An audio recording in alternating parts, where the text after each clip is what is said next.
Hello, everybody. It's your boy Blazing Paladin. Welcome in.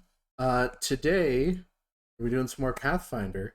We are joining our heroes after some unfortunate events, and as a DM, I'm excited to see what they have come up with because they've kind of kept things from me regarding what their plan is. Um, so I will say there may be a bit of I guess high emotions this session. We'll see. So I guess trigger warning on that front. But massive shout out to everybody who's here. Hello, welcome in. Hope everyone's ready for trauma. Not actually, but like I said, I'm excited to see what the players have come up with. I have an inkling of what they have, so I have done a bit of prep in the background, just in case. Uh, so we will see. So I'm going to undeafen and unmute. And also, for those that were curious, the music at the beginning of the stream was by, of course, none other than the Bardic DM. They have some fucking hilarious songs that I absolutely love with. One of them is like "Fuck It, I Cast Fireball." It was the very first song that played. They're all just super goofy, funny songs. Another really funny one is Barbarians OnlyFans, which I thought was really cool. It's just a bunch of stupid songs. It's really funny. But anyway, we're getting undeafen here. Hello, heroes. How we doing today? Fuck you. Okay, thank you. When you're ready. Fucking all we hear from fucking Pam is motherfucking father killer. That's wild. That's all we fucking hear. Asshole, so fucking Brad showing his face. How dare he show his face right now? This fucking cunt. Whoa. Nat isn't here. She can't give you that pass right now. I got that pass when I married them. That's fair. Okay. So, to my understanding, there's some recaps that need to happen. Oh, Lexi, thank you, but right now that stuff is kind of disabled while we kind of focus on D&D. But thank you. Hello, welcome in. Hi. Hi. So to my understanding, there were some recaps that people had planned. I have one. I don't know if anybody else does. You can do it. I'm like sitting here, is like, you think I think about this prior to All existing. right. Okay. Right. Y'all ready for this?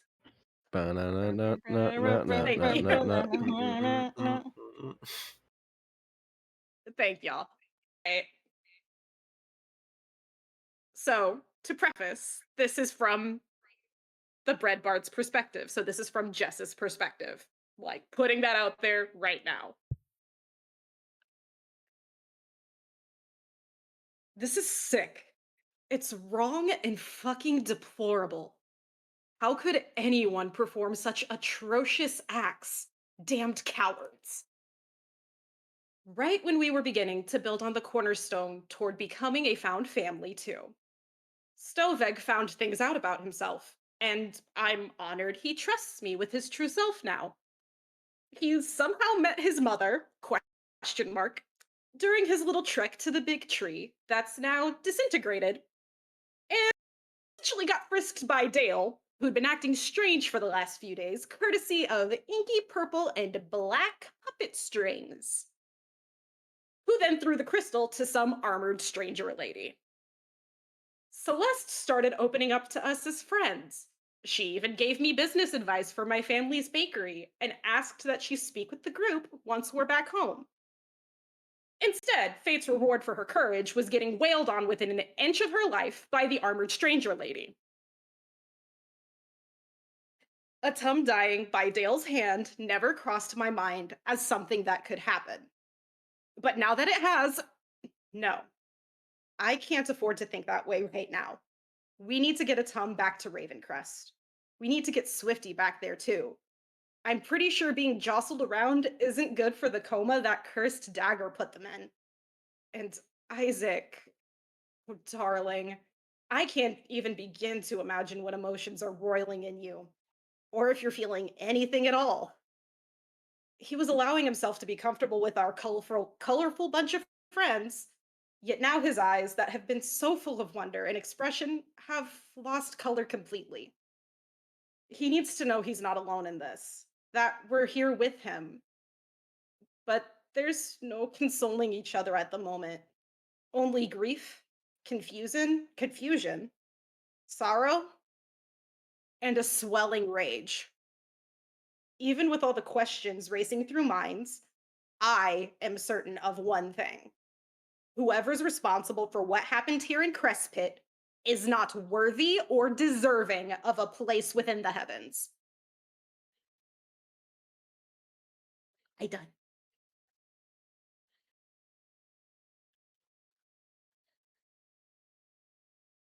I clap. Yeah, me too. It like I read through it the first time and I was like, it's so good. I clap. Yes. Okay. Anyone else?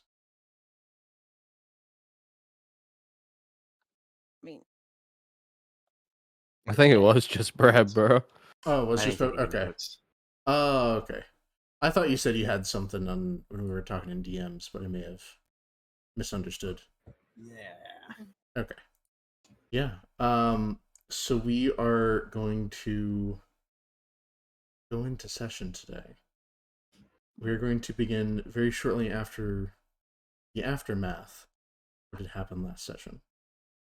As Brett summed it up, unfortunately, Atum was attacked by Dale and suffered some pretty serious wounds and has unfortunately at this time passed away. Dale was dragged under into an inky portal. I don't know what happened with Dale. And whatever group that attacked them, mysterious group that attacked them, seems to have fled with the crystal. And the scene that we have before us is a shattered bridge with horses turned over, still attached to a carriage. One of them has actually run away and kind of disappeared and gone off somewhere.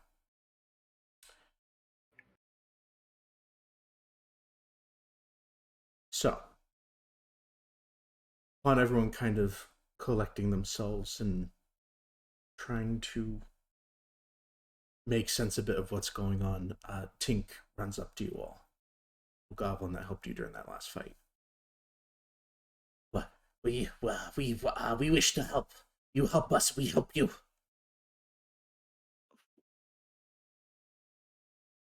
Who did Tink run up to specifically? Just the group in general. Okay. Are Stoveg and Celeste still by the wall of thorns? I would assume so. Mm. Okay. I don't think we've moved yet. I don't think anybody's really moved. Yeah, do you want me to pull up the old map, or because I don't know if really positioning matters at this point, because combat's kind of... No, it doesn't. It doesn't. Okay. But in terms of just figuring out who would make the most sense to respond to Tink, but seeing that Isaac is clearly going through some shit.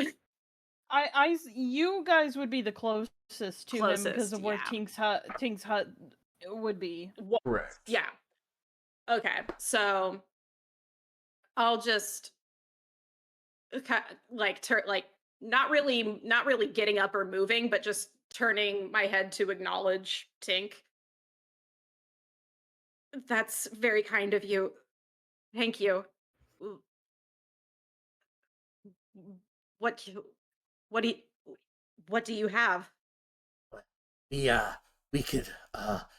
have friends, lots of us here. We could fix bridge, get you back on your way quickly as possible. Maybe he's like counting on his like big long goblin fingers. 30 minutes tops. 30 minutes? 30 minutes. Okay. That should be fine. Okay. And upon kind of getting the confirmation, he whistles. He kind of puts his fingers on the corners of his mouth and does a super loud, high pitched whistle. And you'll hear like rummaging in the different houses around you, and a bunch of like different goblins and gnomes all pop out. Like, oh yeah, what Tink? We build bridge, fix, make bigger, get our friends on way. Ah, okay. And then there's another like gnome that runs up and says, "What would you like me to do, Tink?" Oh, you go get horse, bring back. Oh, I love chasing animals. As he like runs off into the forest. Okay. Um,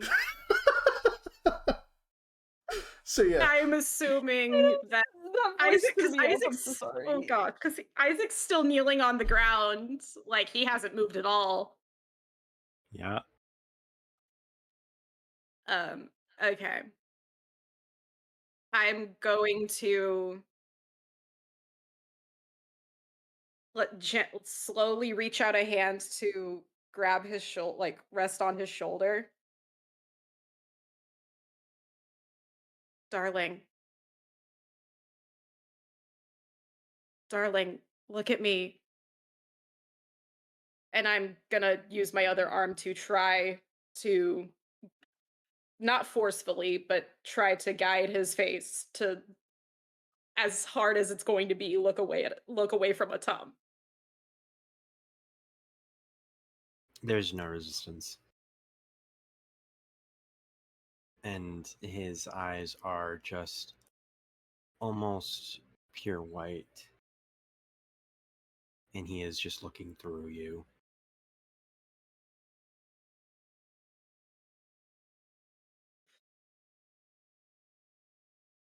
We can't give up. We have friends. We have there are people we can get a hold of. Don't give up yet. Please.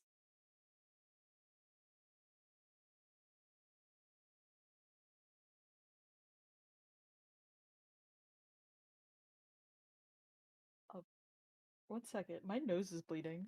oh shit. Oh shit.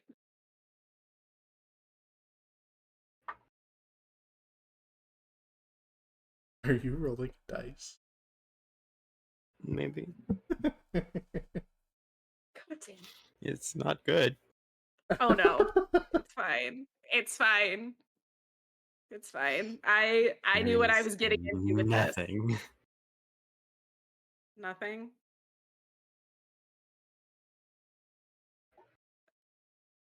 Okay. Seeing as he's in no state of mind to really take charge, I'm gonna look over towards Celeste and Stoveg. We need to do what we can to gather things up, get a Tom and Swifty back on the cart, and get back to the Raven Crest. Do you think the guild's gonna be a good option? I don't know where else we would go. At this moment, um, you see Celeste walking over.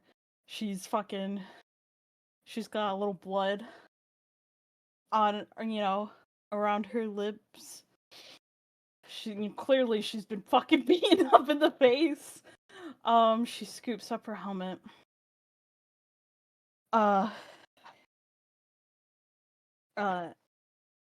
Auntie Trish should help us. Should be able to help us. She's got lots of things that could help us get rid of the toxin, and B, she can revive him. Okay. She Okay. can resurrect. Okay. But the better chances of doing that is us getting back to Raven's Crest as soon as possible. Mhm. What I'm going to assume now is that it's going to be pretty fucking weird having a monkey girl in a coma and a you know, a guy And that's been Yeah. clearly unalived. They're probably gonna ask us questions, but as long as we were honest and tell them that we were attacked and that we need to be at the guild and see Auntie Trish right away, I think we'll be fine. They will probably ask us questions though. And you see her take out like a you know, one of her handkerchiefs, and she starts cleaning off her face. are Gonna you try our best, okay? Isaac. Are you okay? My stuff, and she sits there a minute, and she sighs. My stuff can wait for right now. Okay.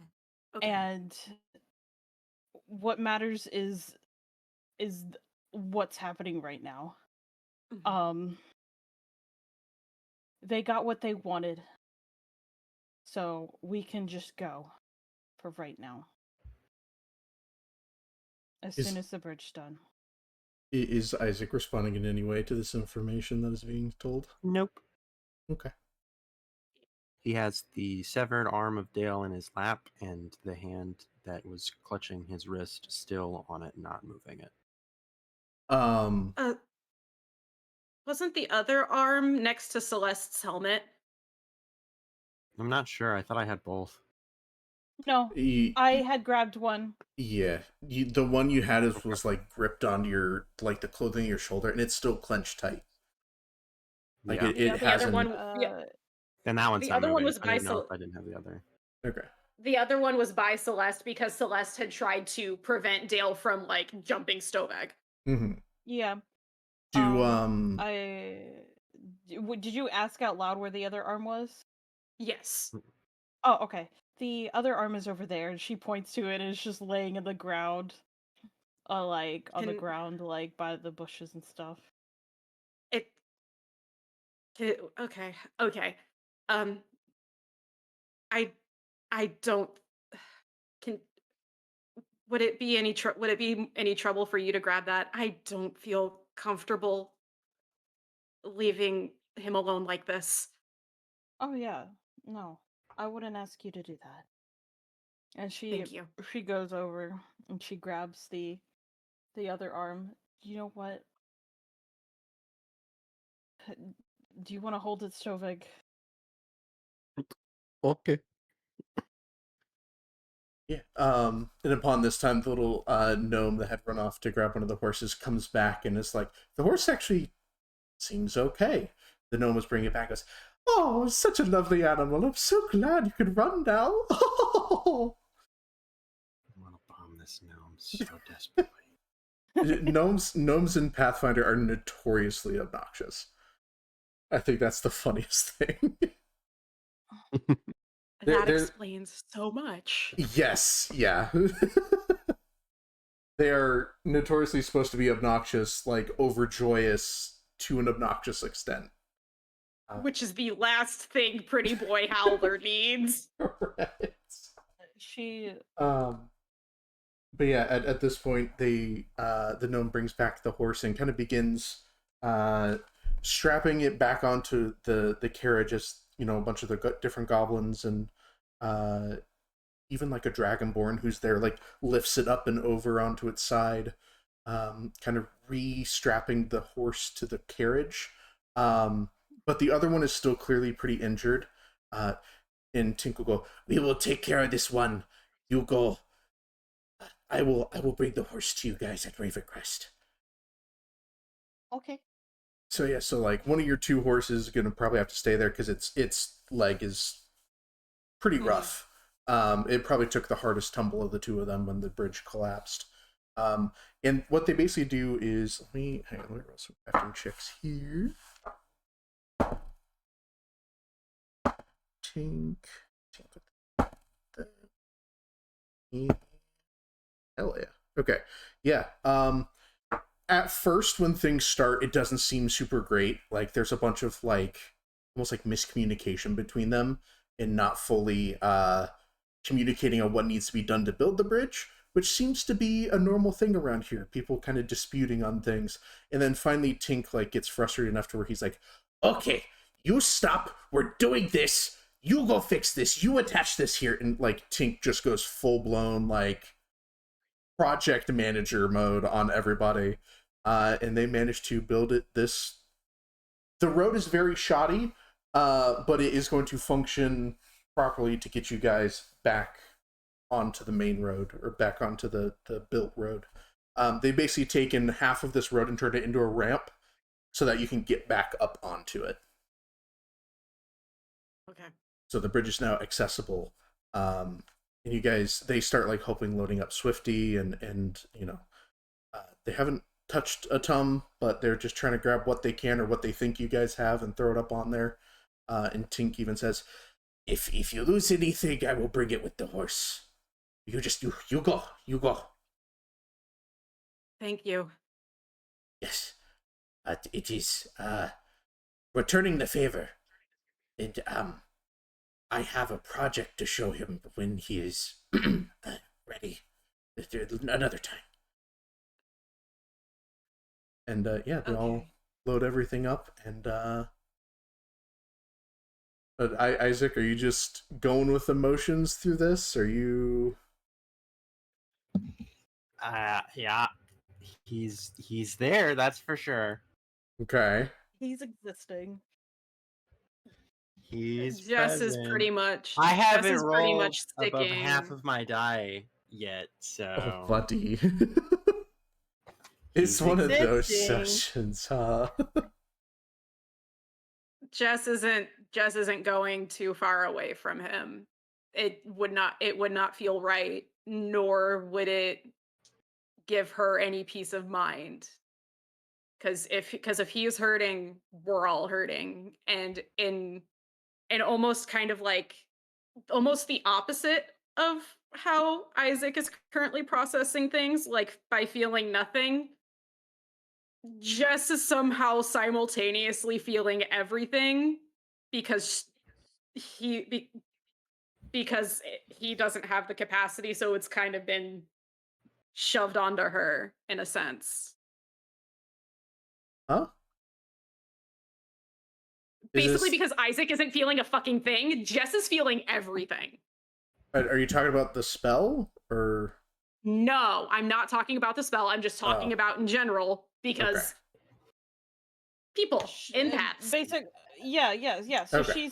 she's basically taking on all of the emotion because the fact of Isaac is not feeling any showcasing emotion. any of He's it. numb. Yeah, he's numb right now. Yes, I misunderstood. I thought she was talking about a Oh, spell that I we was had not. discussed.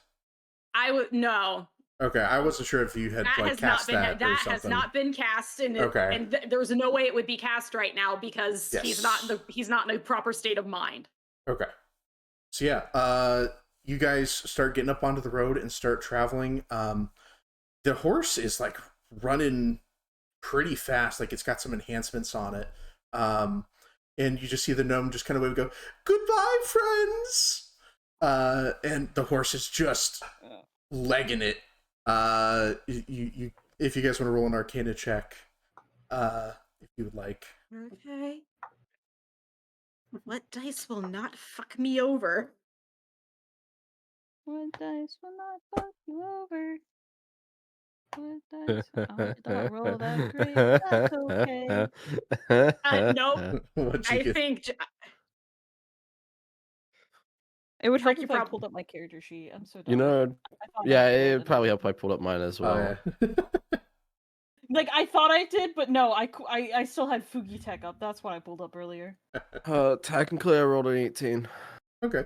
Stoveg, you given your abilities and familiarity with nature and whatnot, you will notice that this creature has some enhancements cast on it that is giving it a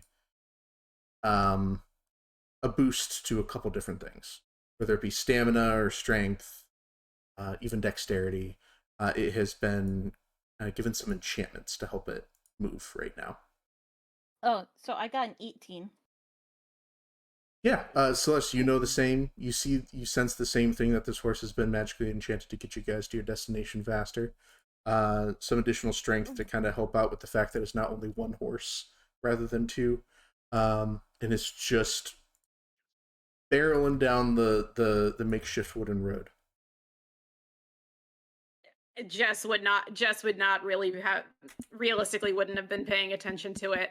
I rolled a 2 and got a 12 total.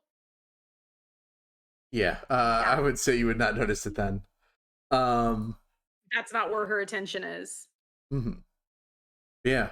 So as you guys kind of make your way off of this like makeshift vine and wood bridge that kind of goes over across the mire, you come onto a normal cobblestone path, and Atum's body is still nothing additional has been happening. Swifty is still in the back along with him. You do notice that some of the black veins on him have begun to recede, as if whatever substance was in him is beginning to lose its effect. Is there enough of it on Atum's clothes that we could potentially tell Trish to like bottle some of that and see how the fuck, like, to see what the fuck it is? Yes. If you wanted to, I would say like around the stab wound. There's still some that are like on the edges of his clothes around the wound. If you want to get out like a vial and put it in the vial, because he is kind of moving because he's on a carriage, and so if you want to take a sample of it, give me a I'll do that as medicine I'll do that check. Okay. And are you wearing the gloves at this point? I've had the gloves on, yeah. Okay, because I think you get a bonus for medicine checks with those. Let me double check the item. I have them invested. Yeah. They give me a +1 bonus. Okay.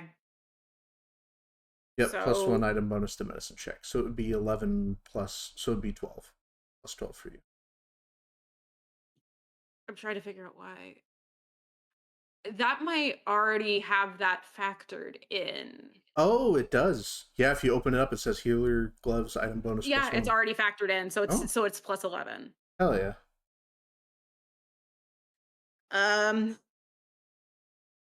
24. Yeah. You are able to kind of like scrape a little bit out of the wound and kind of put it into a little vial, and it's a weird sickly black substance with like almost like violet swirls mixed in with it.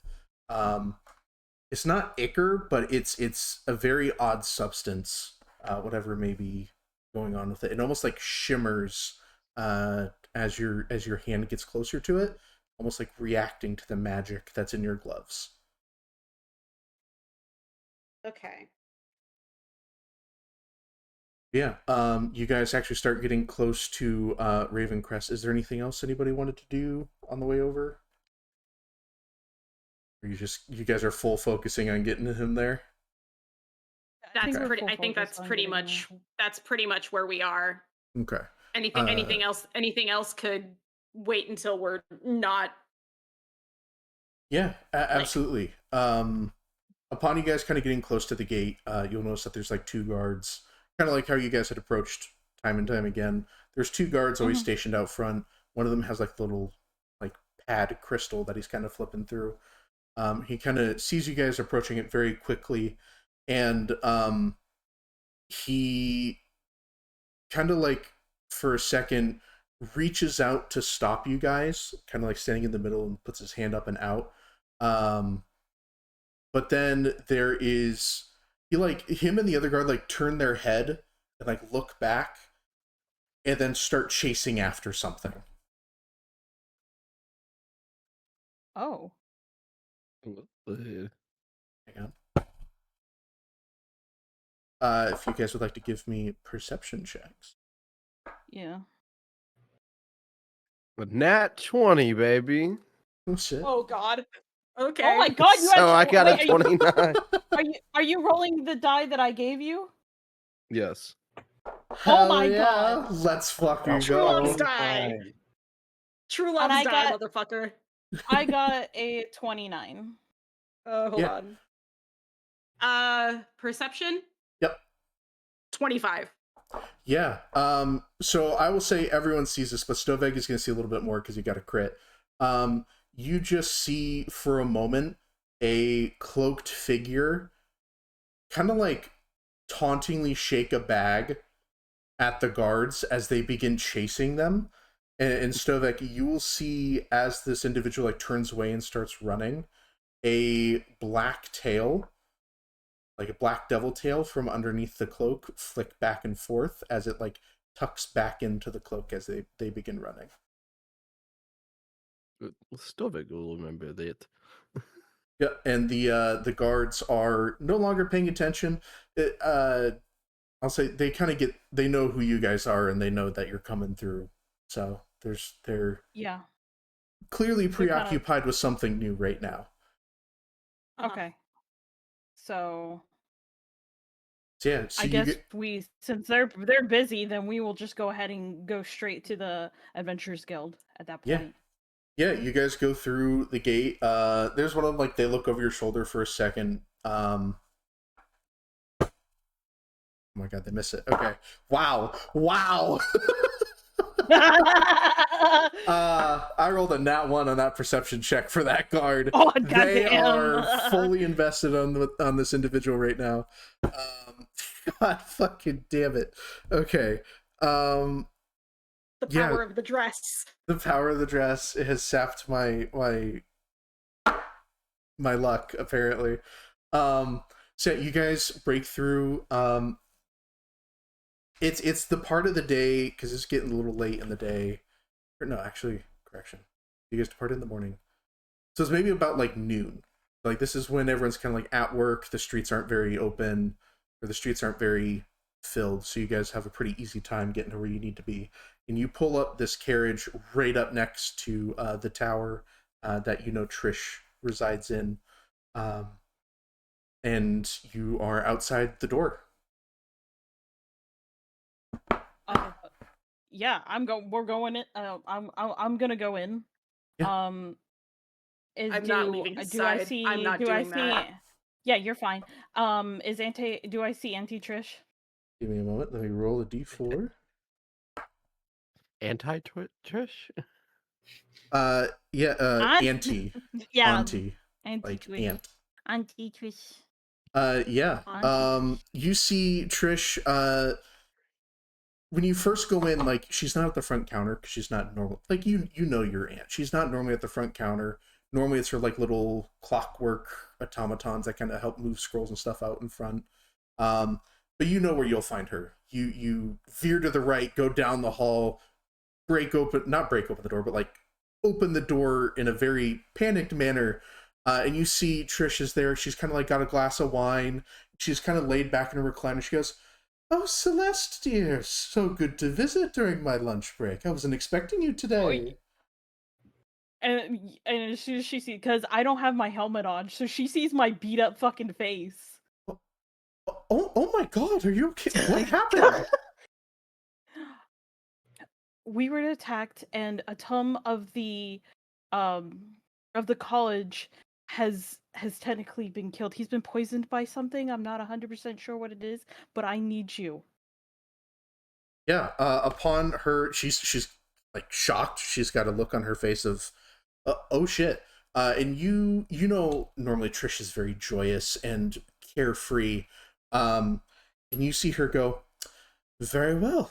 It would not be very couth of me to decline a request from my wonderful niece," as she rolls up her sleeves of her like wizard robe, and like adjusts her hat and goes, "Let's get to work, shall we?"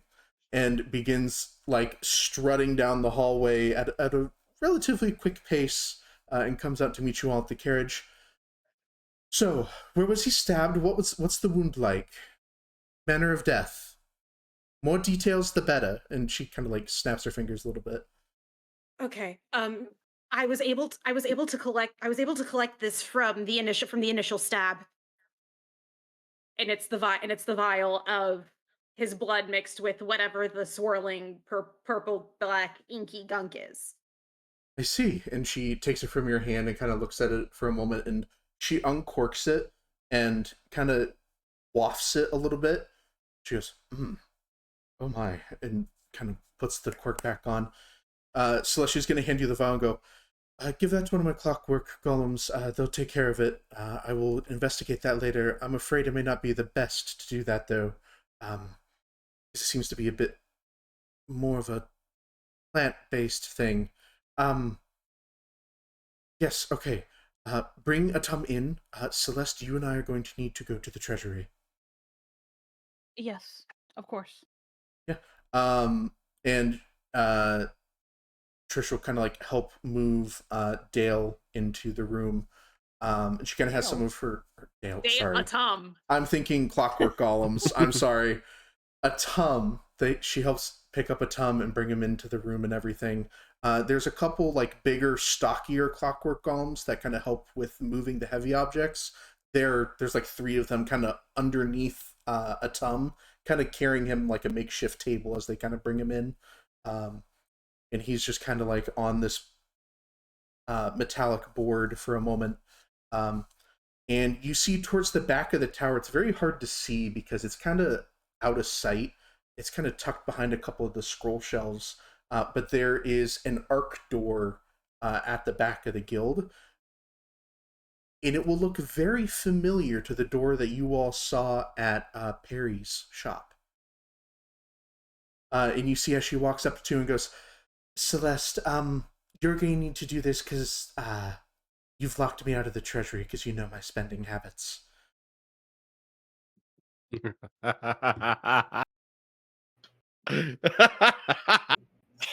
you have to take away your aunt's wallet? Yeah.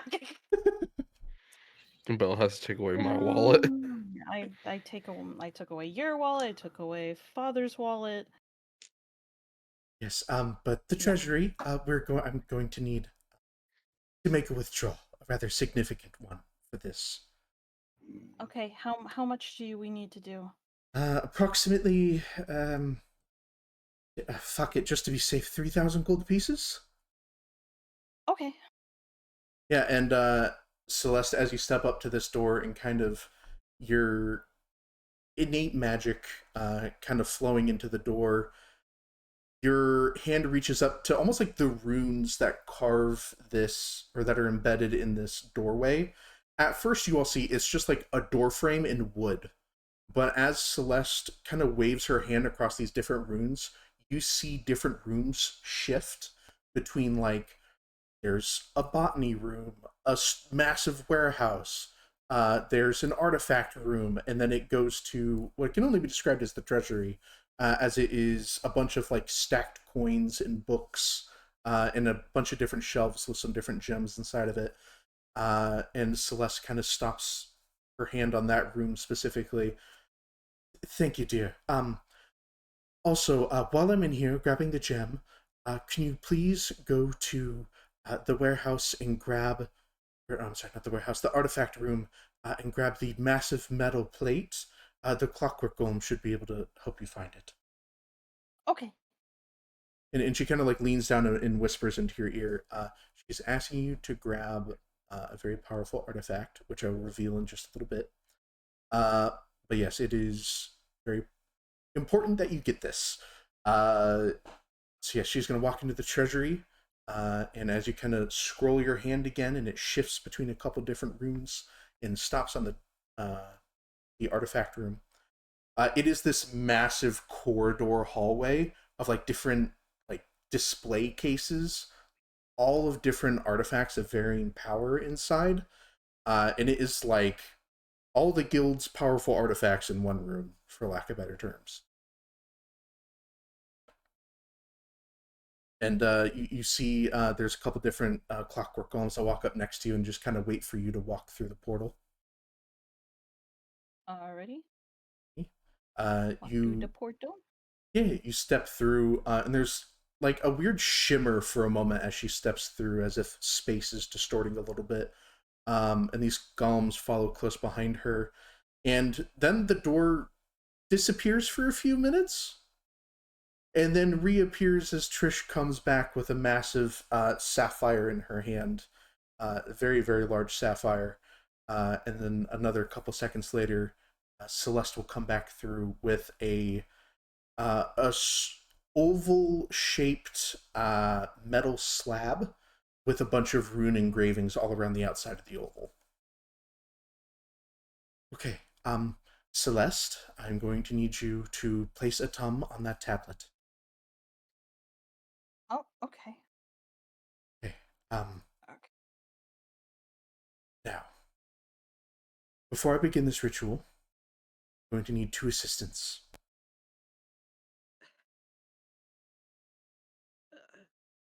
What kind of assistance?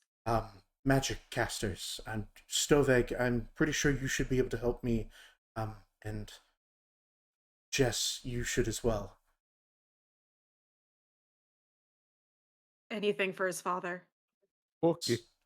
And is Isaac still out at the carriage? Out of curiosity. Is he nearby at all? Is Sure, he- because Unless I'm he pretty was sure that we moved. kind of like. I feel like we just. I'm pretty sure shuffled him Isaac's in. not let go. I was about to say, I don't think Isaac's let go, really, of a Tom. Is Isaac, so Isaac is still with the Tum then? If everyone has moved Isaac or has guided him, like, then Jess yes. would have guided. Jess would have guided. If Okay. Yeah. if Isaac moved away from a Tom, Jess would have guided.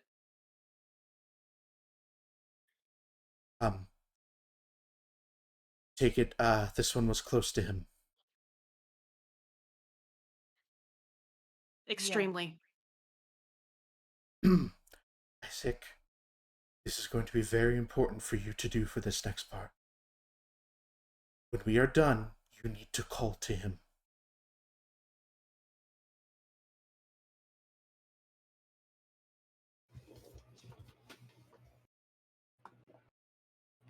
Is he still present? Of course.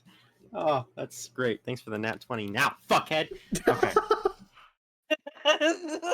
Wow. But look, This is a hey, roller Bam, the coaster. dice are telling the story, dude.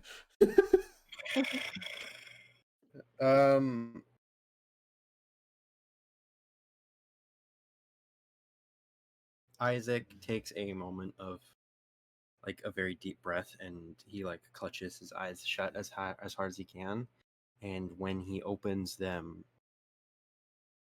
the top part of his iris is a split between brown and blue, and the bottom part is like pure white that is kind of fading and seeping into the upper part. But he nods. Good. You will be his guide back to us. Now, let's begin. And she cracks her knuckles as she begins casting this incantation. Specifically, she is going to place the sapphire on top of, kind of like nestling it a little bit in the wound as she begins casting the spell. And it is going to use up the sapphire of 2,600 gold pieces as she begins using the Raise Dead spell. And you see, as she's casting, there's a moment where she goes, "And I trust that everything you see here will not leave this room." And she kind of looks around you all. Stoveg just giving his thumbs up. Not in agreement. Not in agreement, please. That's probably just Trick doing that, not Stowe. I know. But I like the imagery of Stoveg just being like, thumbs up. You got it. You got it. Yeah. So she goes, "Good. Not a word outside these doors," and begins casting it again. As you see, she continues with the spell. It's almost like a very light blue spider web is now beginning to be woven between her hands as she is essentially using spider webs to weave between her arms, almost like make different types of cat's cradles as she is casting this spell. And it takes 10 minutes. And upon finishing it, she throws this net almost of spiderweb over top of Atum as it blankets over top of him. and she will look at Isaac and go, "Now." Isaac will move next to Atum and place his hand over his.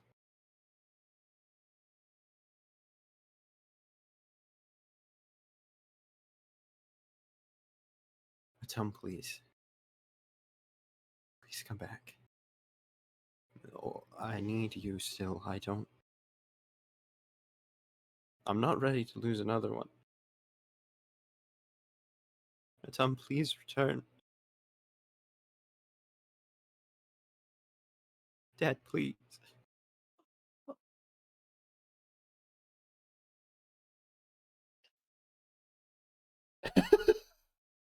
Fuck you. So no, dude, I'm tearing up. I'm sorry. I love this. Yeah, I exactly. love you That's guys. what I wanted. Fuck you. Yeah. Cry. Yeah. You'll Upon be this. too, homie. Oh my God, Red, you need to come in Well, here. fuck you. The dice are telling a story. Please tell me he's. Oh my god! Please. Wait, No. someone heal. You'll see, Brett. It's good. It's good.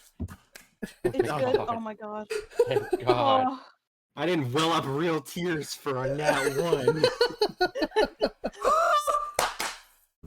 She's Let's dancing. fucking go. So on a natural 20, Isaac, as you are pleading, and there's almost a moment as this netting almost like weaves your hands together with the Tums. In your vision, well, you all see this as Isaac's eyes go like a deep misty green with that white cloudy effect from his eyes. And Isaac, you are pulled to a plane.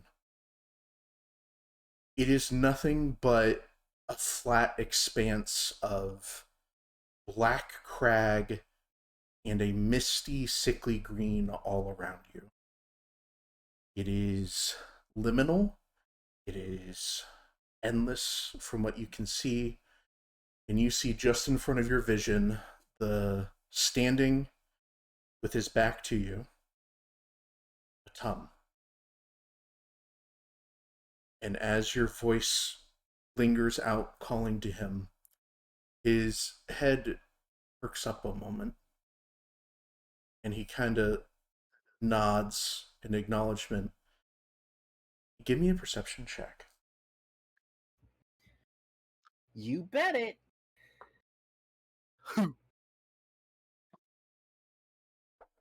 So, you know what? I'm using a hero point Okay. because I got a nat one.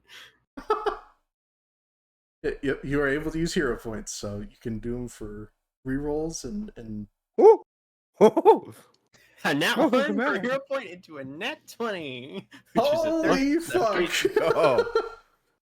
The dice Thank want God to I'm tell a using the hero story. points. Oh my god. Yeah, Isaac, you will see as kind of after his nod in acknowledgement, he kind of looks down and you see as you kind of like you tilt your head off to the side as you see a very small young brass dragon in front of Atum, and he gets down on one knee and he is speaking, and with a nat 20 you'll be able to hear this conversation.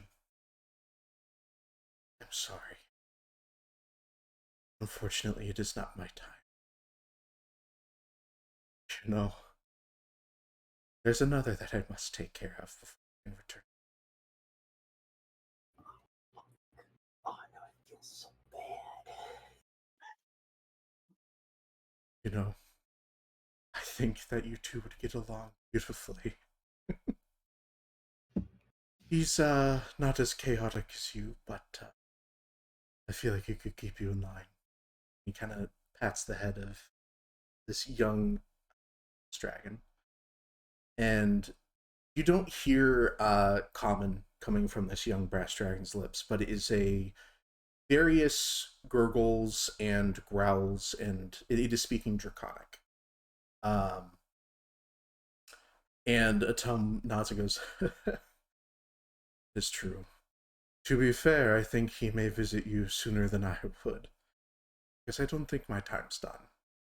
So promise me that you'll watch after him until I get back, okay?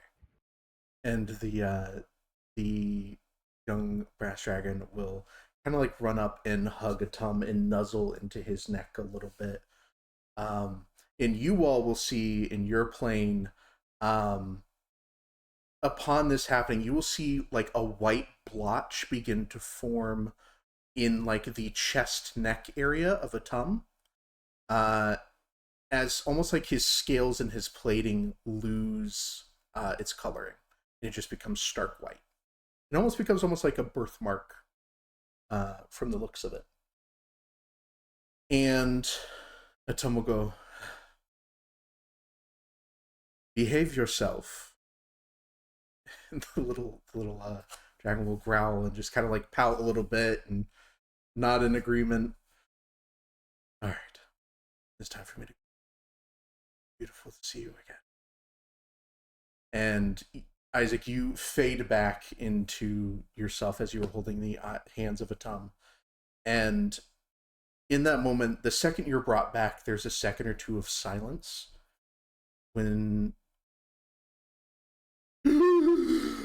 Atum's eyes flick open, and he's on 1 HP. He is alive.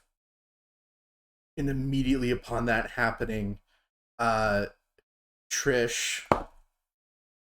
is going to, hey Isaac, Trish is going to push you back away from the tablet for a moment. Do you let this happen? Yeah. Yep. The second she pushes you back, she finalizes the spell and casts a second spell. As this arcane bubble is put around Atum, he is locked in stasis. Well, what the fuck? Well, hang on now. As much as I would love to give you your reunion, he still has a poison in him. Right. Right. Fortunately, I don't believe I have the resources to deal with that.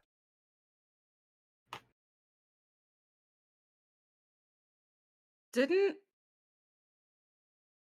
It began to correct me if I recede, am but it didn't disappear. correct me if I am wrong, DM. Mhm. Was I close enough to hear Atum say Dragon's Bane? Mm-hmm. I would tell Trish. What do you know about Dragon's Bane? Dragon's Bane is an illegal substance here in Avalir. Given its nature to be able to kill things that are normally polymorphed in a very easy way. A lot of the dragons that reside here in Avalir are good-natured and not normally hostile. There's normally a few young ones running around, but a lot of our older ones are more civil. And Dragon's Bane has the ability to kill those that are polymorphed, regardless of their stature. It's normally worse to be hit with Dragon's Bane while polymorphed in a normal state. It is also extremely toxic to those that have the ability to change their forms at will. But it's odd, it shouldn't be here. It should have not exist. It was eradicated from Avalir years ago. Would there be anybody or any organization that would secret that away for historical reasons or the like or anything like that? Oh, no, dear, I wish there was more I could tell you, but again, it's an illegal substance. It's very deadly and treated as such. Even to a normal person, it could be very fatal. Um, I don't know where it would have come from. Maybe Time Doll? Time Doll is known for their illegal trade and sketchy deals. But even then, this is something that's normally very closely monitored. It would be very difficult to let's just say there are people in Heimdall that wouldn't allow this to get through. So it's odd that it is here. So even people in Heimdall wouldn't fuck around with this shit. Correct. So who the fuck would? I'm sorry. There's a lot. There's a lot here right now. There is one person I could talk to in the guild. They are an alchemist. It may take a few days, but they may be able to give more insight into this. And she kind of has the little vial. She shakes it. I will get this to her as quickly as possible so that we can perhaps manufacture an antidote for him. But until we have that in hand, I am afraid we should not take him out of this. And she kind of references to the stasis slab. Agreed. But, just surprised it's here. Atum was one of the leading forces that eradicated it.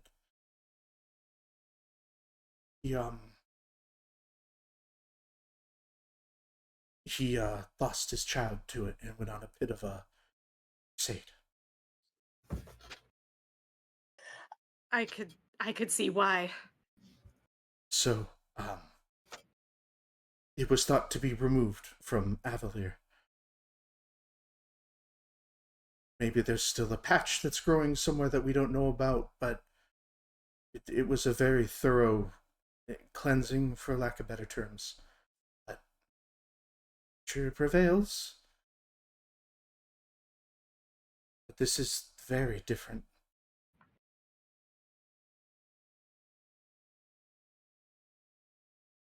But, understand that you have the entire guild's support behind you.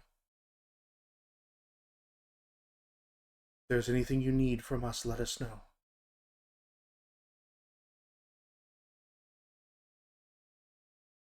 Thank you. Of course. Truly.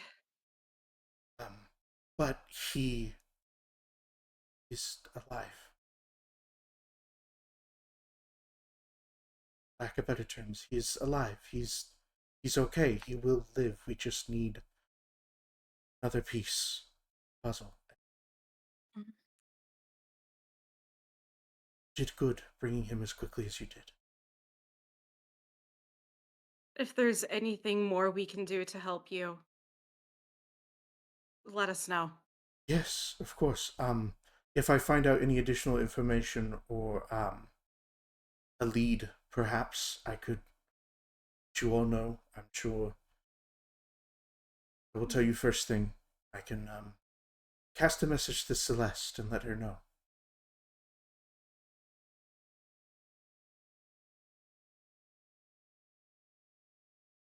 Alive. Ken, he is He's alive. alive. You did good. He's alive.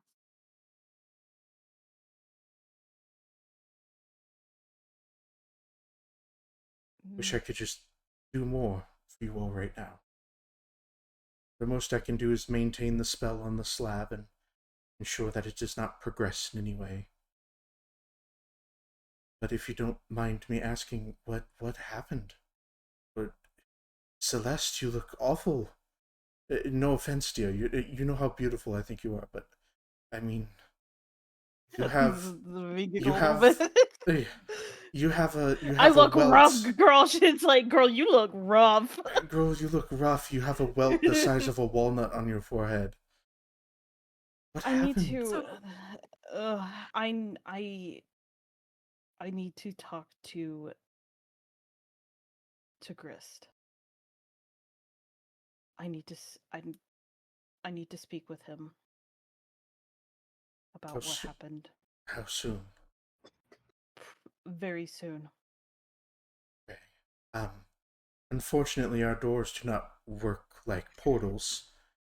Yeah, I know. Maybe arrange him. Well, correction, they are portals, but they're more like pocket dimensions rather than. Anyway, I could try to arrange a meeting. I could send let me send a few messages, see how quickly we can get him over here. I Tell- may be tell able him to it's urgent create... from me, yeah. Great, Sergeant. I could perhaps prepare a teleportation circle for him. Given your permission, it may be costly, but we can get him over here. Unless you're okay with him traveling for a little bit. But how urgent is it? I can't. Well, how much does she know What do you mean? about my stuff? How about my stuff? Because I'm trying to. I'll word 'cause it this I way. don't know How in much would you future. have opened up to her? Well, I there's will some say stuff you I'm did assuming. just see her use a spell from a god of a different domain from Serene. Yes. You literally Okay, saw her then- just use a then no. necromancy spell, technically. So yeah, she looks.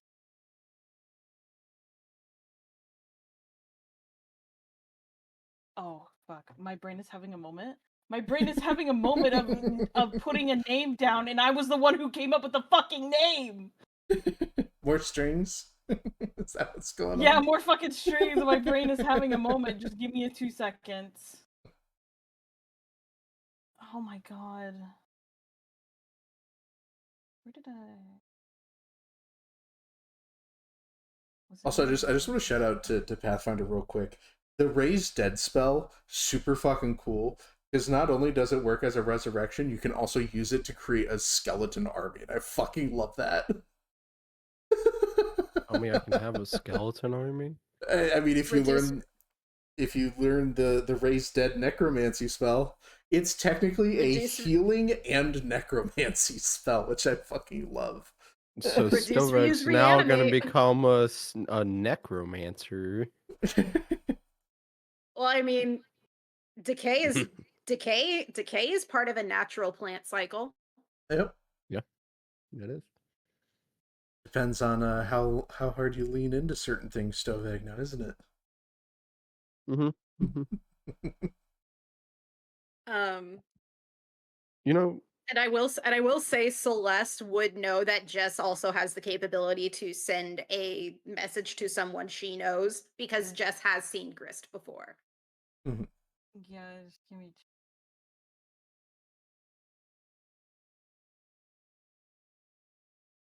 Even though I can just straight out ask you, I'm stubborn like that. I want to find it on my own. How's Isaac doing? Is he still He's not here. not here? He's watching. He's checked Yeah. out right now. I'm assuming. He's gonna be checked out for a while until he can get a drink. Mm-hmm. Jess isn't moving far from him. She knows what a ton means to Isaac. She's not moving far.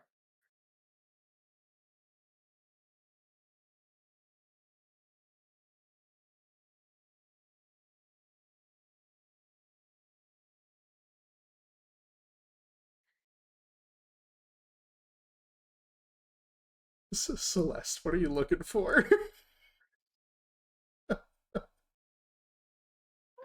What is his name? Whose name? Fuck.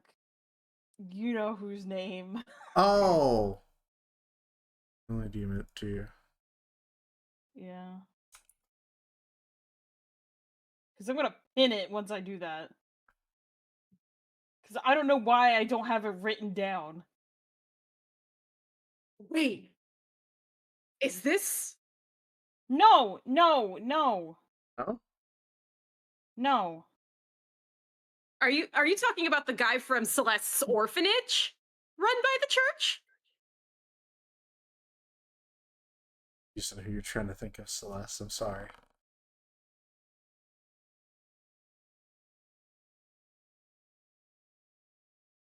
Oh!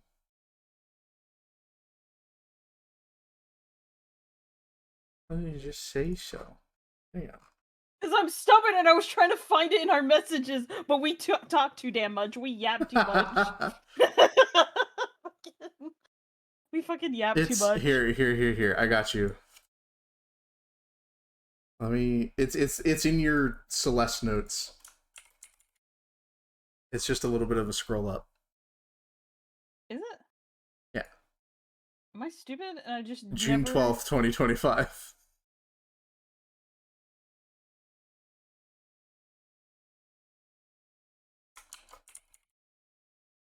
There you go. I pinged you in your Celeste channel. Oh, you said Celeste Notes.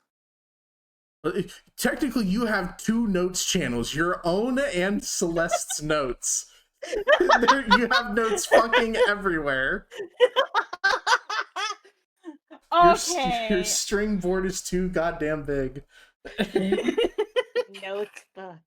I Uh-huh. like him. I have no. I have notebook. I have notepad. I have Just- 2 channels of notes. I have DMs in Paladins. Like, and then we have the group DMs. Like, my strings are everywhere.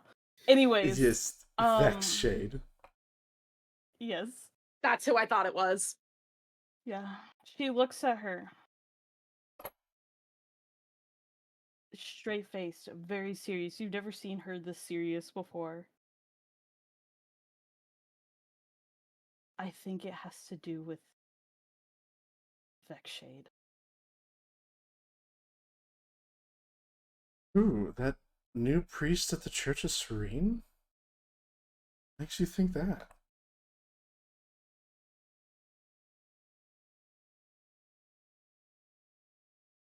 And the man practically just became a head priest just a couple weeks ago. Would I know, and what would I know about the Church of Serene? Not a whole lot. Okay. Because you know in your backstory who does. It is probably not a topic that is talked about much in that house.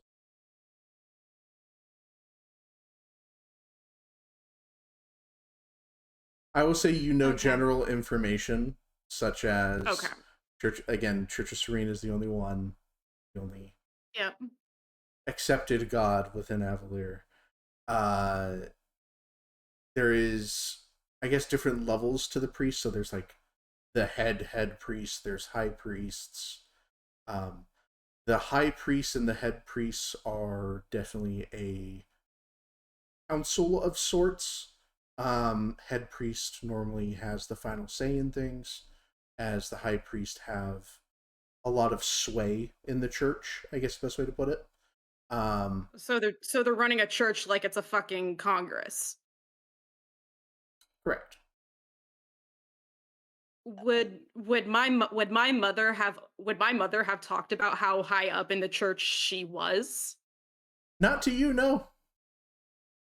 Cool. Because background stuff. Mhm. Background stuff that we have talked Something, about, something but Jess is background not stuff. aware of. Correct. Yep. Uh-huh. So she, you know, she's very serious, and she goes, "Nothing leaves this room, correct?" Oh, so you have my strictest confidence. What's the word? Confidence? Confidence is No. confidence is correct. Confidentiality. There we go. That's the word I'm looking for. I mean, both You words have could be my used. complete and utter confidentiality.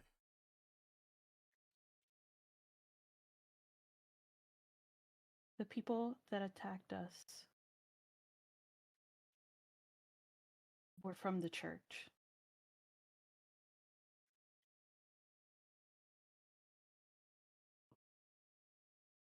Specifically, the girls who used to bully me, beat me, and now the guy, surprisingly, they also was my caregiver,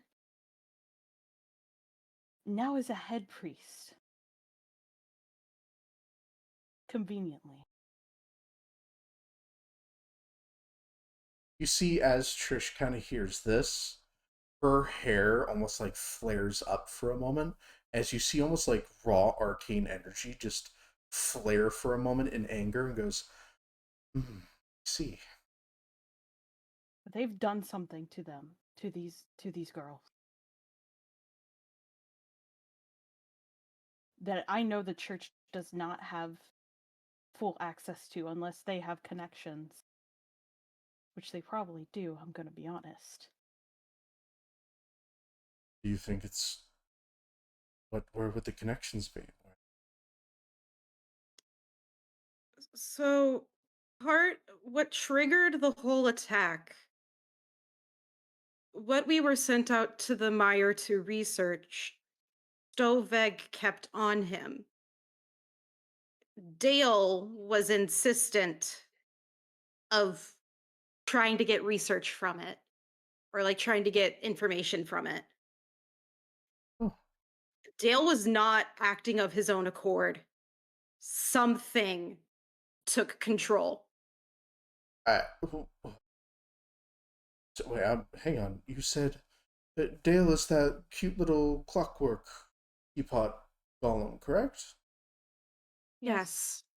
Is And that arm still attached to fucking Isaac, by the way? Yep. The arm's still attached to Isaac, and I think we have his other arm too. I will say Yeah, somebody has it. until someone interacts with the arm, it is going to stay there. It is grips tight. It is not let go. It is clenched. Isaac's not touching it. Yep. As you kind of explain what happened to Trish, she goes, That's odd. An automaton acting on its own accord?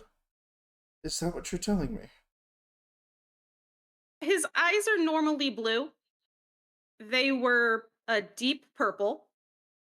And when I tried to snap Dale out of it, some kind of marionette with strings basically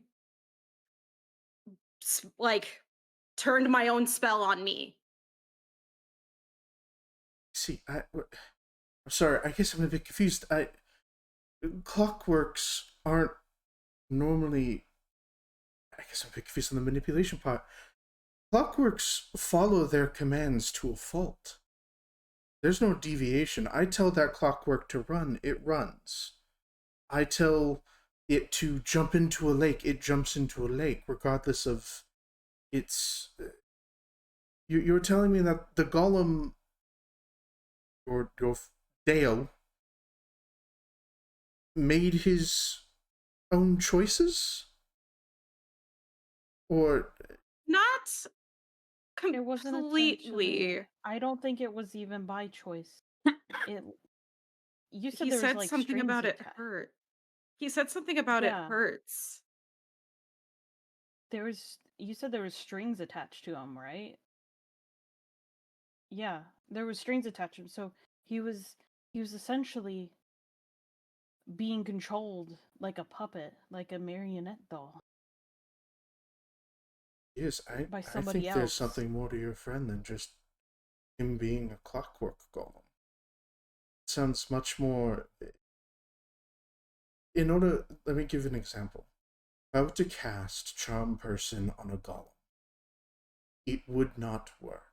It does not have the capacity or the intuitiveness to be able to fall to something like that. Unless something else already took root while being shut down or unconscious. Correct. I think what I'm trying to say is, in order for that to have worked on Dale, Dale would have needed his own sentience. Are you saying that Dale has his own soul? In a manner, yes. Which is not common at all. Most automatons are only, I mean, even the most complex ones are a series of intricate runes and commands engraved, and they follow commands, but it's to be able for them to make their own decisions one way or another, especially emotionally based ones, or Dale was very unique. I never expected him to be that in depth. The few times I had met him with Mr. Tom, he just seemed he just listened. I thought the voices were something that Atum had added for character. As far as I know, no. Huh. He's I mean, just been like that. I know it. I know it's been said multiple times, but whatever's said in this room doesn't leave this room. Yes, if you're that worried, I could lock the door with some magic if you are that concerned. I'm sorry. I'm sorry. I could just lock the door, flick, and just a little house lock. That's what I pictured. I'm sorry. I had to break out of seriousness for a second because that's all I It's pictured. okay. We're going flick. Fair enough.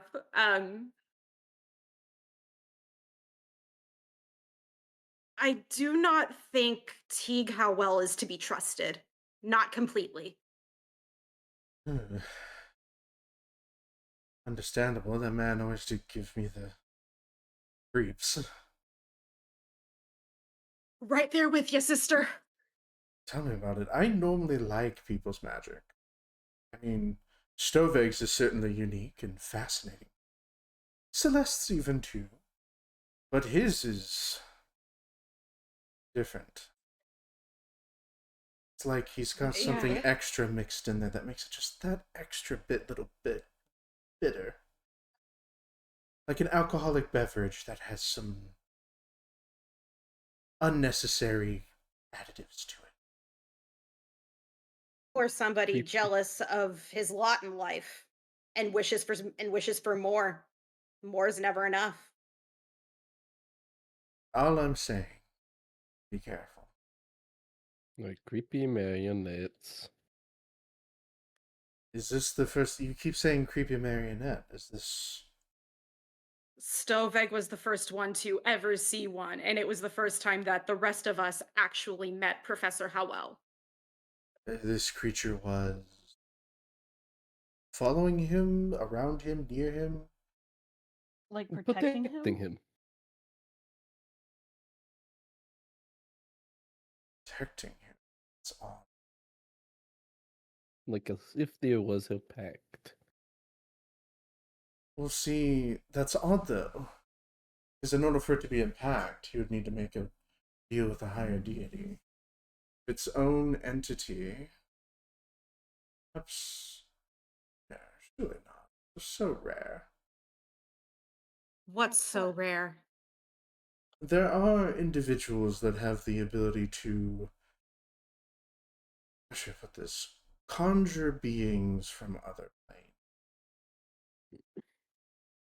In different states of being. Summoners of sorts.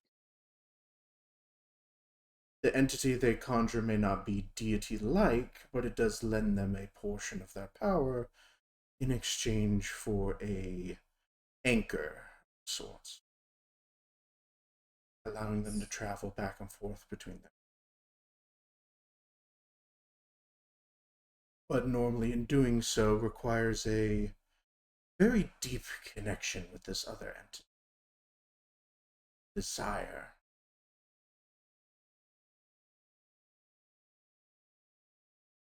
Take a salamander, for instance.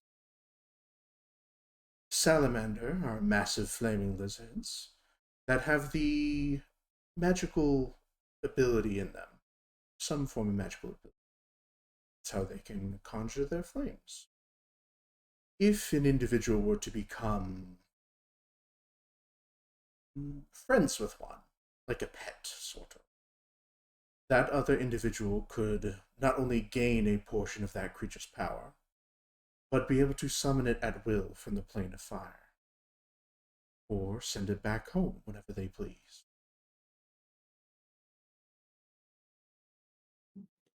Okay. So if he has this thing following him, did he seem aware of it? When Storveg mentioned it, he looked at Storveg very angrily.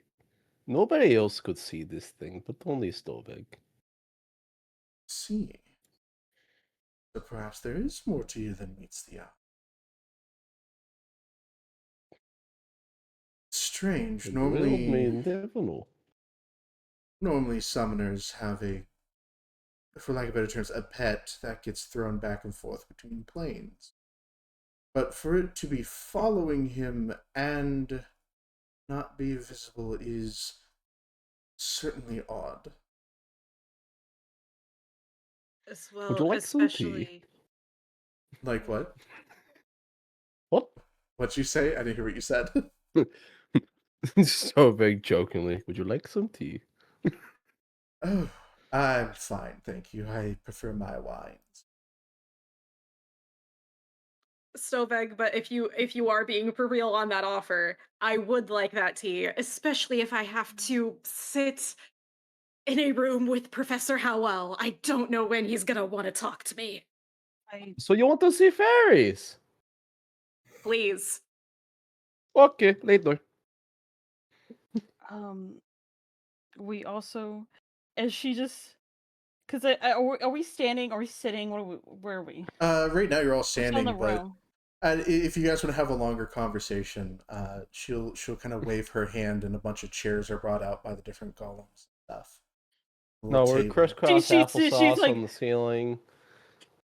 You're she like, quickly like I'll be right back. Quickly gets out the door, goes back to the carriage, picks up Grab Swifty. Out there. Swifty, and then is holding her bridal style and like carries her back in quickly over. And just, like, so she is a mid sip of wine in like her chair that she's placed before. She like chokes on the wine for a minute. Gods, how many of you are? Jesus Christ! Or not She's Jesus not Christ, dead. but She's not by- dead. by She's the not dead. gods. Shut up, Bam. Who's She's that? not dead. Shut up. Oh She's my not dead. god. Not to. Well, oh my gods. Oh, I do not have enough wine for this. Okay. Alright. Celeste, she looks over at you and she goes, I'm expecting a double allowance after this. Yeah. You know what? And she just like fair. She like does like a little kick in the dirt, like in the floor. She's like fair. Anyways, Okay. hers is a little bit more Okay. confusing. I mean, I can take a look. Sure, I have All I something know is to... that she's kind of like fighting for her life mentally. Oh. Okay. That she has to. The lizard folk were very helpful in determining that for us. See, I mean, I could try she kind of rolls up her sleeves again after like just unrolling them. I can try a remove curse. That would be easy if the thing that is cursed were on her. It is not. Kinda, and she starts to explain about how there was clearly there was something in the blade that Swifty used that she didn't tell us about, and it basically all of a sudden there was another copy of Swifty, but it was all fucked up, and she kind of goes on to what happened at the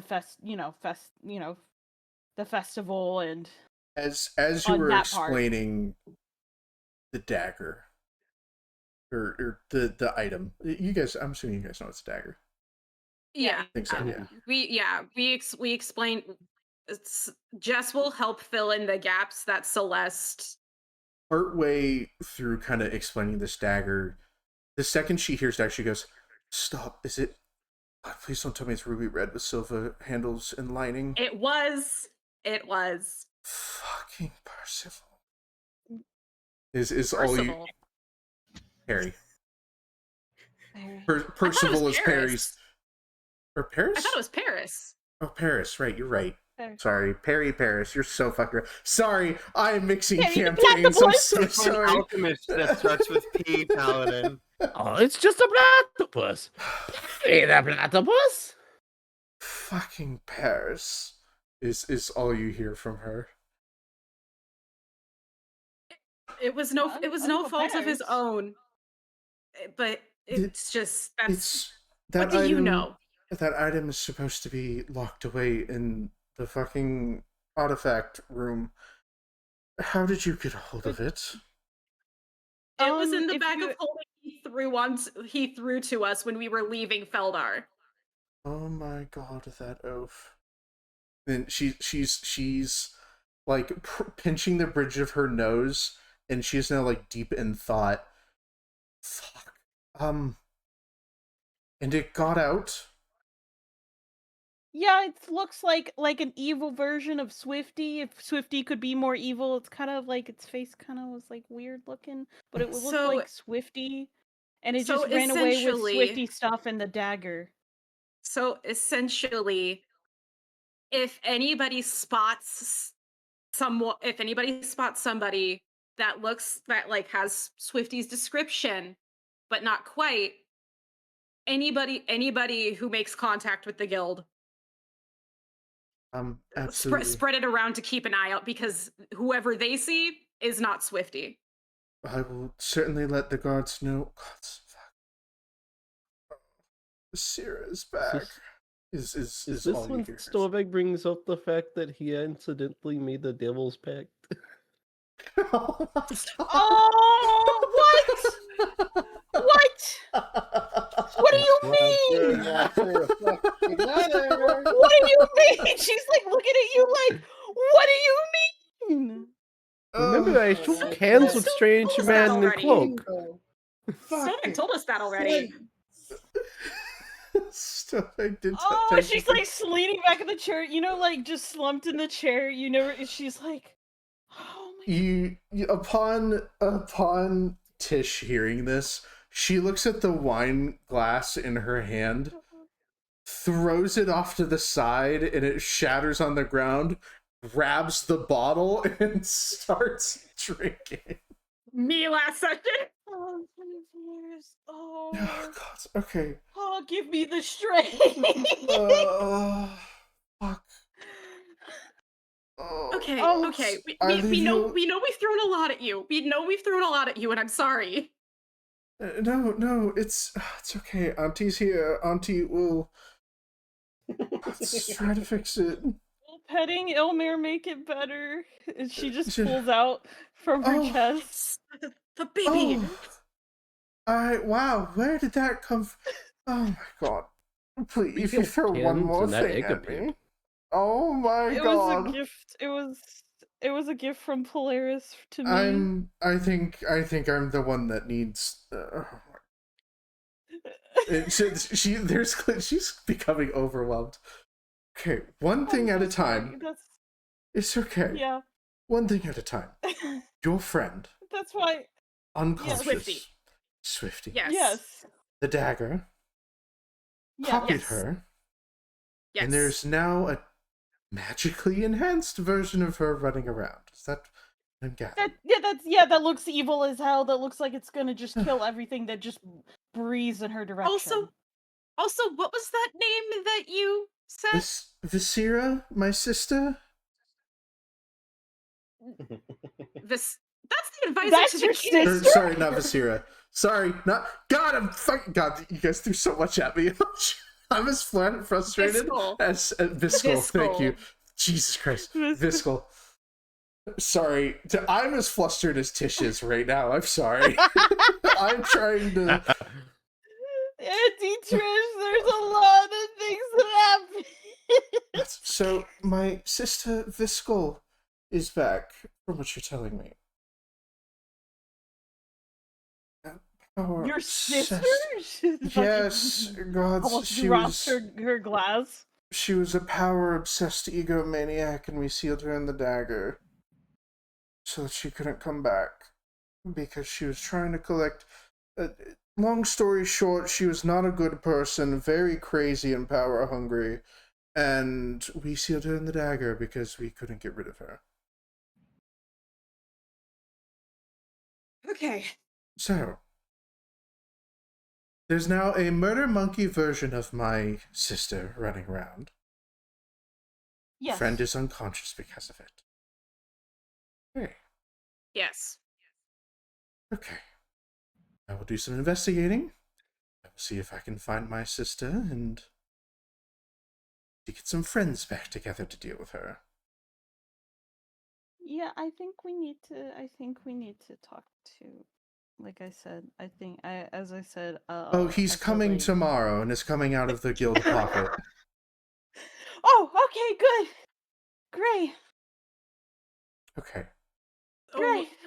next. what do you want to hear next? One thing at a time. What is next? You give it to me. Stove egg? Yes, Stoveg. Do I start where I shook hands with a stranger in the woods, or do I start where I went into a tree and then it exploded? Start with the man in the cloak. I love how you guys are just unveiling everything to Trish right now. But she was probably the How many best Honestly- bottles does Trish have next to her? Honestly, it's fair one right question. now, but as she's beginning to finish it, there's more golems bringing her more bottles of wine. There's a couple at this point. Take a whole bottle of wine. I'm just gonna take it. I Yeah. I I got would the like money to to pay ask for for it. one as well. And she just goes, So oh, I catch stick. oh good, let's make this a party. And she snaps her fingers and more golems come out with more wine.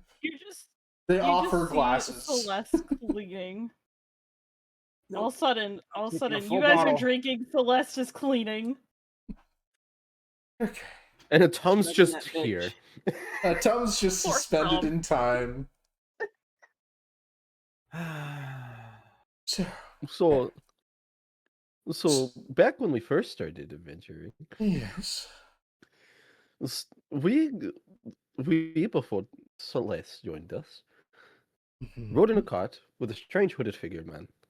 Oh, Strange hooded figure man apparently turned out to be the person hunting me. oh, He So later if- found us in the mire, see.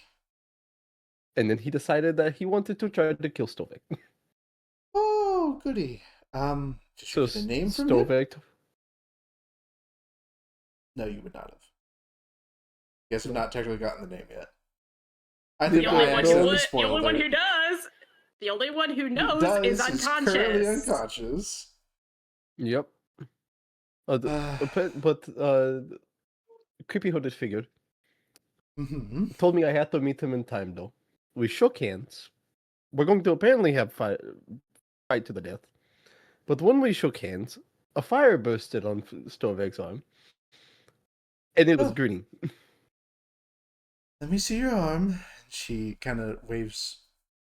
She waves you to give her arm, and just before she grabs it, she downs another massive swig of wine, and just kind of runs her hand through her hair and just fucking hell. She starts casting Identify. Very, I'm gonna have very to put glad I all haven't these unpacked any of bottles- my bullshit. You see her slightly crying in the corner as Celeste is cleaning, because she's like, all those bottles of wine are gonna come out of the budget. And Dude, why is everyone in this party fucked up? hey, pot kettle. Don't want to hear it. Excluding myself. I'm including myself Does in that. Celeste say that out loud? She's mumbling. She's whispering. She's like, "Why is everyone, including me, messed up in here?" You see, as you said that, Trish slowly turns to you, still kind of holding Stovek's arm, and goes, "Dear, I don't want to hear it right now. You're just Can I like make an them." intelligence check to see how expensive? I the bottle said of wine is? myself to the fucking. Absolutely. Yeah, go ahead and roll me an intelligence check to see if Can I help? Can I help him because I would technically know things because of cooking shit. yeah, sure, absolutely. Have advantage, pretty boy. Thanks. I rolled a 4 and then a nat 20. Jesus Christ. That's I What did mean- my 22 intelligence give me for the price of this bottle of wine? I mean, they're cheap wine. Like she's not doing this for the taste of the wine. It's clearly just to get drunk, and she's just doing that with cheap wine. But I mean, they're pretty big bottles. They're probably a couple silver pieces a pop.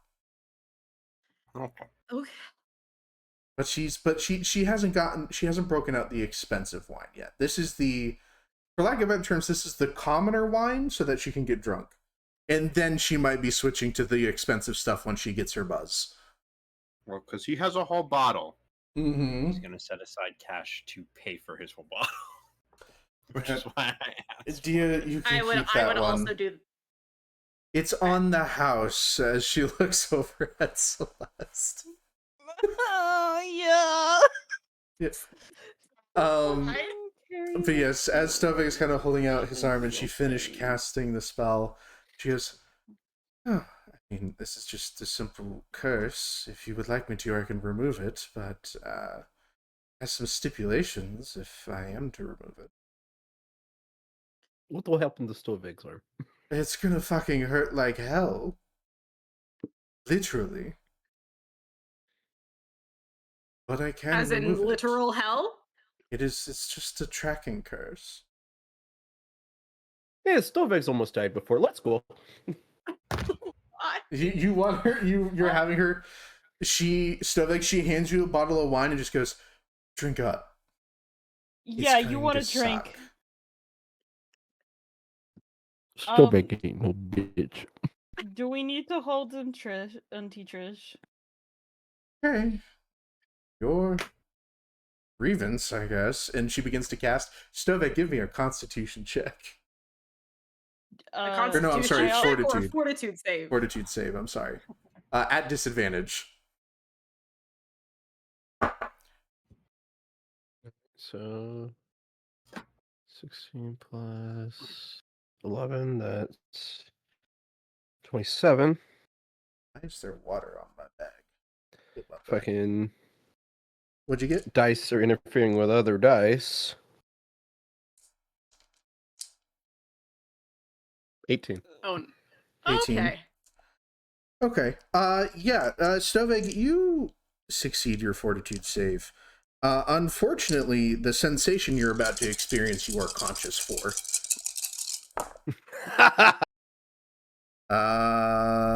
Okay. That's a D4. I did not mean to throw that in there. He's trying to kill me. Oh my god. Wait, actually. You agreed this is to actually this. a lot of damage. Hang on. She warned you. I can help mitigate it. 25, I can help bring you back up if the need calls. Stovig, there's a moment where as she begins casting the spell to remove the curse, it just gets hot for a moment. And you're like, oh, this is fine. This is Stovig can handle this. This is bitch work. And then the pain goes from like the surface of your skin to deep inside your arm and through the bone.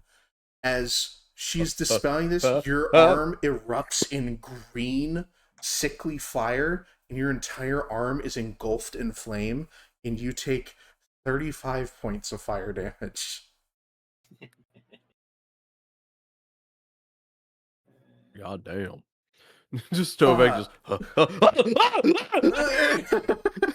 And there's a moment where as that starts to happen, there's two little clockwork golems that grab your shoulders and hold you still in the chair while it's happening. It is excruciating and it hurts. But How long does this take? It takes 10 minutes. Stovig just Yeah. So once the 10 minutes are fully up and Stovig is nowhere screaming near as loud as he would be, I will do a first level heal on my buddy Stowe. I'll do the 2-pip version because that has a range of 30 feet. So that will be a Hey, Paladin. Yeah. To recent healing D8 of plus burn 8. wounds knowledge go into play here for Stovig. Wait. Oh my god. Sure, why not? What? Sorry, It's Joe. alright. No, yeah, Bam just reminded me of something. What? Roll- the roll- burn wound, you heal the nerves first. Yeah, go ahead. Roll. No, don't tell him that. Go ahead. Roll your healing. Roll your healing. Yeah, I hope mean, you get maxed out. I believe in you. Fingers crossed. Okay. Well, the also thing s- is, it's only 1d8 plus 8 for the 2 action pip version, so. In Stoveg, I'm going to need a second fortitude save at disadvantage this time. What? You're gonna Wait, pass wait. out. This time? Hold Yeah. on, it was already 13 to snow. disadvantage. Oh, okay. Yeah, then you're gonna need another one. 13 to stow once this is all said and done. You're healing him for 13. That's a... I can't tell if that's a fucking 6 or a 9.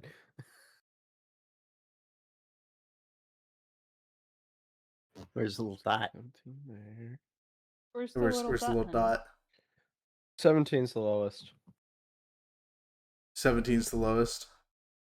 Yeah. Yeah. Okay.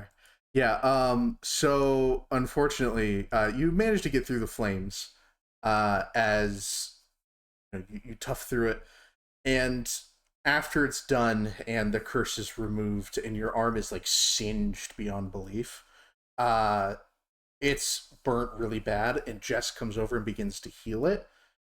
There is a second wave of pain as your arm was numb. And as she begins to heal your arm, the nerves that were originally burnt off begin to reform, and the pain begins to shoot up your arm again, and you go unconscious from the pain. Oh no. Oh Hey, no. run unconscious. You go unconscious from the pain. There's a moment where, like, after the burn, after a little bit, like, it's okay. Like, it doesn't, like, it still hurts, clearly, but there's not that, like, deep throbbing pain throughout your arm. And then Jess walks over and starts healing your arm, and all of the nerves that were destroyed and singed off begin reforming under your skin, and you feel all of the pain from the burn in your arm, and you go unconscious. Thanks for reminding me of that, Bam. Thanks, buddy. You're so welcome. I was just sitting here like, oh, do I tell him? I made the choice, so it. Yeah, I mean, it sucked. More than anything, it sucked. And this is more storytelling than it is actual mechanics Correct. in the game. But yeah, Stoveg just goes, it's done. Oh god, it stings, but oh god. But yes, so Stoveg, your curse is removed, and Trish just goes, well, she's not talking to you anymore because you're unconscious. She goes, oh well, at least people don't know where you're at anymore. Okay. How much should I heal for? 13. So it's not even like your arm healed all the way back, it just healed the nerves in the arm. So you're still badly burned. You still got 13 points back.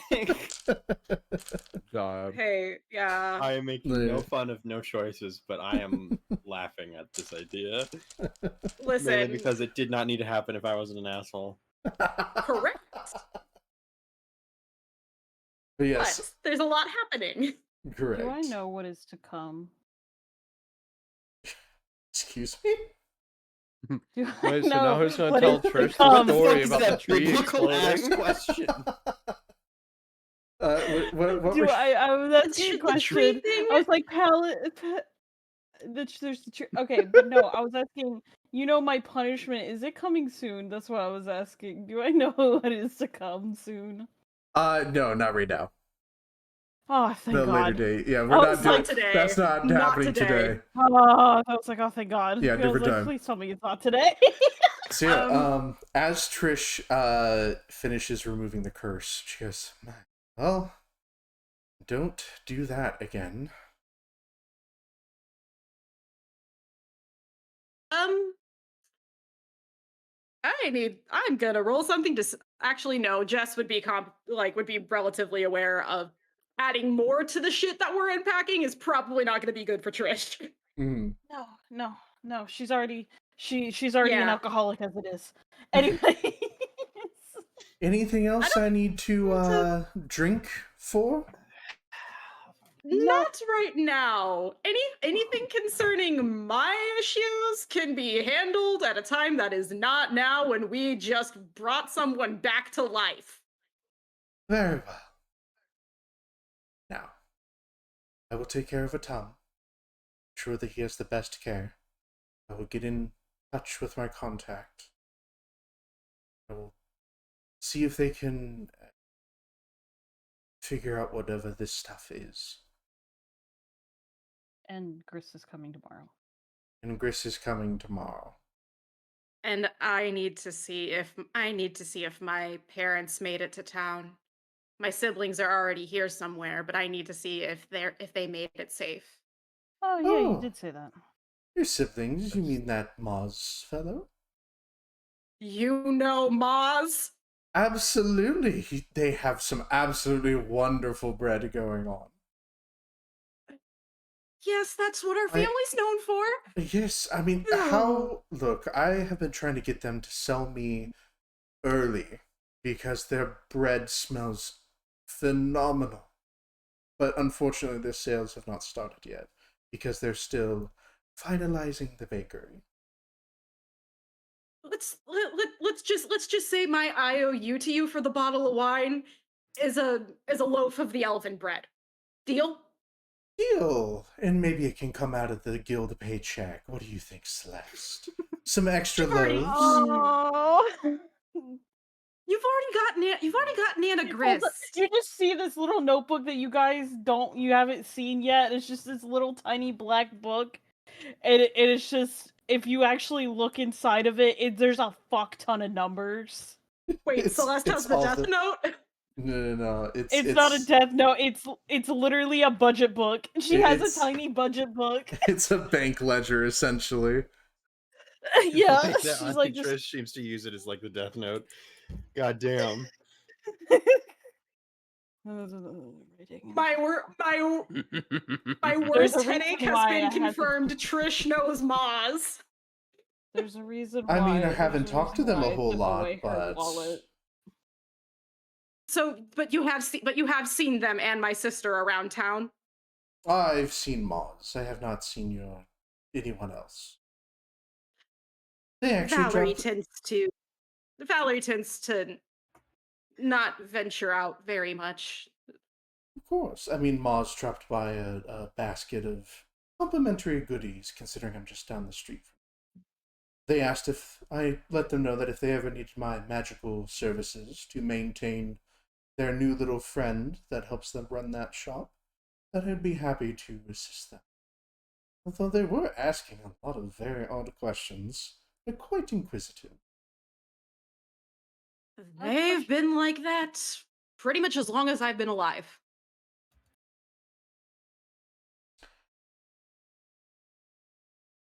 Now, is there anything else that I can help you all with? I take it that you'll be returning to Mr. Howler's abode here. Now you'll have to move Yeah. 2 unconscious bodies.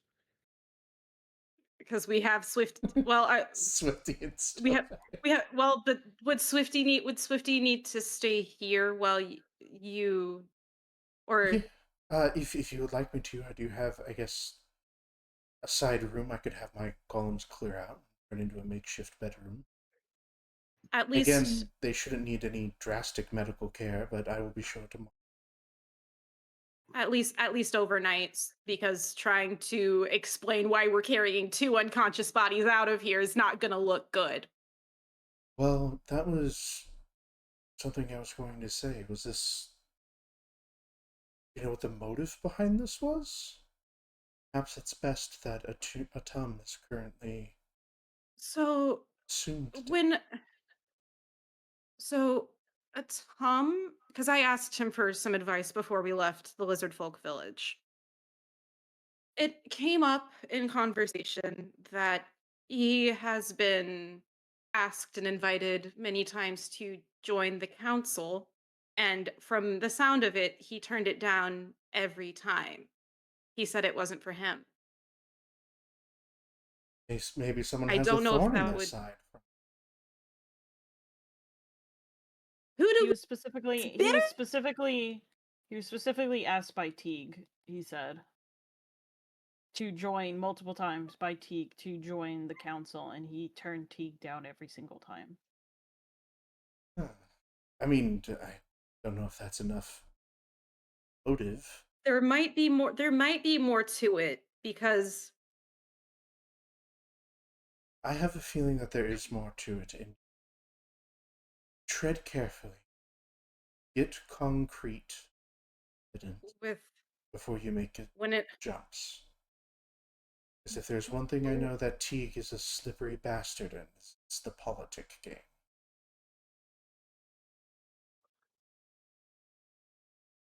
He has a certain air about him that tends to make people sway in his favor.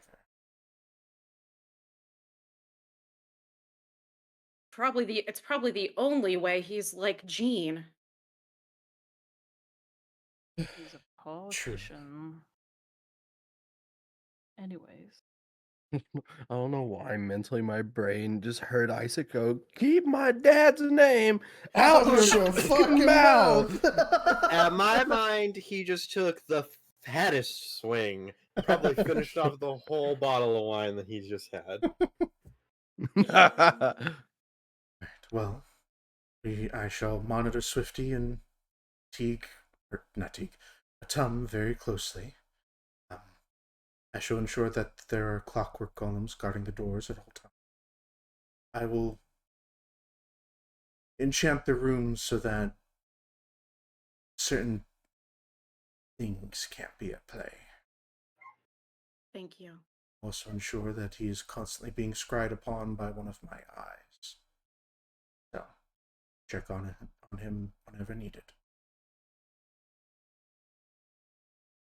All right. Now, they had a long day.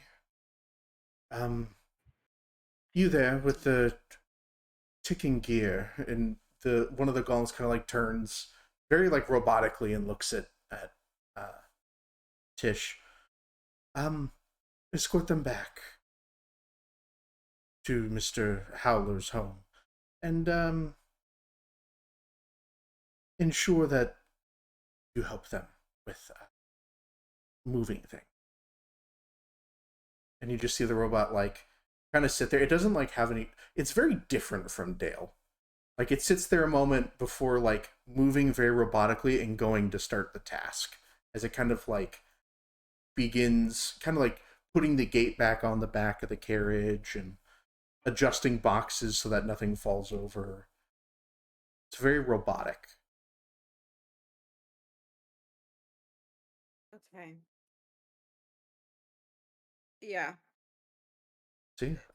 Basic. Yeah. As soon as we're out, I want to try to like once we're back at the Howler house, I want to try to find my folks, or anyone in my family really. Yeah. Upon you guys starting to go back towards the Howler house, well, Jess, do you want to split from the party and look for them, or are you just going with them and rest? Do you guys want to rest a bit before you do that stuff? I guess is what I'm asking. I think resting is going to be a little more beneficial because one, as much as she wants to try to find her folks, Jess does not want to be left alone because the last time she was left alone, she was in a cell, dragged out, drowned, saw her teacher that disappeared 20 years ago and got impaled and nearly died. Like Olaf. Yeah. Yep. So as you guys are kind of walking through the different streets and everything, this golem is kind of holding on to the lead of the horse as it's walking down the houses. There's a point where it walks past the Howler house and keeps going down the lane.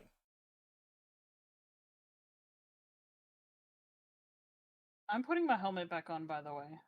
Okay. Yeah, your helmet's back on. How's the robot going? Yeah. Excuse me. You passed it. Please stop. And it just looks back at you, Jess, and puts an arm out pointing down the hall, or down the roadway. Where are you taking us? and it turns back because it can't talk. It's just going to keep trying to pull the horse.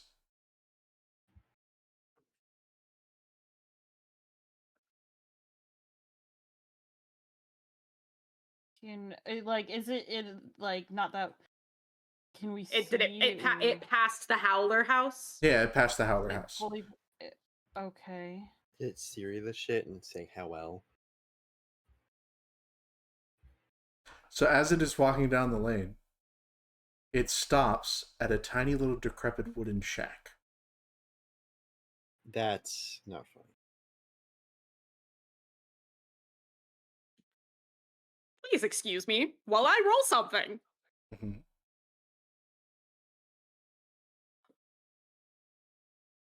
Why are you taking us here? And it looks at you. It again, it can't talk, so it can't answer. Looks at you, lets go of the rein, and begins walking back towards the tower. Does this look It is familiar to me? Nope. What the fuck?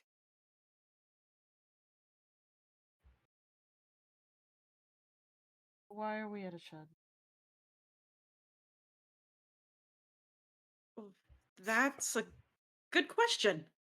Isaac's nearly drunk, and he's too tired for this bullshit. He's gonna get off and take the horse back to the estate, the actual one.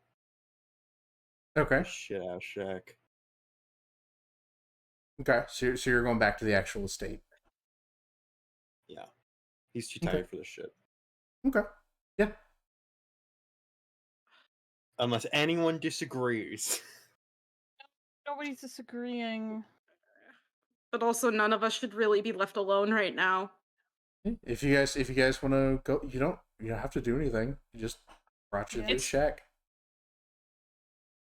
We can investigate. Is it there tomorrow. anything? Is there anything in the air? Is there anything else in the area? Just kind of like clocking the street, the neighborhood. I Whatever mean, yeah, the street that you guys are in, like, it's not. Let's say it's like uptown, but it's just kind of on the outskirts of downtown. So like the little wooden, I don't know if shack is the right word. It's a wooden house that's clearly been here for a little bit and has maybe been neglected in a sense, to where the wood is starting to rot a little bit. It's clearly been here for a while, and it is not.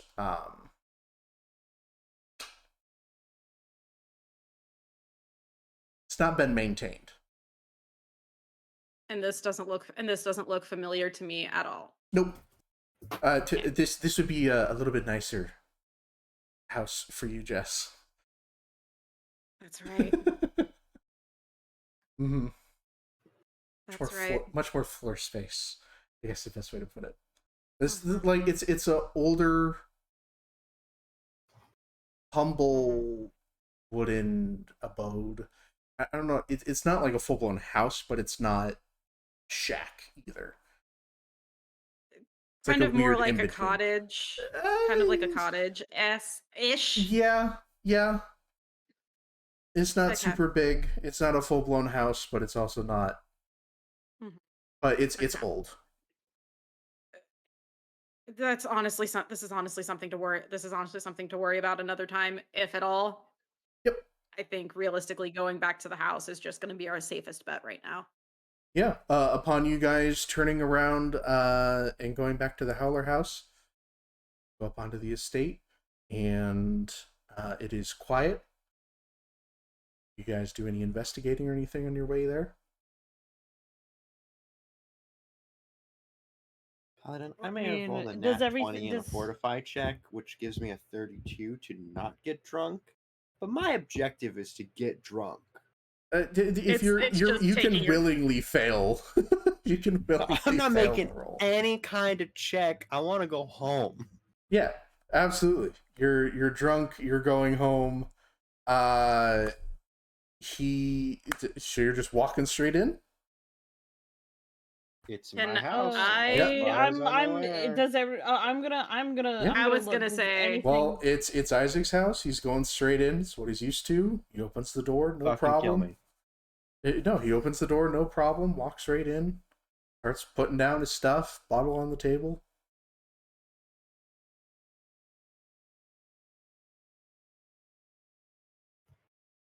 Who's dragging me in the room? Jess does is the definitely house- not strong enough to do it. I'm looking at. I haven't walked in yet. I haven't walked into the house. Does the Mhm. house look Neither any have I. different from when we left? Can I roll for that? Yeah, go ahead. Roll me a. I want to say. I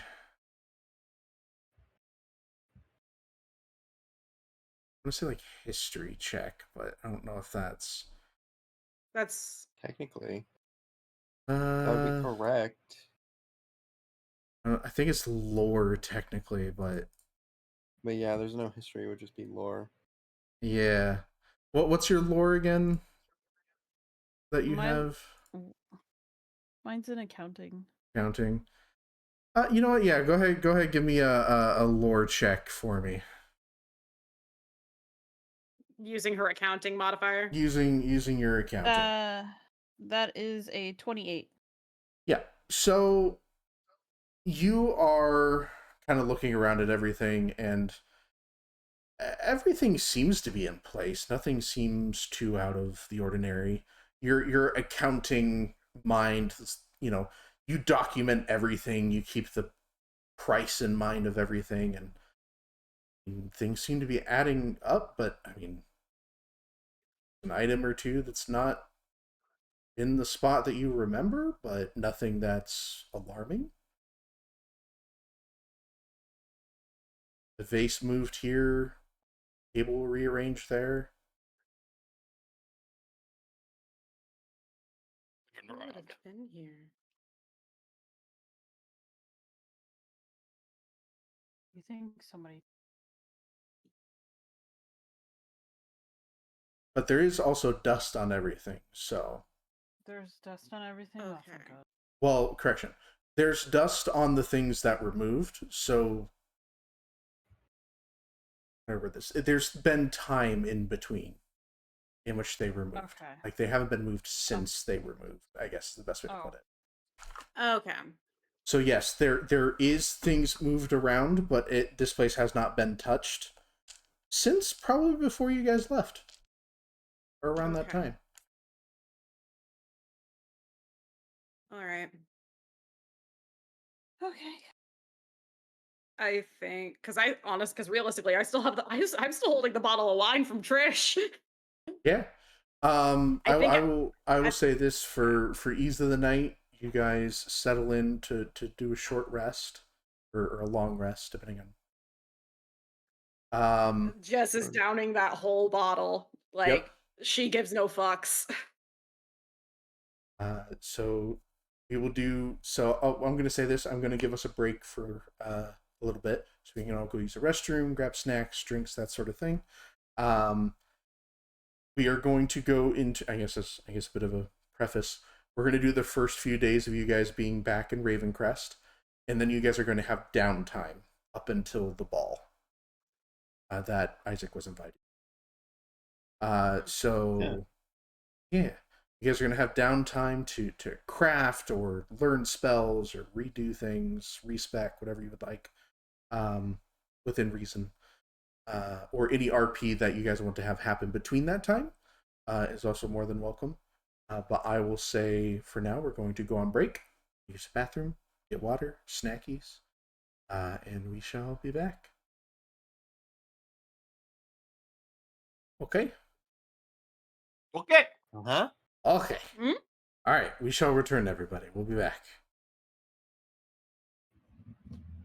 I swear to God, if we came back here and my house was foreclosed, I was gonna crash out. Yeah, live on that's what stream. I was like looking for. I was looking for like a foreclosure like thing, or like it looked like somebody had been renovating or something. If we came back like... and my house was like on market,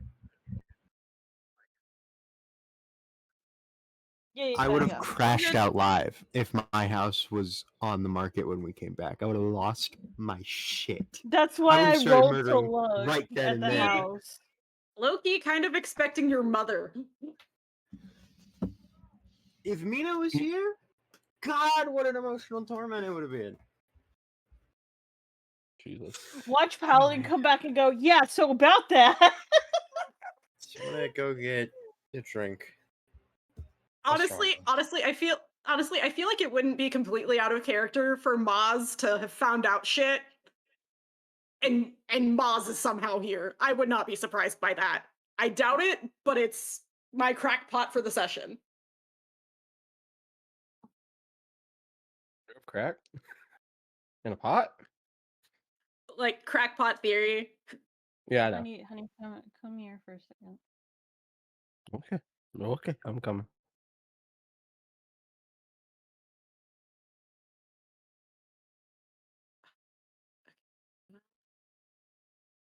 Just Where did he get that Dr. Pepper?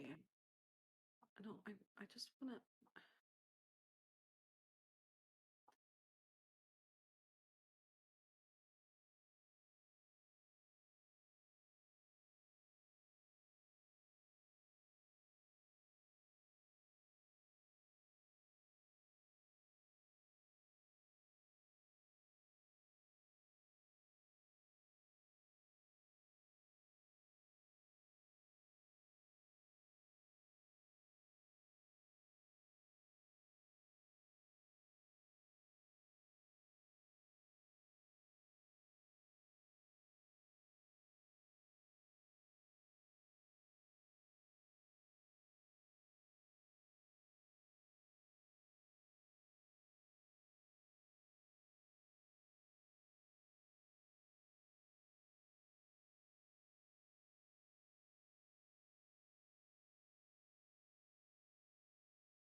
I'm having Trick make me a sandwich. Don't let her lie to you. She beat me to get a sandwich out of me. Did not. Oh my goodness. I did no such thing. I put on the puppy dog face and fucking begged.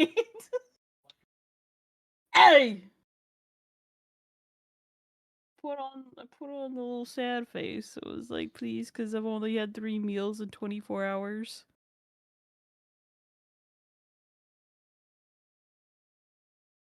Because I had 2 today and I had 1 yesterday.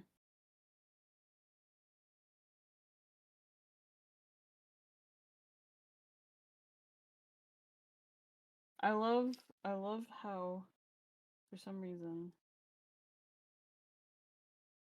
Okay, there. When I hover over the thing, this says upcoming event. But it's on my screen. It's actually covering up BAM for some reason. Oh, there it goes.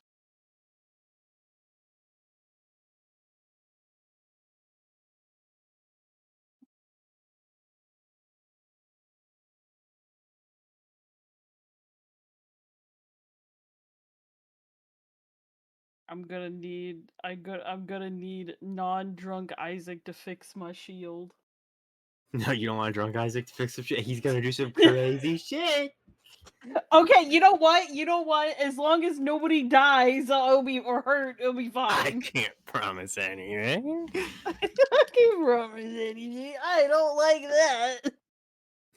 I rolled a nat 20 on my fortitude save. I don't even know if I'm feeling it yet. But no, but it's just this thing of like he's Isaac's getting trashed or trying Yeah. to. Yeah. I'm lucky I don't have anything that I'm currently building that is Correct. big and hittable and smackable.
I found Pathfinder's version of Moonbeam.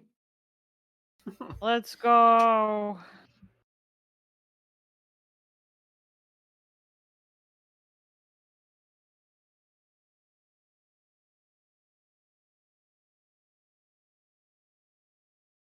The moon haunts you.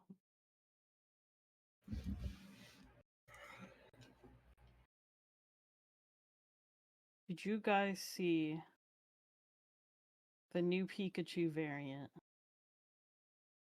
The white one? Yeah, isn't it cute? Yeah, I also saw the price of that game. Or what one is Poketopia, isn't it? It's the Pokapia. Pokepia. Yeah, but there's also a Snorlax variant too. It's called a Mosslax. We have There's so cute. Pikachu, and Pichichu. I think it's Pikachu. Pikachu and your Mosslax. New variants, and then it kind of looks like we get a new version of Smeargle too. The painter? Fuck yeah. Yeah, yeah, he's That got looks so like odd. so the Smeargle has his brush is red and green, and he's got one. It looks like he's got a painted on mustache of red and green. That's cute. He's apparently like somebody that helps in Pokepia.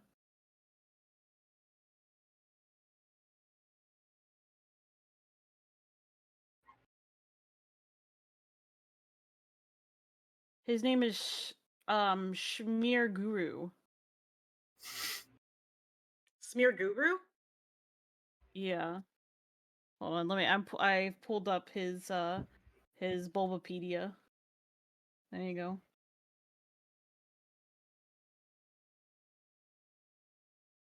Oh, he's adorable.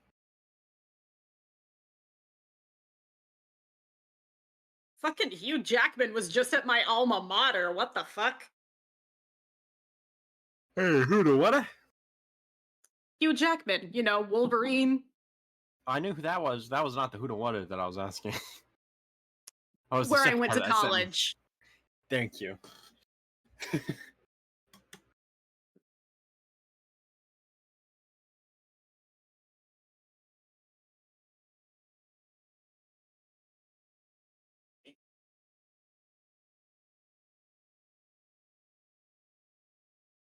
You see what I live with? And we get a different Tangrowth.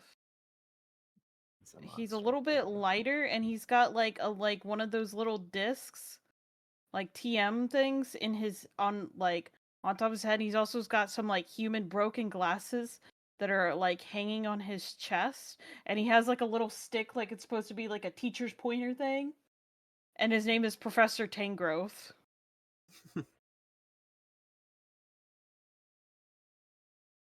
He's got gray vines on top of its head and a vine resembling a beard, along with some glasses that look like it's a TM on his head.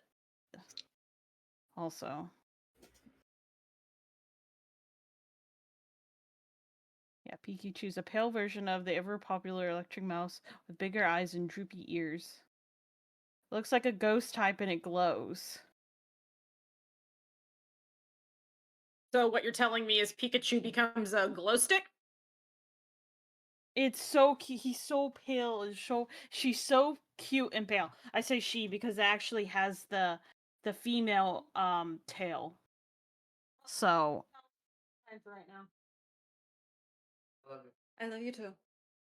I was not gonna have the fun juice because I knew serious things were happening today. Okay.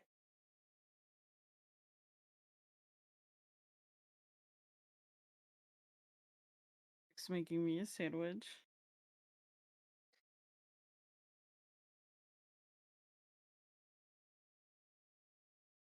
But yeah, Moslax looks like it doesn't have any upper arms. It's just got feet. My love. Yes. Apparently I had a high heart rate for 10 minutes and it was right before we went to break. Mwah. So, thoughts, concerns, threads being created? I have all the threads. You know I do. I was about to all the say, threads. Belle, we might need to come together to see what crackpot theories we have. I have a combined. theory. I'm gonna put it in our group chat. Oh, The I kind of colorful want to lunch see group it chat? too. No! Why? I want you to steal it. No, She okay. doesn't want you to see it right now. I'm not okay. I don't steal. I am genuinely curious about what you guys are thinking, but I will not confirm nor deny whether what you are thinking is correct. But I will also not say it's wrong, if that makes sense. Like I'll be neutral about it, I guess the best way to put it. I'm curious to see what you're Impartial. thinking. In due time. It also allows me to know that I'm doing a good job conveying things as a DM, which helps. Mhm.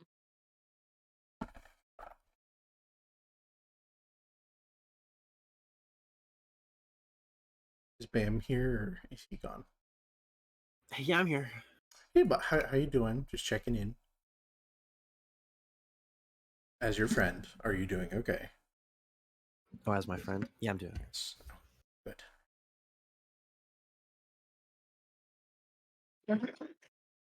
I just saw Red's face with my theory. I typed it in. I just saw Red just fucking. I really want to know. I'm curious now.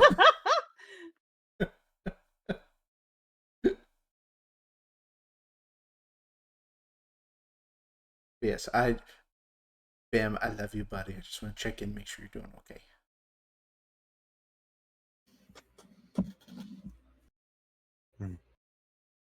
Now you just need the evidence to kill this bastard.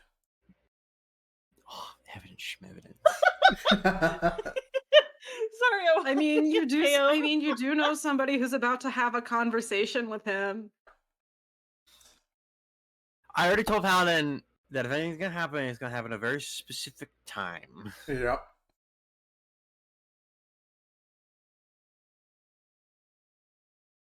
Trix brought my sandwich. Way to go, Trick. That's fucking shit. I ain't gonna lie. You toasted it too. And I got it. You posted the shit. Posted the What? dookie. I just heard Trick say, I just took a massive something or other. No, I'm assuming no, that no. shit. You went, oh, you posted it too. I was like, oh my god. No, that's not what was said. Okay. He said it smells like the cats took a massive poop. Oh. Because he walked by the cat litter box. He's sending to the household group chat the absolute bomb I dropped to the bathroom. That's what I thought was happening. I was like, damn, interesting home dynamic, but okay. No, I said, and you toasted my You sandwich. toasted it. I thought you me. said you posted it. I was like, Paladin, there's a separate story going I on in love my you, timeline. but your attention span is gone. There is a second timeline going on in my subliminal space right now.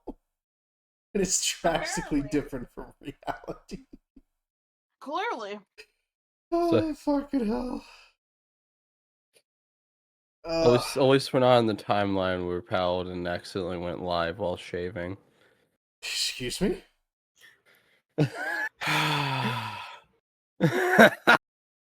Bam wants to be in that timeline.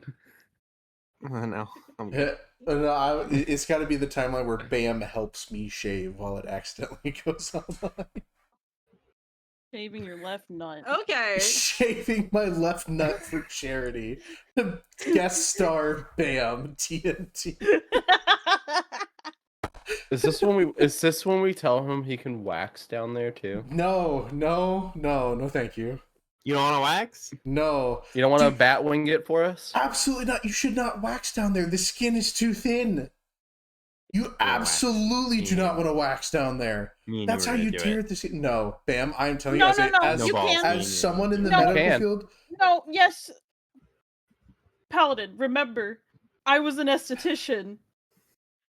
There's two types of wax. There's soft wax and hard wax. Okay. Soft wax attaches to the skin, which you don't want to use down there. Correct. Unless it's in your bikini line. Okay? You can use it on your bikini line, but you can't do it anywhere farther in. What you use is what's called hard wax, which only attaches to the hair. It never actually attaches to the skin. This is not a conversation I was prepared to have today, but continue. You know what I was prepared for, Paladin? What were you prepared for, Bam? I don't know. Maybe not having I was hoping I wasn't prepared for, the fact that Tom has a dead fucking child waiting for him in the afterlife that I learned about just now. Make me feel like an asshole for wanting him back. No, it's okay. There's a reason for it. We actually got a lore drop on a tub, which I didn't think we were gonna get for a while. You guys found out that the whole reason he knows Isaac about did. Well, yeah. He was shocked that Dragon's Bane is, or whatever this is, he's assuming it's Dragon's Bane, is back, and that the whole reason it was eradicated from Avalir is because he was the one that pushed for its exile because it In the first place. killed his son. So he went on a bit of a crusade to get it removed from Avalir. And Bam just wants one choice, man. He just wants to win, It's fine, man. it's He fine. wants to win. It's fine. With It's no fine. strings attached to it. He's gonna get a win, don't I'm you just on worry. a string of losses. Matchmaking is kicked in. It's fine, okay? Matchmaking is kicked in. I had a great winning streak during the Jess Gets Kidnapped arc. I'm now on my loss streak. It's fine. It's fine. It's wild that that's how you're comparing it, but I also kind of love it at the same time. I fucking love Am you, I man. wrong? Hey, speaking of which, Bam, are you still wanting them to have that moment on the roof? Possibly. Who knows? Okay. Yeah, I will say. Beg ruin something again. I will say at this point, you guys are winding down. If you guys want to take a long rest, you're more than welcome to. Can I say Um, one more thing? yes, absolutely. I just pictured, because you said something on the roof, Brib, all I thought was, it's just me, instead of me, you, and the moon, it's just me, you, and Stoveg. It's Stoveg. What are you doing? Our friend Stowe, do Stowe. Stoveg. Just you and me, it's us, and your friend Stowe. Do Friend do do Stowe, do man. do do do Stowe. Stovek, why are you booty butt naked again? Stovek needs the bath. Stowe needs a bath. He's just standing waiting for rain. Butt naked in the street. That's how he thinks Okay. showers are had. So we took a long rest. Mm-hmm. Yes, you guys are taking a long rest. It will be the dawn of the next day. Well, and how far did I get? In what? Like I'm fucking How sleeping. Are you shit shitting faced me? did he get? Well, how shit Either I'm faced shit or faced, or how far did I get in inventing shit? yeah, I would say you are too drunk to invent shit. I don't know, you're- man. I rolled a net 20 con will fortitude save. Okay, you know what? Give me okay, you want to do this? Give me a crafting check at disadvantage and a -5. And a minus And a -5. You're shit faced, my guy. So like, what's a 3 base get me? 3 base. And You- -5, my crafting is a +12. So bam, Total? you refuse to go to sleep. You are dragging around your wine bottle.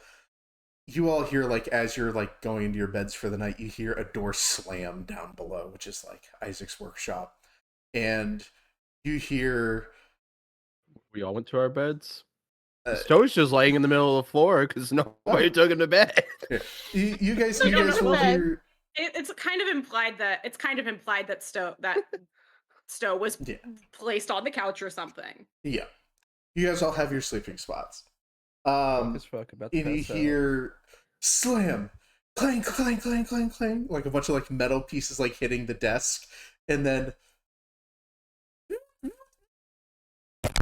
as his head hits the workshop as he passes out drunk. Yeah, that's fair. I think the Very fair. first thing that happens when Jess wakes up in the morning is So- recognizes that Pretty Soft Boy's not sobs. beside her. Pretty Boy's not beside her, and she's kind of had that little bit of, to call it a luxury is pretty strong.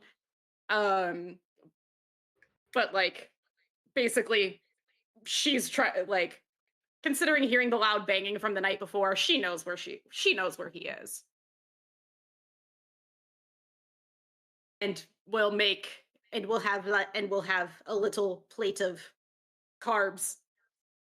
I don't imagine the hangover he's about to have is going to be very pleasant.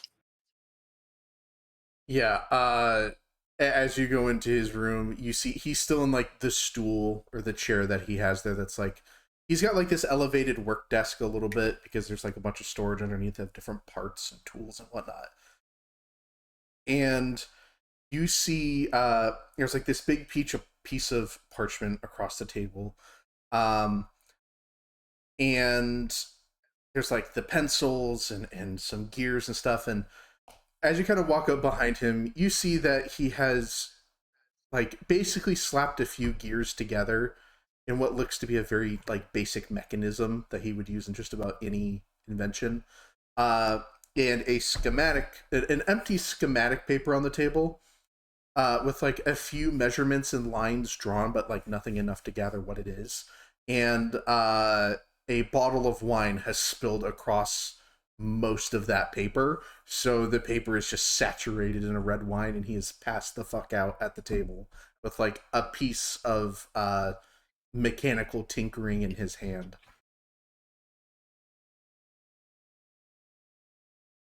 Just kind of chuckles quietly to herself, and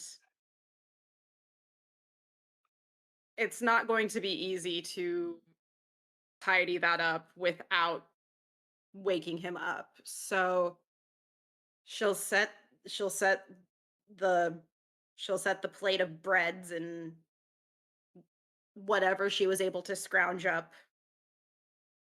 she'll set that on like an empty stool or something, and just this is almost second nature, almost like somebody's almost like she's found a howler like this before.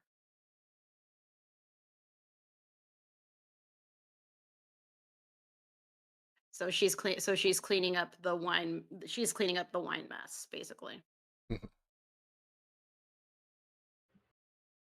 Isaac, do you stir at all?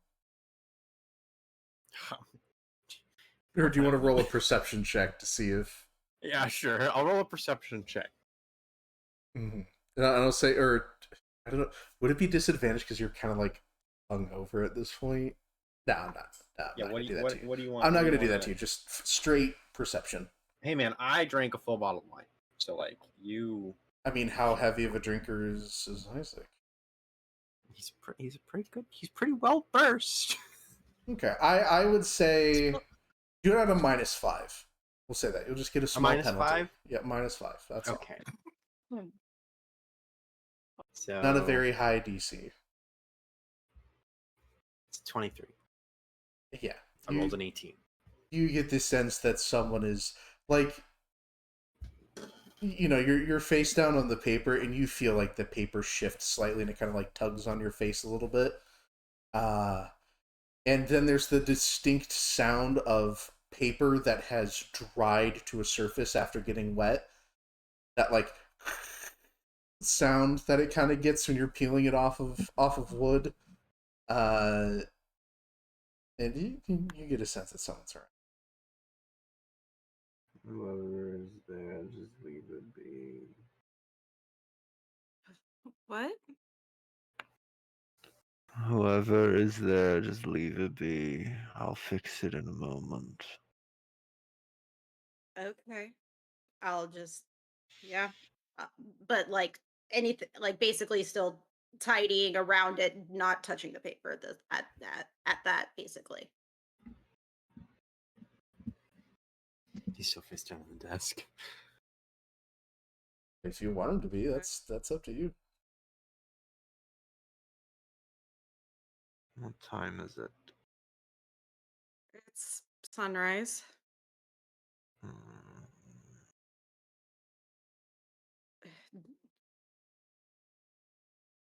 Do you want me to leave you be?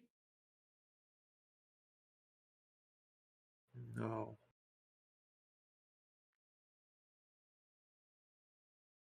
I'll stay. He moves to place his chin on his arms. What if bringing him back was a mistake? What do you mean? You heard what she said. He had a child. I saw them waiting for him.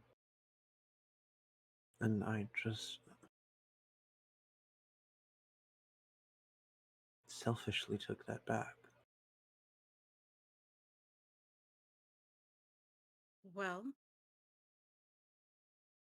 I do not think it is my place to give you that answer, because the only one who could probably give you that answer is being suspended for his own safety until we can counteract whatever was put in him.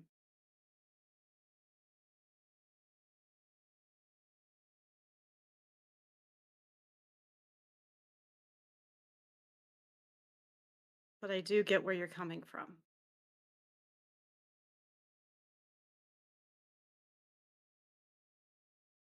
Truly? Probably not in the same way, but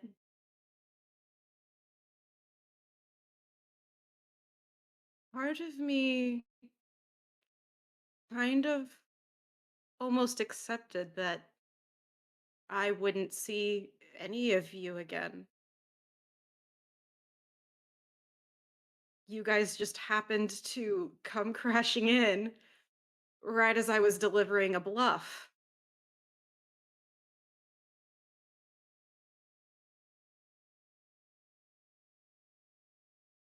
I would never want anything or let anything bad happen to you, Jesslyn.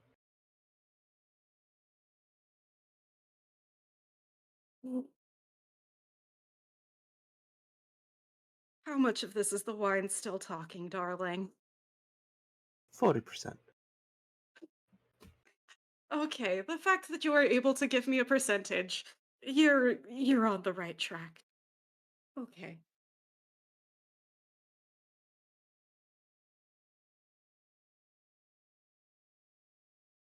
Use your family and whoever it was that you saw waiting for a Tom. Maybe people aren't entirely gone.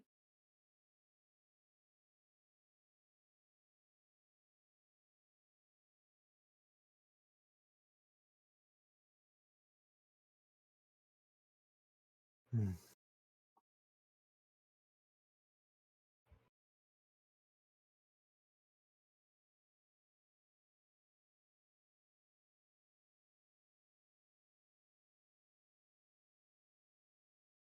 We're still here.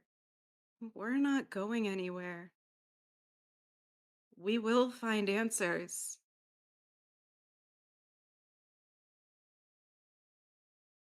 You're not fighting this alone anymore.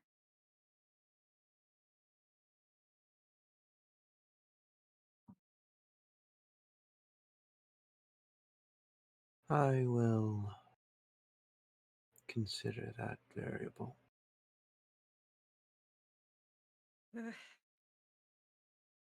And I'm just gonna reach over to where I had set the food and kind of set it not on the schematic paper, but just just holding it up so it's kind of in his line of sight.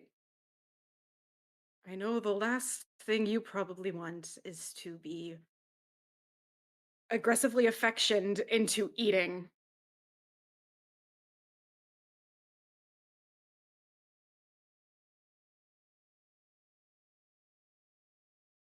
It would probably help to knock me down to at least 25%. That it would. Um,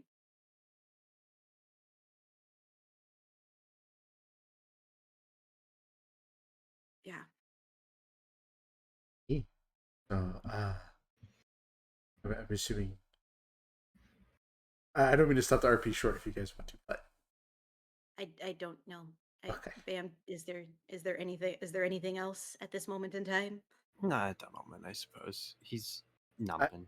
I feel like there should be. I think we need to say "and scene" when we're Yes, done with an this is RP and scene. moment. Okay, fair enough. And scene. This is and scene because realistically, I don't think we had anything else at that Okay. moment in time. Yeah, because I wasn't sure. I had an inkling feeling that that was kind of it. And you guys were just kind of hanging out, but I didn't want to stop it just in case. I think we've hit the points that we have hit. Okay.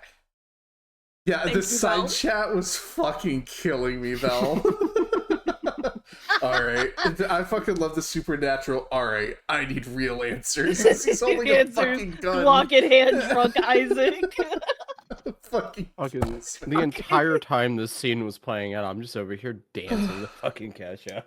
That was And then I my also I did the night before the TikTok that's posted is the theme. It's where it's from the Hamilton, where she catches Alexander trying to God. sneak out, and she's like, Alexander, come back to sleep. And I said it was Jensen Isaac.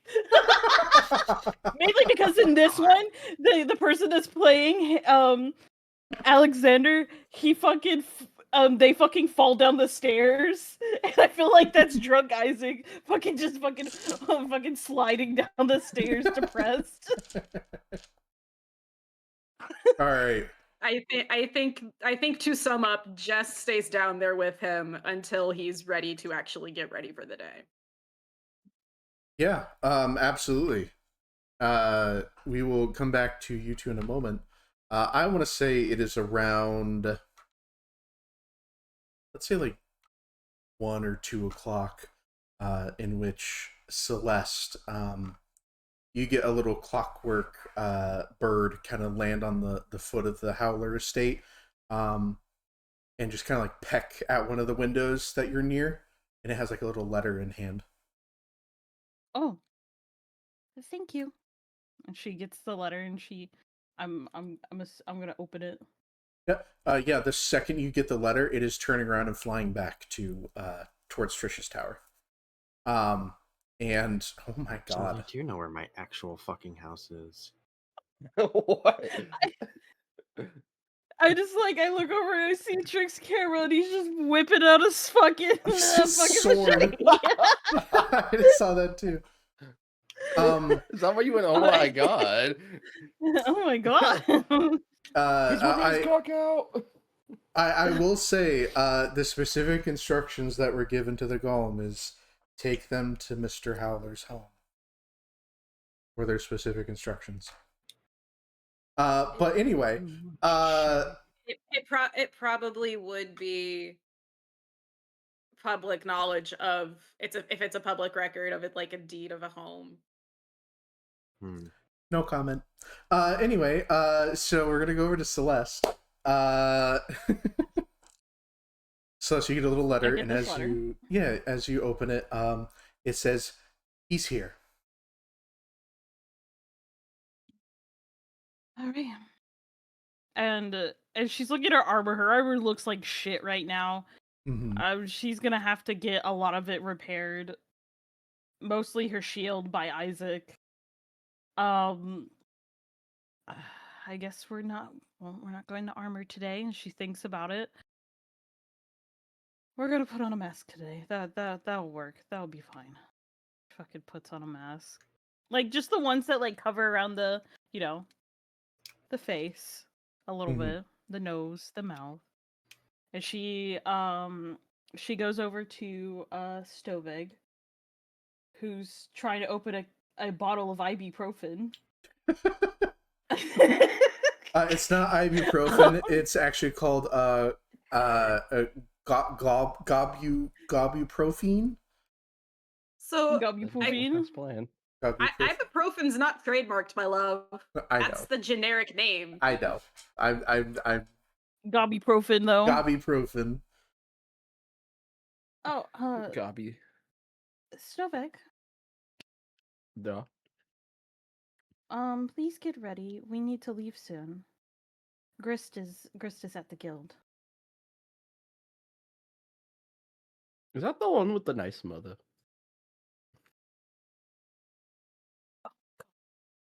Just you know what? Just get ready. Just get ready. I'm gonna go.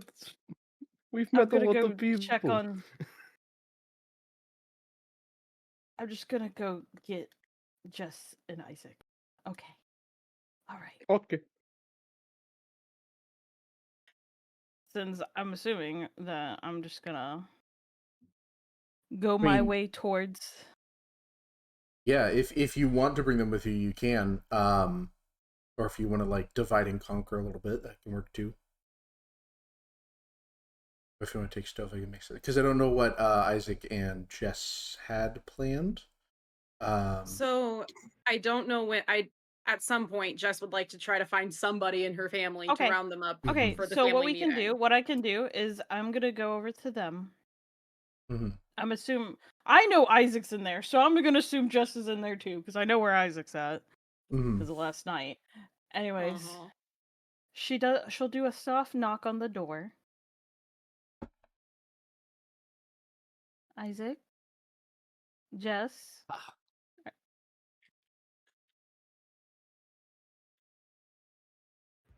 How do you manage that trick? What the fuck did you do? I took the child safety lock off. Okay, so for those that can't see what's currently going on, I can see Trick's face cam right now.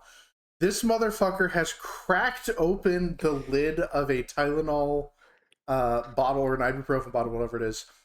But he has broken the cap in the way that the child safety lock has separated from the cap itself. And he now has two caps on the bottle. they're manufactured like this. So the reason why the child safety lock is on there is because it's children. Mhm. But if you take it off, you can just pop it right the fuck off. Okay. But I if you have a child around, pop it back on. okay. He just slams in. That's All right. Anyways, I do it for ease So of Celeste access. knocked on the door. yeah, I called knocked their softly names. and yeah. I just thought he'd like straight up ripped the cap in half, and I was like, what the fuck? I learned this when I was younger, when I was having to take medication for my ADHD, and I was always in a rush, so I just fucking figured out how to pop it off. Okay. Anyway, yes. I don't. So Celeste knocks on the door. Yes. Yes. Hey Isaac, there's a Yes. knock at the door. It's safe to come in. Well, I didn't We're think it decent. wasn't. I just wanted to be nice. I just wanted to be nice. I knew nothing was gonna happen right now. Yeah. you hear "we're decent" come from the other side of the door. No shit, Isaac. She knows her. I was just trying to be polite. Anyways, Grist is at the guild. I am going, and I'm taking Stovek with me. I know Okay. you guys might not want to go, so if you guys need to do something else, you'll know where me and Stovek will be. Well, I do need to figure out if my parents did make it to town. And I think the easiest place to start would, oddly enough, probably be Maz.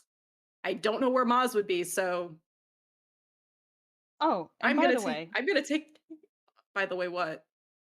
and she plops down on like one of his many, like, I guess workbenches in there, I guess counters or whatever. My stuff's gotta get fixed at some point, so I might as just well leave it here. What is this? Is it just your shield and your weapon, or is it like your Mostly, full no. armor? I mean the stuff needs to be clean. Well, this needs to be cleaned, but I kind of don't want to just sit there and have them scattered around. So Her armor here. and tools need maintenance, essentially. yeah, it needs maintenance. The shield, you know, Shield's kind of fucked. but yeah, basically, if I get another hit on that shield, it's probably gonna be fucking eviscerated. I imagine finding my family will take a little bit. So you and Stowe are good to have like discuss what you need to discuss with him. I think it might be a little beneficial for you to at least listen to some things during my family's meeting. Um, my mom was similar to you in the sense of grew up around the church is the best way to put it. Kind of like her posture a little bit. You see, she was relaxed, but now like her posture is kind of more is now like a little bit stiffer. Okay, that's fine. But I would rather talk to Grist first before I do anything. That But that is why I said it'll probably take some time for me to find my family. So divide and conquer seems to be the way to go for right now. anyways, Des, Isaac, Hey. we will see you later. So, And Isaac. she goes and picks up Isaac. Isaac, what the fuck are you doing with your hair? Anyway, oh god. So she's talking about Trick, not Isaac, to clarify. I've been watching Trick this whole time. I have to. I feel like we've all been watching Trick. I didn't even know you could do that. Dude, I got such long hair. I'm a distraction today. Anyways, Stovik, and she comes back to where she left Stovik. Stovik, let's go. Yeah. Okay. It's just me and you, okay? Hey, Okay. I get to go on a date with a pretty lady. What? What? You're gonna meet there. What?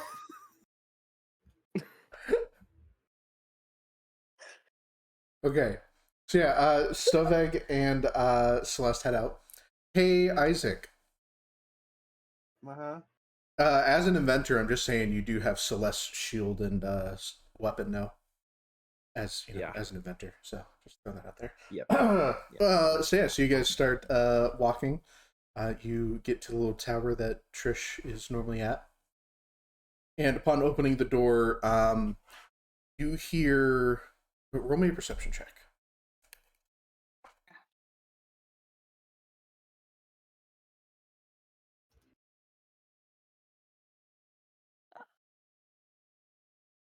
$25.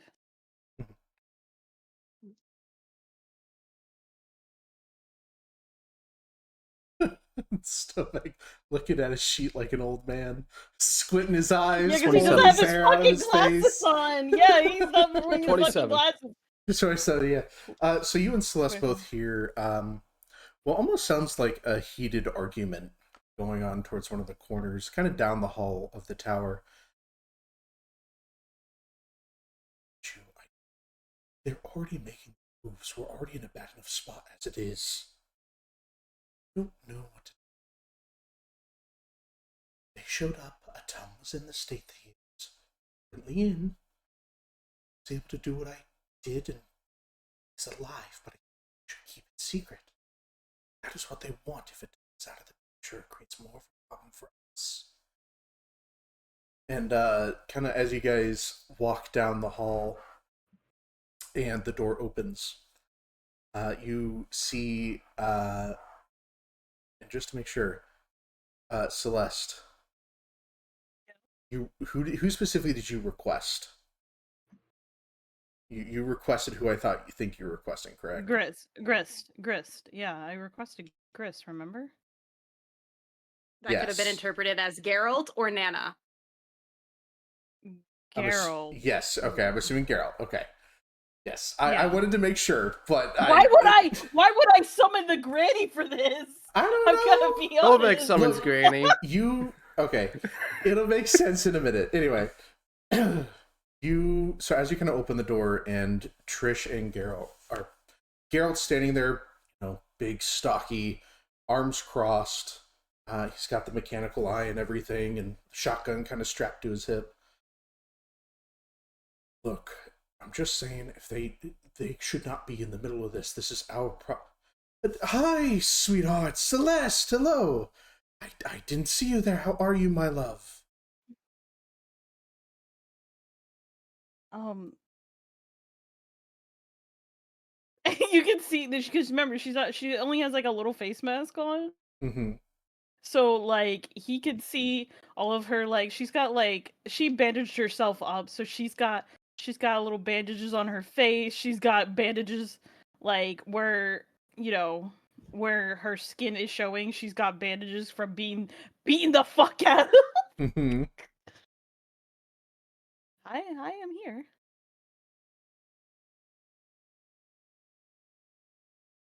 We have much to discuss.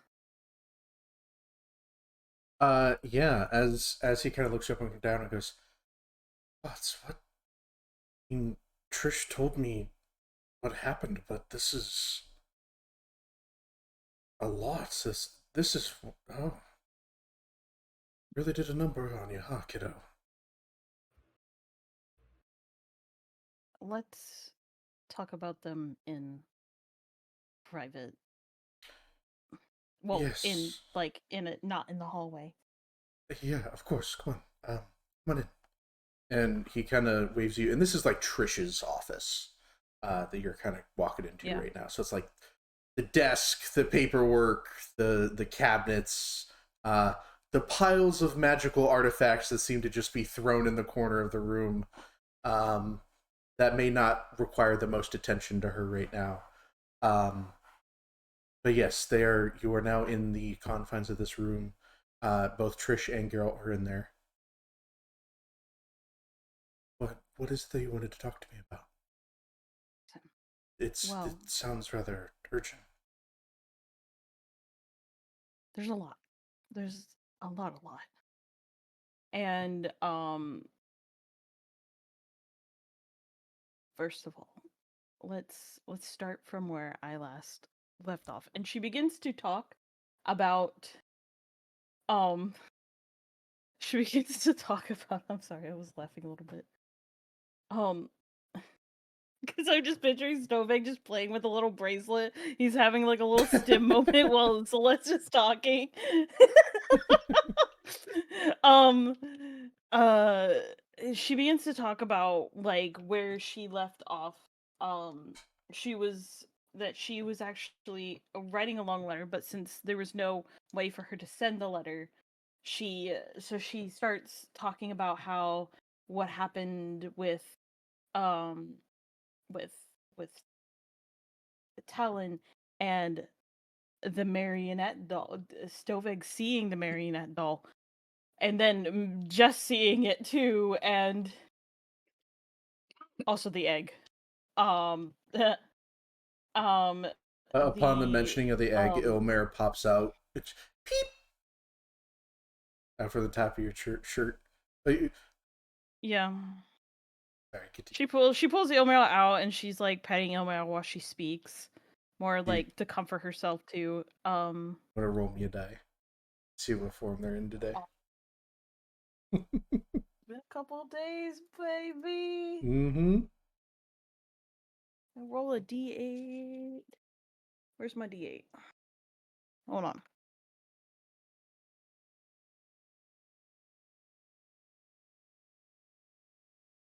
I fucking had to throw out some die. Okay, there it is.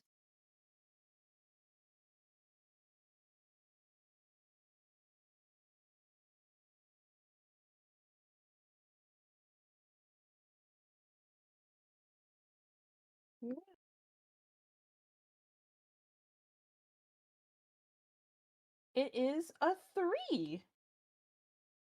Hell yeah. I think we've. Because the original one was the wood one where it's like all thick and stuff. Mm-hmm. I think Yeah. we've seen this one too at the very first one, but I think it's been a minute. Yeah. So yeah, Ilmer comes out and is like extra fluffy, like the white the it's almost like the yellow feathers it normally has because the baby is like slowly becoming more colors, or there's more colors kind of coming into the feathers. Ooh, excuse me, sorry, I have a hiccup. Yeah, that's outside. It's like this poofy little like cloud-like appearance. And as you kind of are like petting it, like every time you pet its head, it seems to like bump up and float down softly, like it's a giant cotton ball floating in the wind. It's much lighter than normal. And it's just kind of it's nuzzling, it's fluffy, and it is a giant puffball.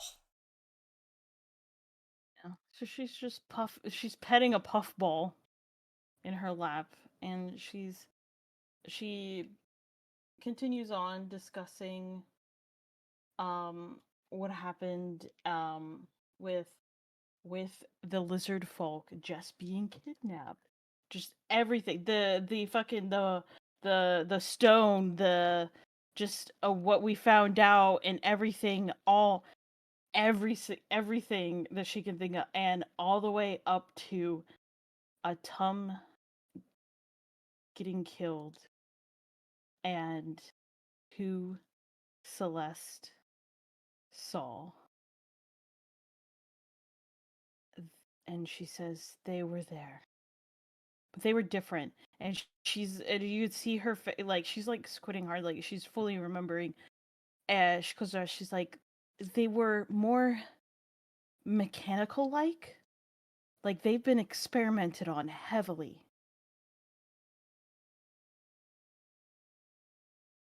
And there's one thing that stuck with me.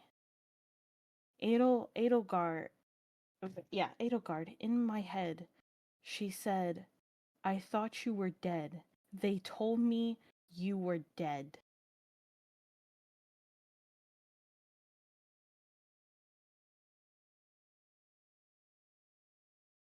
And Geralt kind of looks at Trish for a moment. That is, I guess, technically partly true.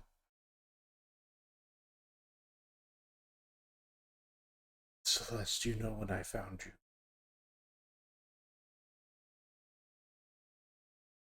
you in a state. Just my sway field to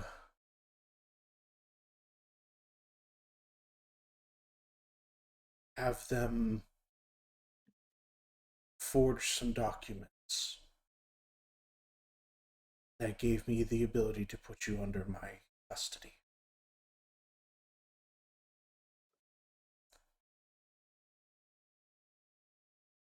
The route they took was to mark you as dead. Sick in the orphanage and died. It was all to sweep it under the rug. That Like they always do.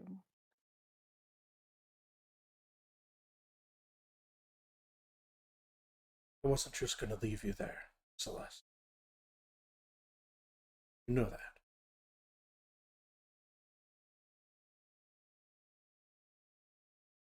I know. So, hold that. To keep things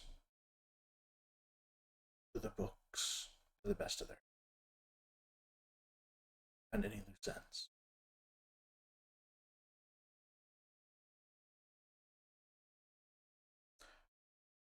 Sure, Edelgard was the most shocked to hear it. I know you told me she tended to play mediator between you all. Yeah, mediator's one thing.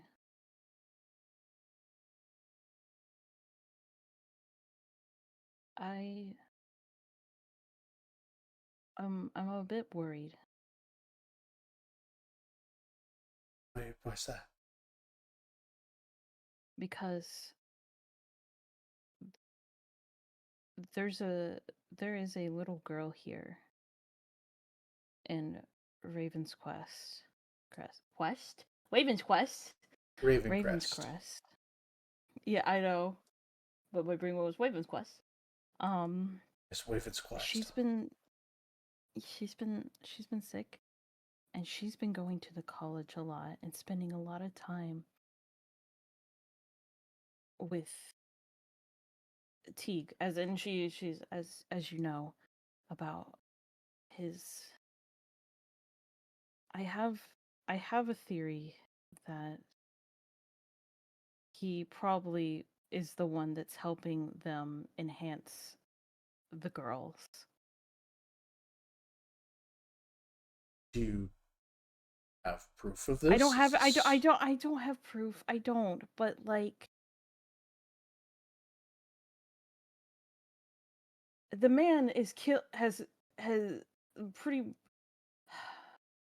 the marionette doll that basically was the thing that controlled Dale, that was with Teague, who both two of my party members, and she looks over. Stovig saw him first, and then Jess saw it first, and then Jess. And when it was talked about in front of him, he looked very angry and upset that we knew about it. That we knew about the marionette doll. And they were with Katarina. It was with Katarina and Edelgard and the others. So that leads me to believe that he is possibly helping them create make these girls into weapons because that's what they looked like. They didn't look like normal humans. They looked like absolute weapons. Steam was coming out of Katarina when she was hitting blows to me. It's okay. And he kind of like gives you a fatherly hug for a moment as he kind of sees you getting worked up over explaining things. He goes,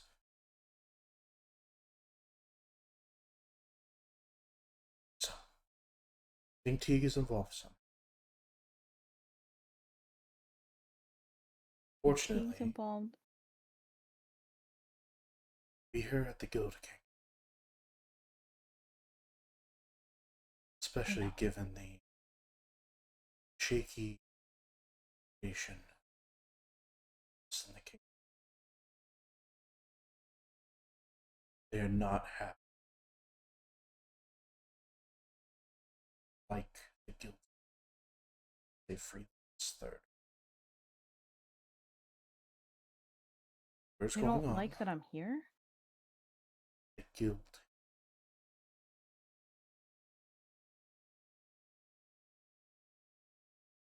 Haven't been able to get a meeting with the king for saying it's because he's sick. The king I have talked to has been through Sierra. Seems to be voice of the king. So,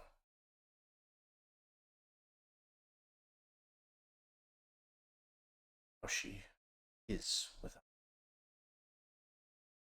Fond of our involvement. She showed up in, as I said, she showed up in Isaac's dream and invited us to a ball, a science thing. Yes, to my understanding, that is for formalities, nobility, and a reward, in a sense, for what you've done.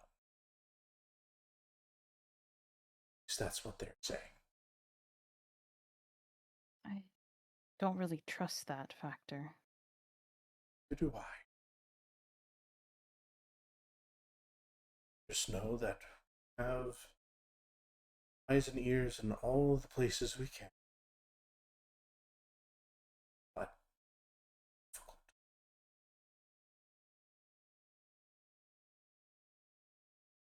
Without the cooperation of the king, it becomes very difficult for us to function everywhere. Guilds are losing contact, becoming difficult to.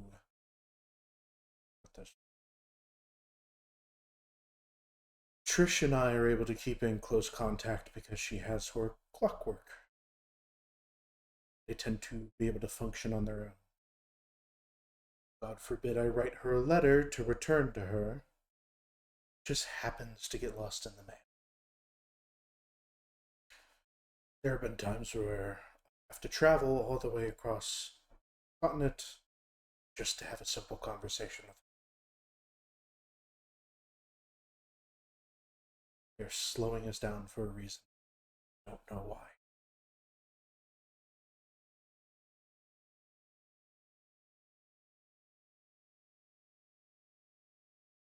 I know. And as I explained with everything with with Polaris, more stuff is going to come through. There's so many holes right now. I think that's why the church is a bit frantic.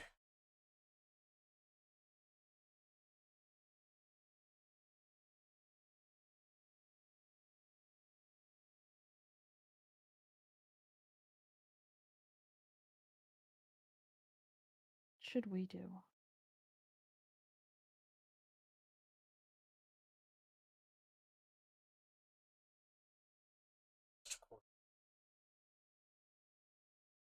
Be for the guild. But certain heroic party were to get involved in some shed some darkness, bring some darkness. You can't exactly refuse that. Are their heroes after? Yes.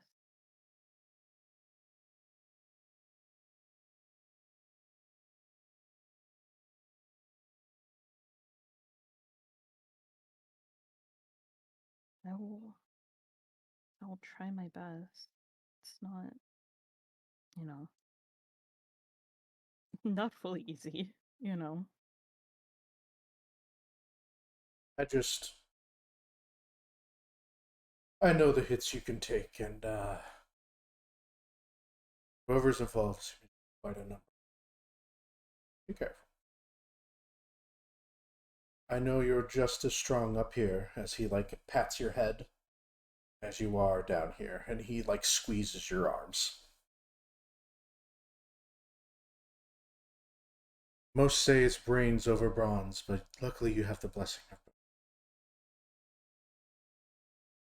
Yeah, she looks over at Stovig. What are you doing, honey, during this serious conversation? The entire shebang that I've been doing on camera. So Just dimming out. Stovig's just like picked up a couple of trinkets that were like left in the corner of the room. He's like fidgeting with them. And as you kind of look over to him, as he like flicks this like whatever thing he has in his hand, you see like a little beam of light shoot out and like scorch a hole into the ceiling, leave like a little char mark, and he just kind of like and like sets it down. He goes, oh, and slowly sets it down. It's like, whoa, we got a jar of fox. The bee.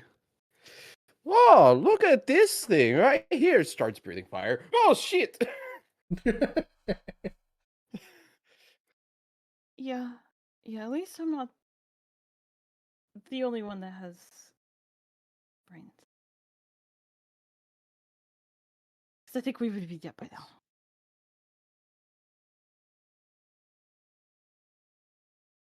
Well, He's smart in other ways, but just not. oh, trust me, my time in an adventuring party, but there's different roles for each individual. So. I also kind of, and she's like looking. Do you think there's a way that we can help the lizard folks, since I told, like I said, the tree kind of. Yes, actually, we were going to send out a scouting team out there to know what the hell is going on out there. It's made quite the round in news. Yeah. That may be the. Never mind. Oh no, go ahead. Speak up. Starbuck touched the tree, got absorbed into tree, and now tree go poof. Oh yeah. So it's okay. Noted. Keep that on the lowdown. Does anyone know the you're way involved with that? No. Keep it that way. Nobody that would be of importance. Keep it that way. Last thing we need is another reason for the guild to be blamed. Yeah. Do you think they're gonna blame us for Tum's death?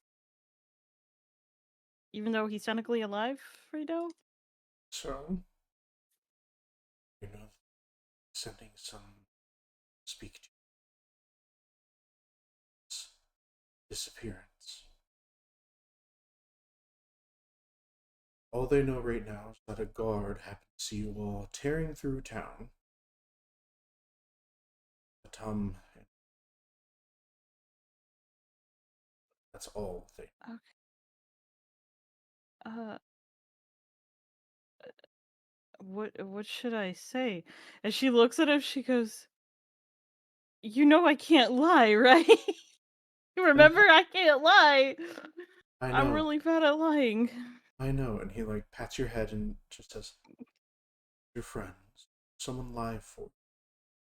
Let them let it tell me it's dead. Buried. It's gone. Let them think it's whoever wanted him gone."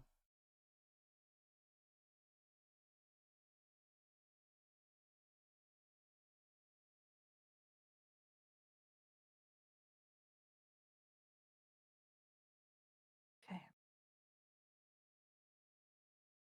Whew. You know of a famous scholar did a type of social experiment.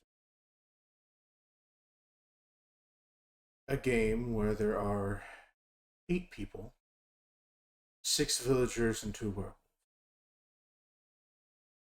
The concept of the entire game is basically to show that those that are more informed sway the unknown. Correct, Mafia. Correct. Correct, Drake. Look at you. It was originally a social experiment designed to show that the uninformed masses will always hold that information tight to your chest. Use what you know. Yeah. I'm sorry, I had to throw in a Mafia reference. No, I'm laughing at fucking what fucking Bam put in. Goddamn Among Us. The fuck I it sounded Among Us. The Grim Reaper. Anyways. Oh yes. Is that Grim Reaper? I think he's dead. I'm hidden here. Be bloody to do so.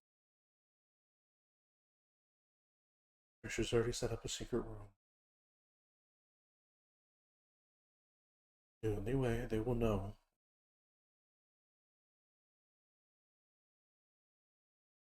Okay. They bothered looking. Sue me. Mm-hmm.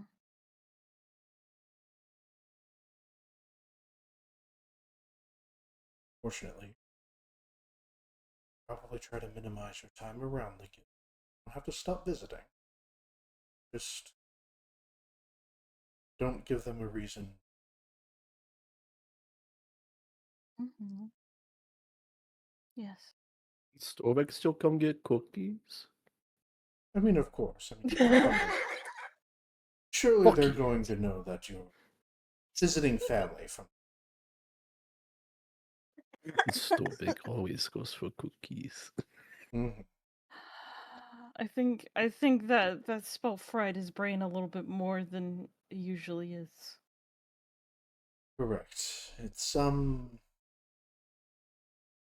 I trust that you know best utilize your. And I mean that in endearing way. Starvek. He's, Da. he doesn't even know what you said. he was just fidgeting, then he goes, huh? Nah, yeah, that's yeah. You know? Storbeck keep time limited, visiting only for cookie every once in a blue moon. Very well. Mhm. And I should Yes. probably not give you any more letters. Well, pertaining to anything in utmost importance. Correct. Send me letters. Just try to do it. The member. Yes. Trish is by far the easiest to get the letter to us. Individual nature of her clockwork. The only way we will realize if the letters are going missing is if someone is specifically targeting them. Shooting the carrier pigeon. Mm-hmm. If that happens, then we will know there. our suspicions are true. Yes. So we send fake letters? He No. raises an eyebrow and kind of turns to Stovek and goes, "Oh, smarter than you look sometimes." I told you he can be smart. It's just... Yes, Stovek. Fake letters, actually. Right, I know what I'm sending. It's gonna be a doodle. If doodle goes missing, it's whoever has doodle. If it's a penis, I'll laugh. It's a penis. You got it, big man. All right. Oh my god. One of the fake letters is now gonna be a fucking giant ass weird penis. It's gonna be grotesque and like bubbly. It's gonna be you give me a crafting check to see how well you draw this penis. No, I'm just kidding. I'm kidding. Oh my god, he's actually He's rolling. doing it. What You gain advantage if you're tracing. That's wild. Oh my god, damn. Hold on, I gotta go to... Oh god.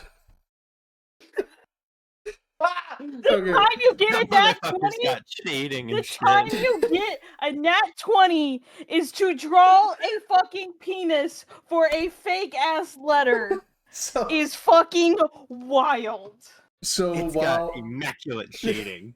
so while you are while you and Geralt are talking, just be careful. Promise me that you are safe.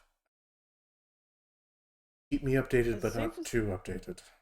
Can be, as safe as I can be. Yes. Mostly. And you let me know if I need to come home, okay? Alright. I will let you know if we need you anywhere, and we will send. Trish can also send it. And at this point, he's like looking at the piece of paper that Stoveg is holding out to him. He's just like standing next to you with this folded piece of paper, and Geralt just slowly like grabs it and pulls it and goes, "Assuming this is for the fake letters." Oh, did he draw something for the fake letters? Yes, he did. It's and as he L- opens let me- it, let me see. hang on, as he opens it, his eyes widen in horror. Oh, oh, oh, God! Oh, fuck! It like folds it up and like keeps it What together. is and goes, it? Absolute no, let young lady, absolutely not. And he's- Oh, I just asked to see his drawing. What did he absolutely, do? I am not handing my daughter this piece of paper. What did you draw, Absolutely Stovek? not. I do exactly what he asked for. It is so for player knowledge, it is a grotesque penis that is like bubbling and popping with ooze and like veiny and thick. There's also like Looks like it's rotting. looks like it's rotting. Like the nut sack is like one is falling off the other. And the Yeah, head, I'm gonna have a time with the this part of the head- VOD. yeah, the head looks nothing like the head of a penis. It's just a mushroom head. Ye old dick pig Ye old is dick what that pic. is. In calligraphy, it is written at the bottom, "Ye old dick pic." And Geralt is horrified at the. He's like, God, the amount of detail. Why is it shaded so well? Stovek is talented in many ways. Trish, send this to someone we know will receive it. She goes, I'm kind of curious now. Should I? No. Don't. Not even Auntie Trish could look at it. Just- Stovek, what did you draw? What Listen, he asked for. Celeste, all I'm saying is, Geralt has seen his fair share of gruesome things, and for him to having this reaction, well done, Stoveg. Oh my god. Yeah, absolutely. So after that, he just And Geralt goes, okay. Be safe. Be careful with the hand that you play. Okay. Need any advice on such a way? Contact Trish or someone else who can send me a message. Try to reply the best I can. Mhm. Should I one more hug? Is yeah.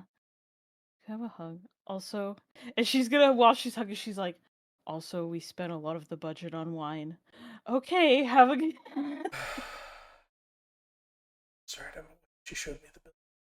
It's like Yeah, what he I know. whispers to you as She's, he's like, hugging you, crying. and like a small tear runs down his cheek as well. It's I all right. know. I know. It's fine. Just deduct it out of my whiskey budget. Not the duck budget. Not, of course, not the duck budget. We have to keep the ducks. We've invested too much. Do you have new duck? Oh yeah, the new seasonal duck is coming out soon for Cheese Quack. Oh God, don't remind me. He's now like softly sobbing as he's hugging you.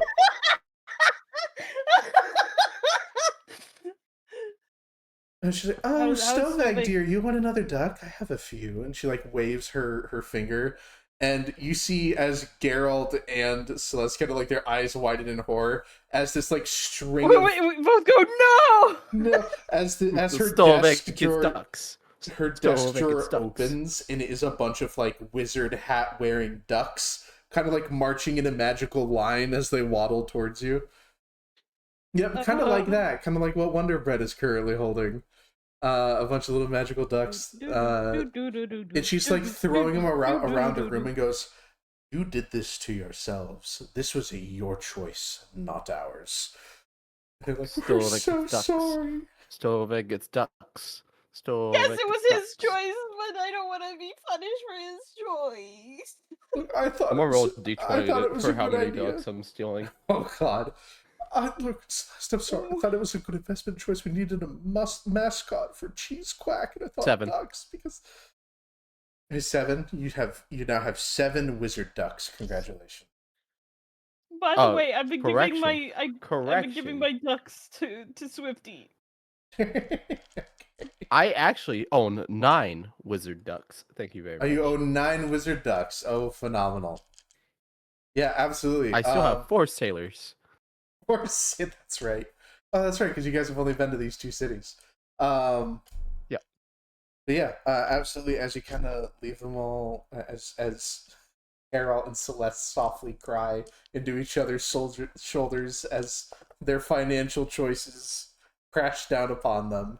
I like how he's saying financial choices. Like I had options. Hey, you as a player came to me and were like, "What if the ducks are the mascots for the Cheese Quack factory? This is your decision too." Yeah, I know that, but it's not my character's decision. It was not my character's decision. It was Gerald's decision. Yes, correct. So does that technically make the Cheese Quack Factory another guild? And no, it's a restaurant chain. It's a restaurant. Okay. It's a restaurant. But Damn. yeah. So we will then cut over as Geralt and Celeste softly sob into each other as ducks haunt their room. Over to Isaac and Jess. As Isaac has, I'm assuming, gotten ready for the day. Is he going out with Jess to kind of look for family? He's typing and I just didn't want to oh Yeah, I'm sorry. no, you're good. You're good. I don't know. Am I? That's up to you. Are you going out with Jess, or are you working on things in your room? Yeah, For Celeste. Like an hour after his hangover has probably kind of gone down a little bit, and he's eating bread. Probably. Do you want to maybe walk off the hangover a little bit? Well, Jess doesn't want to be alone. Isaac is indifferent, but he also hasn't finished the main objective, so he's Mhm. probably not going to want to leave their side very much. Okay. So no. No, I'm going with. Yes. Oh, you're going. Okay. Okay. Yeah. Okay. So the goal is, I think Jess is looking for family, correct? Initially, yeah. Go ahead, give me. Actually, where's one of the first places you're gonna look? Um, I guess logically the first place would be where we know the bakery's gonna be. So it'd be pretty close to the guild tower. Yeah. Absolutely. As you, so you know where to look. You know where to find Moz. They're probably at the bakery. And as you and Isaac kind of walk down one of the roadways lined with, like, it's almost like the business district where there's a bunch of stores and uh, artists and craft workers, that sort of thing. You smell a wonderful, mouth-watering fragrance of fresh baked bread drifting down the street. And keep in mind, it's like just after lunch. So, like, everyone that has just eaten is now kind of like going back to work, and this amazing smelling bread is now lingering in the air. And everyone's like, people are talking, like, oh my God, I should have stopped there for lunch. Oh, why did I stop at that sushi parlor? I feel awful. And they're all like going back and forth, and people are talking. It's kind of creating a little bit of a buzz about, where's this bread coming from? It smells amazing. I'm so excited to give it a try when it opens up. Um, very coy marketing plan, perhaps, Uh-huh. by a particular individual. And as you kind of walk up to the storefront, you see people are like, the front of these windows are like, they're not boarded, but like it's clearly under construction. So like no one can really see into the windows. There's like an opening soon sign somewhere in the window, I Yeah. imagine. There's an opening soon sign, and people are trying to see past the plywood to see like what's inside and where the smell is coming from. And as you kind of walk up to the door, you hear a little bit of noise, like some footsteps. It sounds like there's a couple footsteps in there. Um, so do you knock on the door? Yes. Yeah, absolutely. You guys knock on the door, and just a couple footsteps that shift around, and you hear one open up. Swings open, and goes, "Where you want?" And it's a half-orc man, burly, white t-shirt, uh, and he's got like work pants on. He's like, "We're under construction." Hi, Jesselyn Reverly. Reveille. Yes. Hi. Hmm. Only one Reveille we know we're supposed to work with. Nice try. Like, starts to shut the door. Okay, did Maz put you up to this? Yeah, absolutely. Come on in.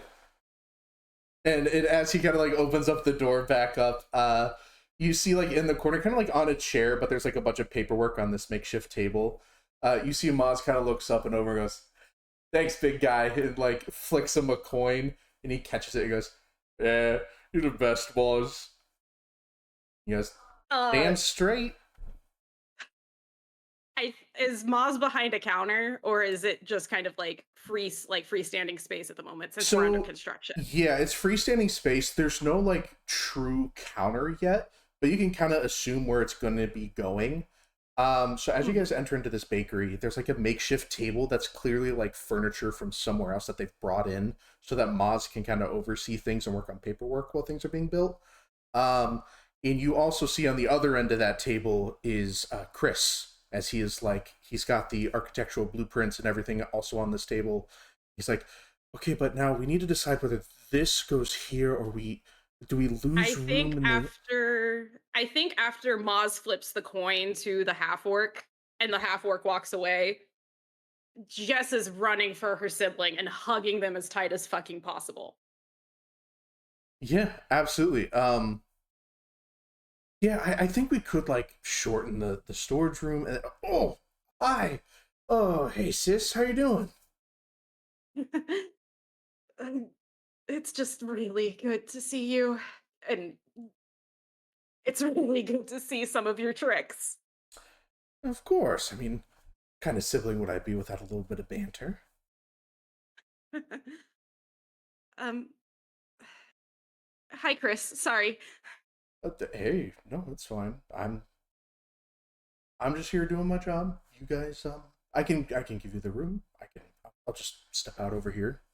Uh, Um, Wonderful to see you. Feel free to stop by for dinner. Sure, you know who would love to see you. uh, yes, and Sure. I think there's something I want to try for her to see Yeah, if it bolsters her spirits. yeah, of course. I mean, she'll be returning from treatment in a few days. Fatigue. So, yeah. Ooh. Okay. But they're hoping that this helps her. Um, from what I've heard, treatment's been going well, but it technically haven't seen her in a few days. But it sounds like things are going well. Okay. Yeah.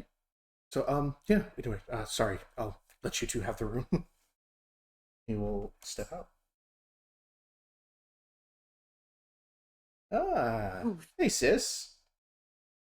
So you hi. got your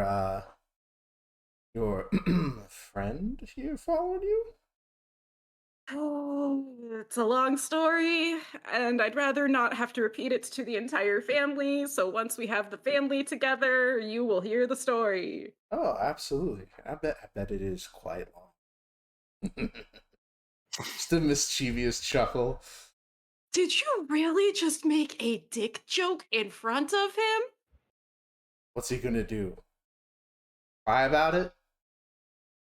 It would be kind of embarrassing if you did cry about it. You're not gonna cry about it, are you? As Maz like looking He's got more fast. metal than that. I sure fucking hope so. Especially if he has to put up with you every day, sis. Them's fighting words. You know I just made it in good fun. But where is it just you here? Is Valerie, our mama Uh and papa? yeah, I mean it is just me. I know Valerie kind of stepped out for a minute. They're currently doing some they're picking up lunch essentially. Getting some Oh, so ingredients. okay. Yeah, going to local butchers, that sort of thing. Um, Okay. and actually, our extra guest should be around, and she kind of like whistles, oven, and you hear clang, clang, clang as you see kind of from like the back, what would probably be like either the storage area or um, like where they would prepare the dough and everything before they bring it out front. This massive hulking, what can only be described as a furnace, that is also a golem. So he's got like in the center of his or his at his core, he is a furnace, and he's got this big round stocky frame and like these stubby little arms that like extend out. So when he needs to reach into his chest, and his fingers when they're all snapped together look like oven mitts, so that he can slide under the bread and pull it out. Um, and you see kind of where like behind the counter would be, there is a slot that he would sit perfectly in, to where he sits and bakes the bread at an increased rate during uh busy hours, and he's just kind of there. Oh my goodness. He's spectacular. Unit 03VN operational. Hmm.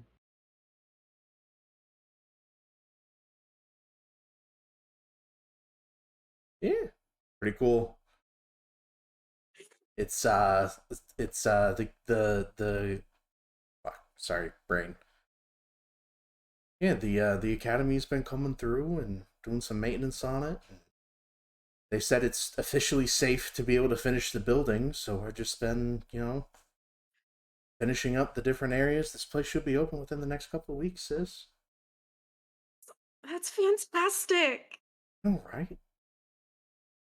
Hey, and I know your friend there probably wants to get a look at him, so you're more than welcome to poke around if you'd like. Well, his Atum's his mentor, or was. It's touchy at the moment. Yeah, Tom. Yeah. Anyway, yeah, he. How do you know about that? Yes. Hang on. Yes, Isaac. Or yes, Bam. What is it? 29 crafting check give me just from looking at it. The 29 crafting check from just looking at him. It is incredibly complex, almost to the same level as Dale, to where it's like layers of enchanting and engraving. The mechanical work on it is phenomenal. You actually recognize some of the work on it as being some of Atum's work. There's a lot of like similar gears and joints that are influence of Dale, I guess is the best way to put it. So you see like little like where the kind of the arms connect as like these ball socket joints. It's reminiscent of Dale, yet more refined and more boiled down to, I guess, a science, if you would like to call it. And the enchanting on it is incredible. Like the way they've layered the plating so that the runes don't touch, so they don't conflict, and like it is a mechanical marvel. And you feel like you're looking at a massive, bulkier version of Dale.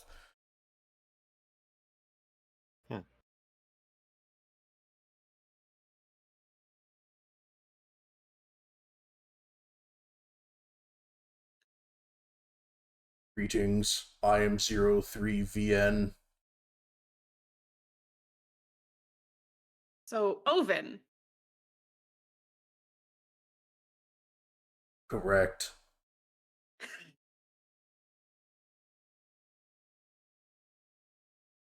This,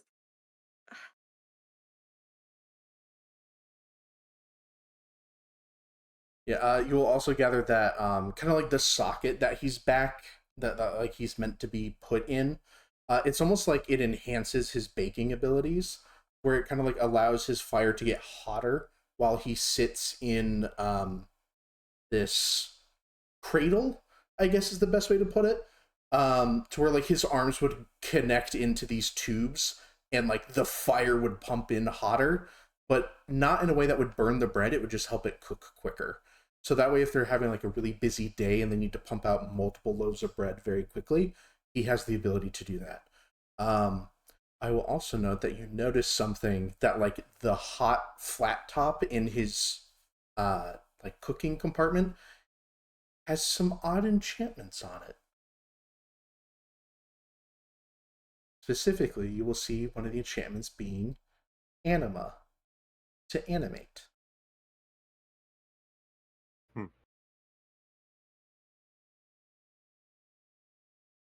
Yeah, he's pretty great. He's very complex to my understanding.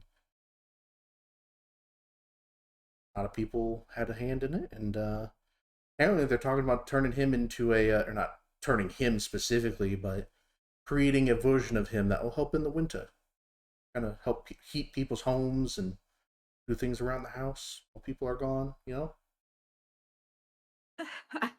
oddly enough, I kind of do. Yeah. So, yeah, what brings you here? Just coming to hang out, say hello, waiting for I mean, mom and pa to get back? that's kind of part of it. Because the message I gave to Mama kind of implied that it's a lot of what I've found out is pretty sensitive. Ah, see. So it's gonna be one of those family talks, huh? You know, like the big drawn out ones with the emotions, talking, Yes, yeah, and the stuff I'm not exactly good at. I listen, I'm aware. Um, which is why you are probably going to be the best person Mhm. to have Papa see reason when we are in those talks. Because Yeah. he might blow a gasket depending on what things are told. Oh, all right. I can keep the old man in check for you. Yeah. Um, And about this time, you hear like ding ling ling ling as the door kind of opens, and there's like the bell. Uh, oh my God! Is that who I think it is? Valor? I mean, And like the same thing to Maz. oh well, so that's the thing. But as you turn around, saying Valorant, she's already like tackle hugged you. Hi, hello. Hi. Oh my God! Why didn't hello? Why didn't you rise? It's been so long. Um, well, time was of the essence, and a lot of what I'm dealing with right now is, for lack of better terms, confidential. Understandable. I won't pry too much. How have you been doing, sweetheart? As she kind of turns over and looks at Isaac. That's a loaded question. Oh, that is. Oh, um. Okay, I won't pry. I did just come back with some extra meats and stuff. Are you hungry, dear? A little bit. Darling, are you?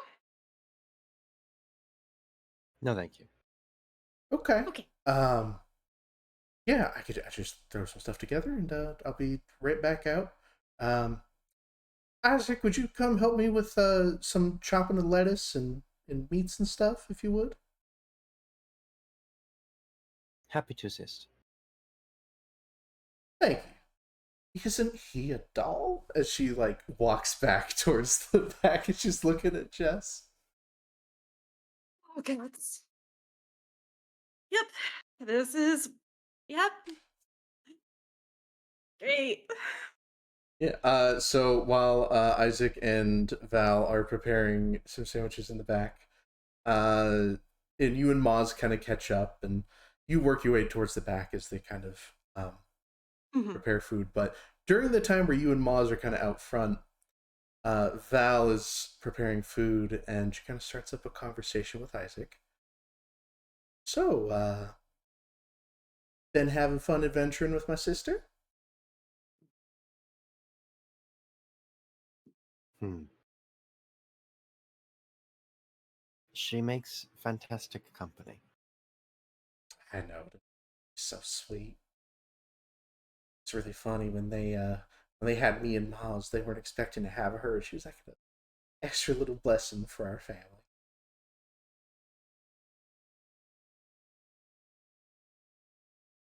I believe that was mentioned in some way. Yeah, she should have seen her when she was a kid. Oh, she was rambunctious as hell. Gonna keep a violin out of her hand to save her life. Constantly fiddling and playing, and honestly, it kind of helped us get some customers. You know, seeing a cute little kid running around playing a violin definitely generated some talk amongst the town. And then your father came through and offered to tutor her and gave us a bit of, I guess, an upstart fund for our family. Helped us open up the bakery that you saw in Vane Hill. Which, oh, by the way, thank you. The rat problem's all figured out now. We really do appreciate you handling that. Uh, Wonderful. Gave Papa a good talking to, making sure he didn't leave any stale bread down there again. How many times I tell him that it attracts rats, and he never believes me. Gave him a good ear pull while I told him not to do it again. Hmm.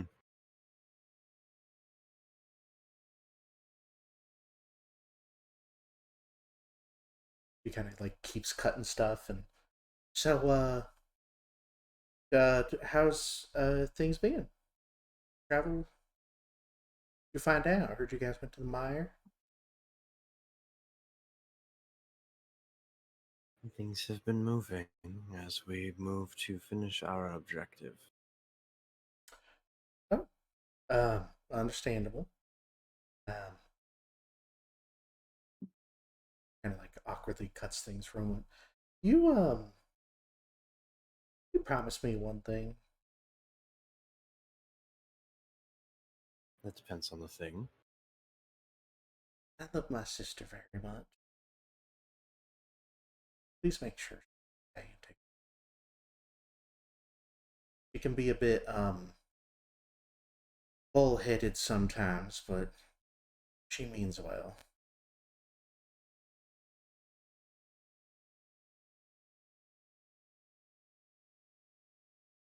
I can assure you that I will do everything in my power to keep your bull-headed sister from harm. Good, because Maz is already enough of a handful. Having her, oof, can't imagine having both of them in the same household.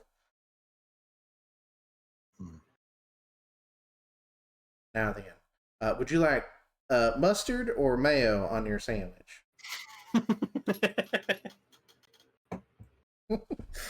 Sorry. And then we Not will... ready to think of Isaac's condiment preferences. You guys throw Pink Pony Club at me, I throw condiment preferences at you. This is the exchange we get as DM and player. So, and at this point, Maz and... Club. Maz and... Stallion bar. God damn it. At this point, Maz and Jess will kind of come back in. Oh, hello. Sandwiches are almost done. Jess, I'm assuming the usual for you, and Maz. I don't even need to ask. I already know. Yeah, just don't overload it with mayo, please. Well, mayo is so good. I don't know what your problem with it is. Listen, I like it too, but just a thin layer over the bread is just enough for me. Look, put some extra meat on your bones, girl. Men like something to hold on to, you know? I'm trying. Yeah, sometimes guys like a little extra to hold on to, you know? It means you eat well, means you're taking care of yourself. And hey Isaac, roll me a perception check at a disadvantage. God damn it, Belle! I love you. 13. 13. You won't see this, but Jess, you do. She kind of looks at you and like side eyes Isaac. You know, kind of like flipping back and forth between you two as she says it. No. Do not go there. But go where? What do you mean, sweetheart? I'm just saying you gotta eat well, take care of yourself, you know? Yes, I am aware. I'm just saying that... I've put your preaching into practice with my friends. Well, clearly not, because you look skinny as a bone. Have you been eating that bread I sent you? What? The elven bread I sent you? It's like a whole goddamn meal in a single bite. Yes. Yeah, are you sure? Because I can't tell. There is a lot burned when you travel and fight for your life. Hey Jess, give me a diplomacy check here for a moment. Oh no, I'm gonna hate this. Just straight diplomacy? Yeah. 24. Yeah, so as you're having this conversation, you're totally realizing she's being a big sister to you right now. She's giving you a hard time in a loving way. Listen, younger sibling IRL, I know how this grilling goes. But anyway, I will digress. I'm sure I can give you an earful another time, and we don't have guests here. Plus, Mama and Papa should be here in just a little bit. Oh, yep, yeah. Yeah, and I've already prepared some food for them too, so we can all have a discussion over some sandwiches. What do y'all think? Yeah, that typically talking about things goes over better without the empty stomach factor. Especially Papa, you know how he gets when he gets hangry. Oof. Uh, did did Mama find another weapon hidden somewhere in Vanehelm? Did that happen while we were gone? No, but I am surprised how many times he has tried to stash them here, even though he won't be here. But man is too many swords. But I mean, I know they don't talk about those days much, but gods, you'd think he'd have a whole fucking armory. I mean, maybe, who knows? Maybe, see it a little bit in Mom. Be a bit of a kleptomaniac, kind of rubbed off on Miles a little bit. We better not tell Hey. this to Swifty. Looking Hey, at Isaac, we better not tell this to Swifty. Hey, I heard that, first of all. First of all, screw you guys. I'm not a kleptomaniac. I simply acquire items from people that no longer have a use from it. Then what was you taking my diary when I was 12? That was blackmail.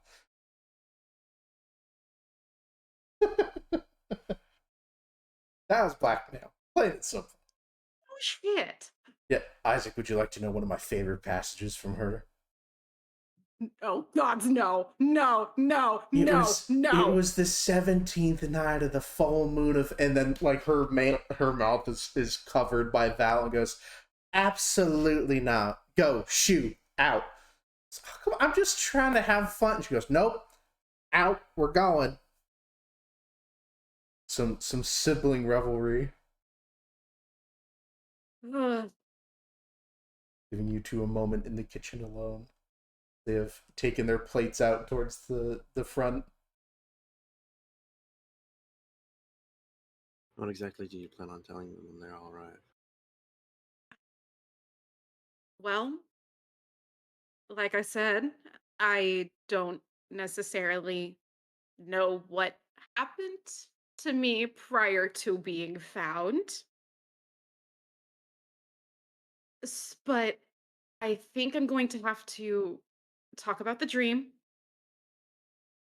and talk about a couple of the things for why particular entities wanted to take me for my light.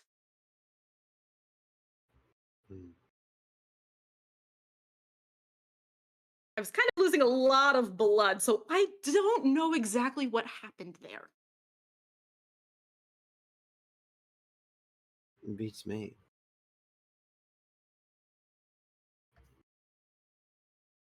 But you'd probably be helping fill in gaps, and you'll probably ask the questions that I will be too afraid or too emotional to ask.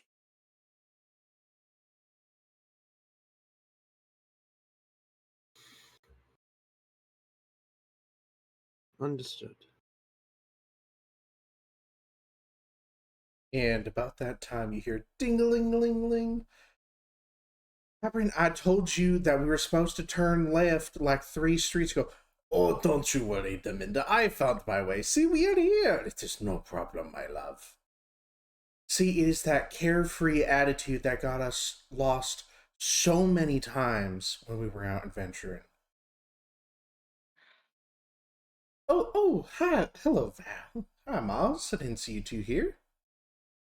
I'm forwarding things so people know who the fuck they look like, what the fuck they look like. Now that the family is here, absolutely.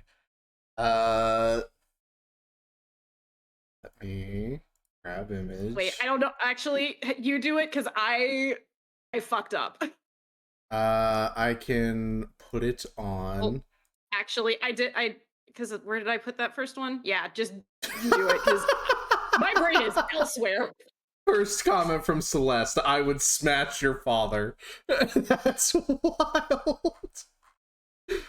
Oh my god. That would definitely be some nice donating. Oh my god. Water bottle, both of you. Anyway, I'm not gonna say what I was gonna say. You beat it. All right, hang on. Let me just on stream here. I can pull I up some can. images. I can put the images on You stream. can. You got this. Yeah. Thanks. My I brain got is you. not in that mode.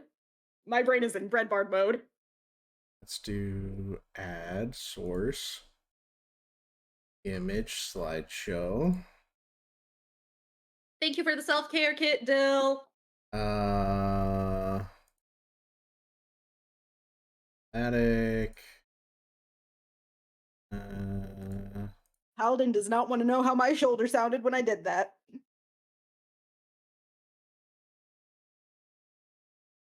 Image files. Did Add yours files. also sound like a shotgun going off? There we go. Oh. So this first one here Been at is it forever. Moz. And then Ignore this is the golden Val. necklace, but that's pretty much Moz. This one is Val. This one is Deminda. Whoa, And there the was last one is Rybrin. It's a slideshow. okay, cool. I will try not to be distracted by that. But yeah. So this is the family. This is they're all here as they're kind of gathering at the table.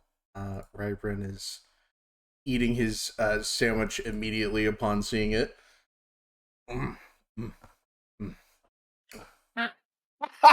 Sure. Oh, Jesus Christ. Celeste is immediately like, correction, I would smash your whole family. That's wild. But yes, absolutely. Rybrin is eating his food and goes, so, Jesselyn wanted to see us? As he like kind of wipes some of the mayo from the corner of his cheek.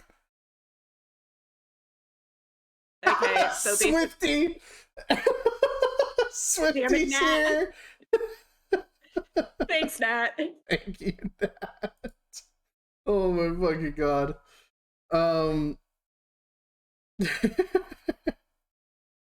But yes, absolutely. Beautiful Belle. So, what is it that we are here to talk about today?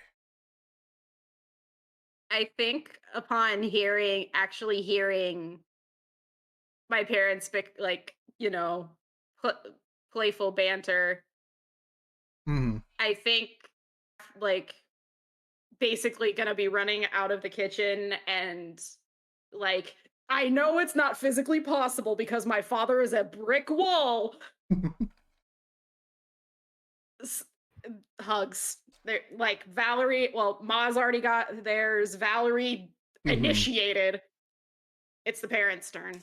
Yeah, absolutely. The first one you run into is your mom, Deminda. She goes, "Oh my god, just hi!" And she like gives a deep hug. And just pulls you in a row closer. And goes, "Hi, baby. How are you? Oh my god." Well, things are better. Could have been worse. They're better.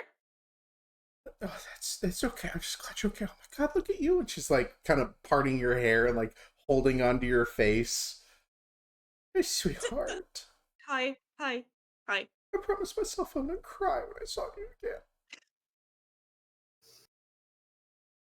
I'm here. I'm here. So I know. Okay. And I'm sweet. Your father's probably ready to see you too. He goes, "Come here, my little sweet roll," and he like big arms wraps around you, lifts you up. How tight in particular is he squeezing? Very tight. She's gonna wince because I imagine there's still some bruising from, being impaled by a spike. Yep. But he unfortunately does not know that. And he spins you around and sets you down on the ground and goes, "Hello, my love. How are you? Oh, sorry, Dad.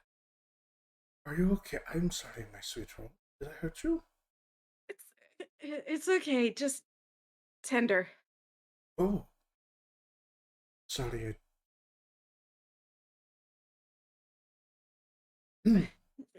Yeah, let's Deminda, sit down, eat. Yes. Come here, JS. and she kind of like gives you a hug and places her hand kind of like on your chest for a Oh moment. God.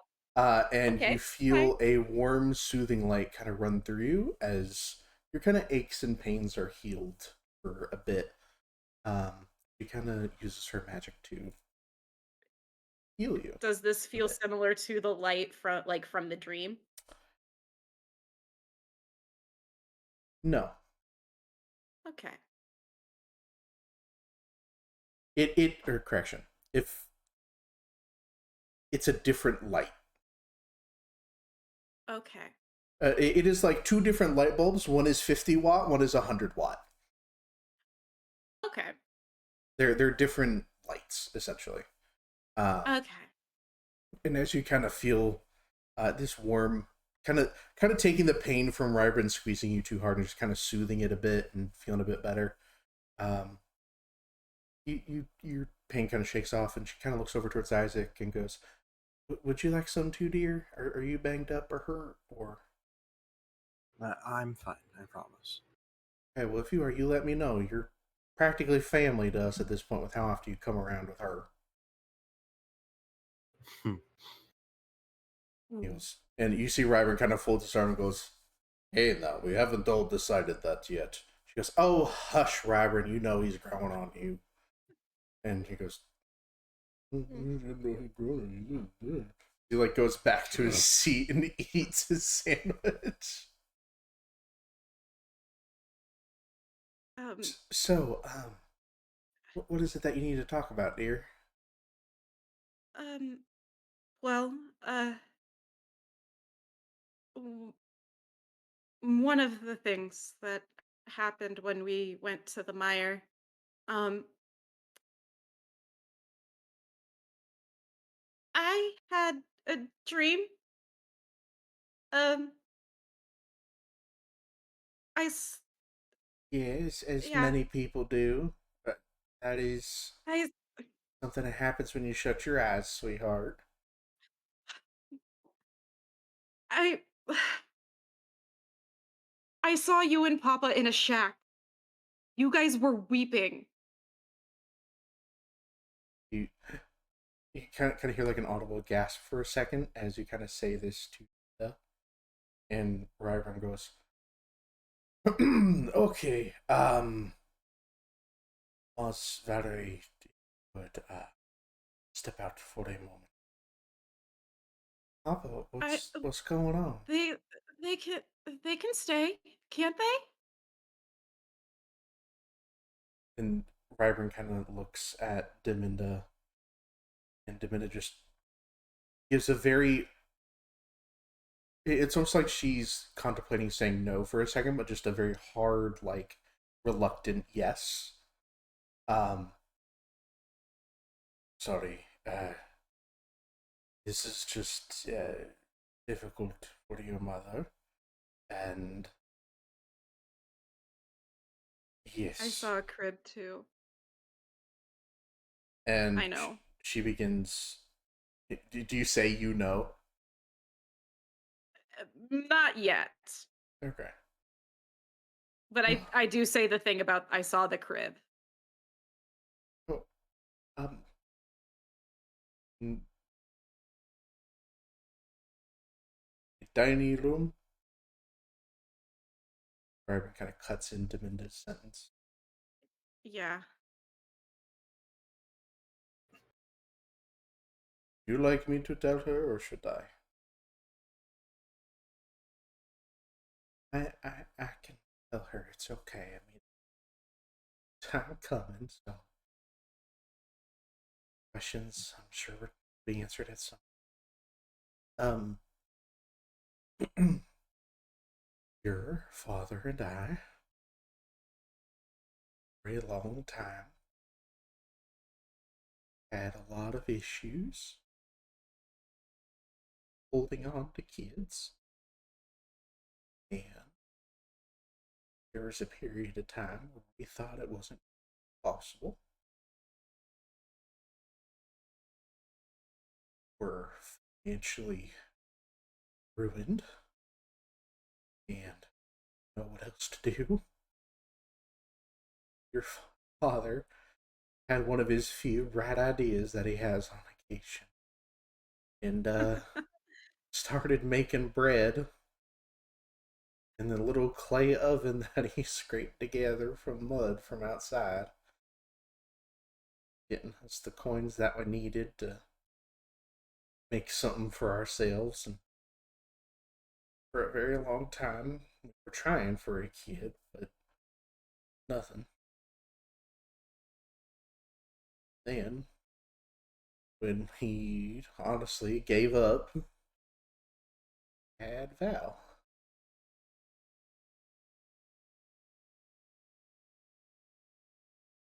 She she was our first. That lasted. Very scary and very worrisome. Um, Especially when she started lasting longer than a lot of the others that we had tried to have.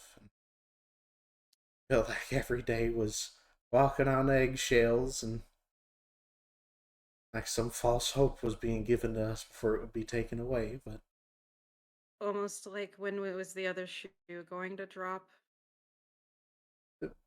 yeah, she kind of chokes up on her words. From it was a very difficult labor intensive time for not only your mother, but me. Mother was kind of mission, and I was doing everything I could to make sure we had a roof over our heads, even if it meant illegally deforested in some of the nearby trees outside the forest, outside the village. Look, I made a donation. Local botanists, we are good for that.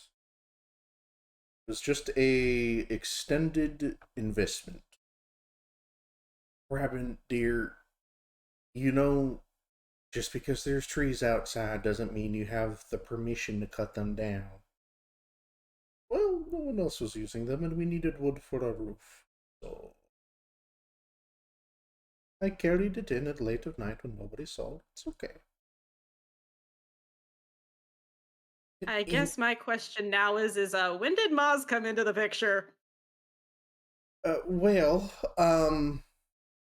after we had Valerie, um, after some time, after your older sister was capable of kind of doing some things on her own, we had Maz.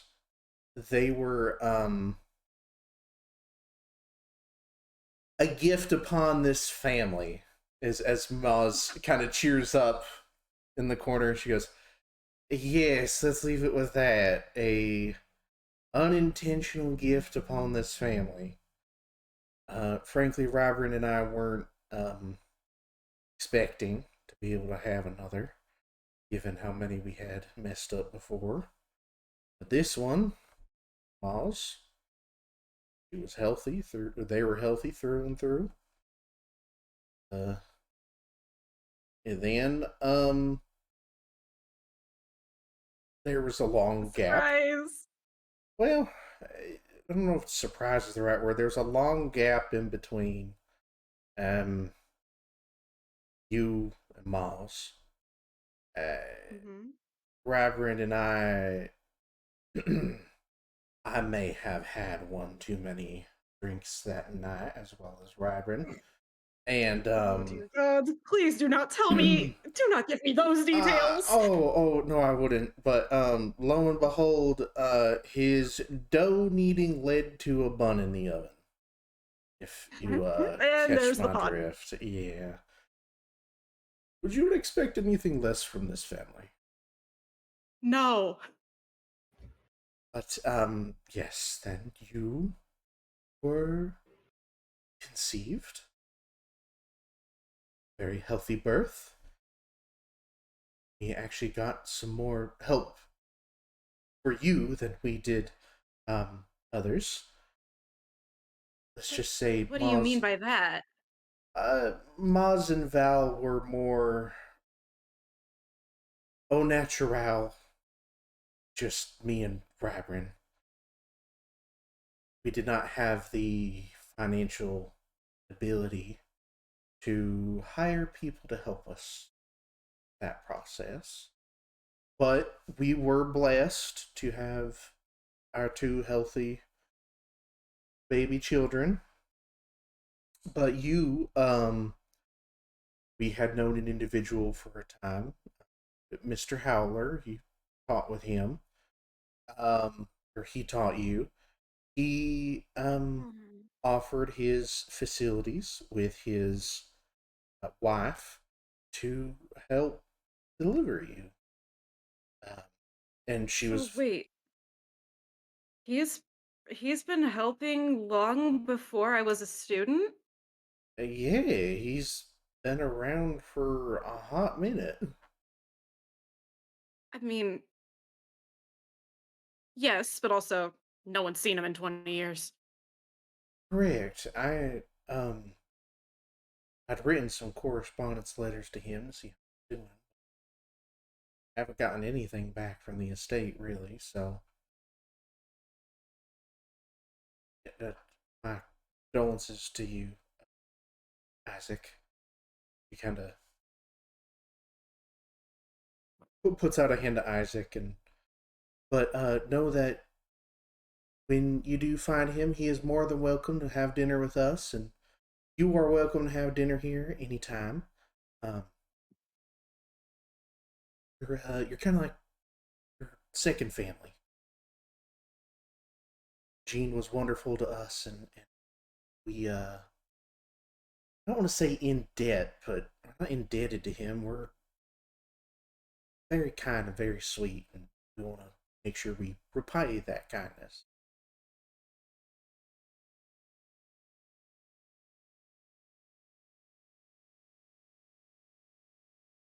I appreciate your offers. Yeah. Bam, what did you He say? is. I appreciate your offers. His eyes are the brownest of brown eyes as they could possibly be. Trying to be so goddamn neutral. Well, I mean, to be fair, you are literally flaunting your family in front of them right No, now. I know. But anyway, yeah. So after that conversation, Deminda just kind of goes, yeah, and we had you, and I mean, nothing out of the ordinary happened with you, at least not for a little bit. And kind of looks towards Rybron. I mean, what? um, you would, how would I put this? Deminda thinks I am crazy for vocalizing what I saw, but I know what I saw. Rybron, you were so tired. You were working almost 2 days on end. Yes, Deminda, but I know what I saw. Just you animated doll.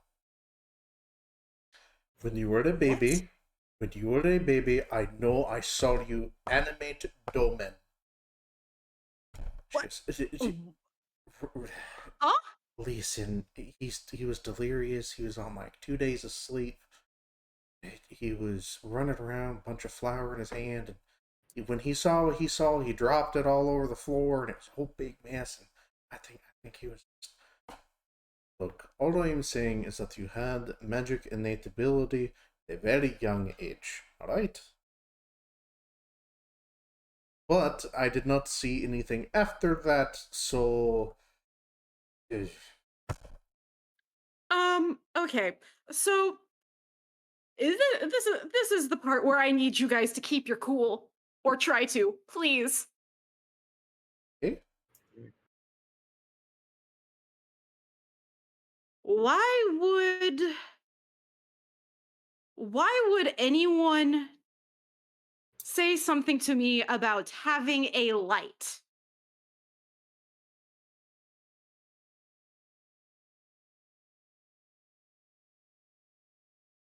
You're really quiet.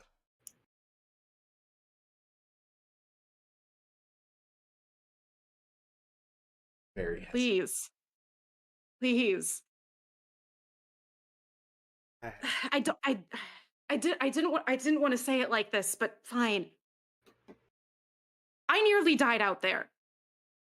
Because some creature wanted to use me for something I had no idea about.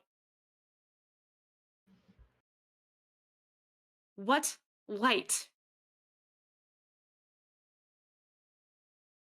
Me. They're both like exchanging looks. They're kind of like Ryvern and Deminda are having almost like a conversation between the two of them just by exchanging looks. Uh, you know, good. Oh, that's too dangerous to tell them.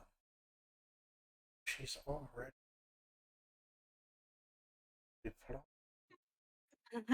Okay, I just rolled something. This is gonna be Uh, I'm doing it in a flavor way. Mhm. She she's going to drop her sandwich and it lands on the plate as lightning starts to crackle from her hands Oh, for electric arc. oh. Upon seeing this, Deminda like her eyes widen for a moment as like shock as she is seeing essentially you cast spells. Oh, and this is was this new or is this um I mean, I don't know. And Isaac would remember seeing a flash of lightning in her eyes after everything during the first phase.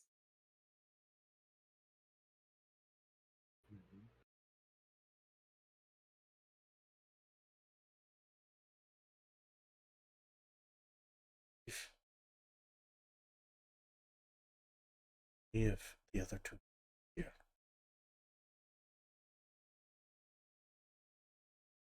You two go for a walk. But Papa, don't you think we should know? No, absolutely not. Things we are about to say here, stay here. Um, Come on, Mouse. Let's go look for some things. Think we need some oil for the bread. Yeah. I would also suggest if you guys see Celeste or Stoveg running around town, tell them where we are and please. Stoveg's hard to miss, They've never seen me. but they have seen Stoveg. But they have seen stuff. Yes. Yeah, well, you said Celeste. They don't know who Celeste is. I just want to point that out there. You mean that other fellow with the ears and the tail? Yes. Okay, Yes. yeah. Stoveg is Stoveg. Stoveg, he is Stoveg. Yeah, he's quite the interesting individual, isn't he? Kind of like his ability to kind of look different, you know? Of course you do. Now, All right. Yeah, we'll go get them for you. And as they kind of go out and look for Stoveg and Celeste, Deminda will ask, do you wish to wait for them to return before we have this conversation?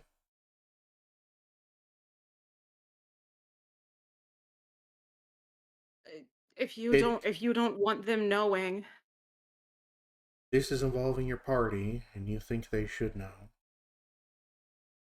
You include I your friends. think Especially if they were all there to witness whatever happened. yes. And I think it would be very good if I think it would be very good for Celeste to meet somebody else who might not have had the best of experiences with. Ah, I see. Yeah, that can be arranged, sweetheart. So yeah, they will wait until Celeste and Stoveg. You see two. Stoveg, you'll recognize these two individuals.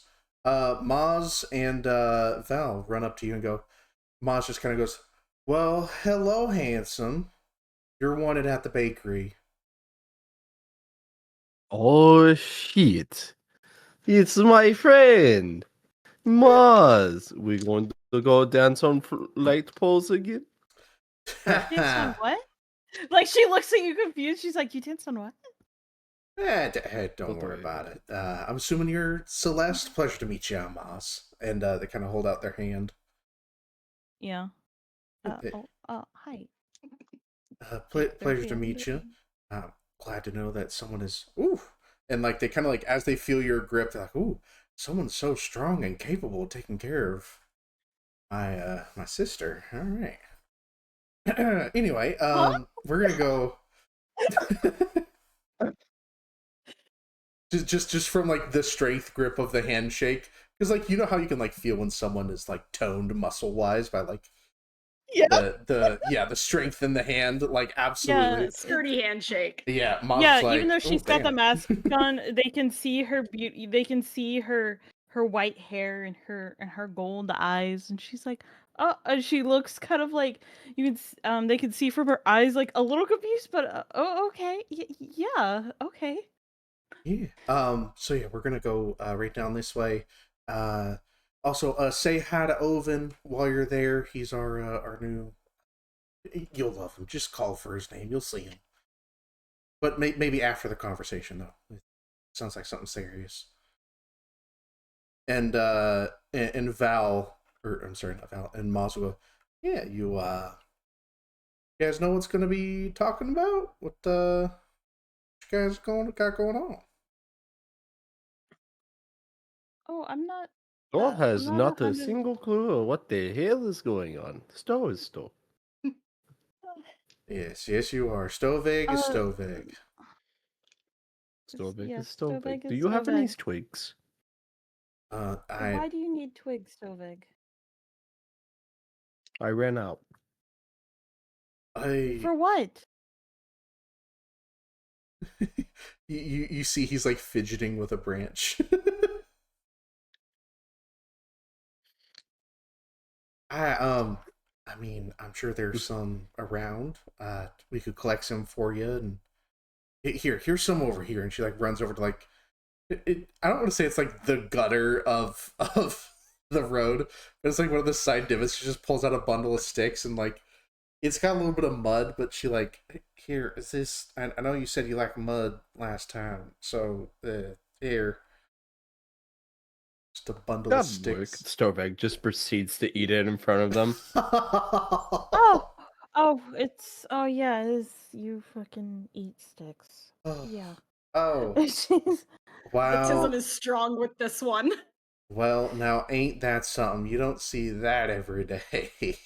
Maz is just kind of watching No. it bewildered. What is good fiber? You know what? Sure is, big man. And she like Maz pats your back. All right, we are almost here. We're going to drop you off. Have fun. Have fun talking with my father. Maybe a bit hot-headed, but he's normally fine. I still remember the day he picked Isaac up. He picked Isaac up. Oh, I would have loved to see that. You know, that would have been really funny. He picked him up by his shirt collar and is like, "Listen here, you little short stack." Right. Like how I picked you up? Yeah, but that was hot. Oh my, what? Maz upon hearing that is immediately like, oh well, now that is something I would love to see. Go motherfucker. So funny, huh? You're not here. You're inside, Isaac. Shut the fuck up. You just see like from the side pane, just Isaac looking outside at you guys. Just eating his The sandwich, Isaac's like, just don't staring fucking at remind me that happened. She's like, Yeah. geez, why am I catching these strays? Isaac just sneezes. Someone's talking about him. Did we tell you about the time that he gained the nickname Dragon Drencher?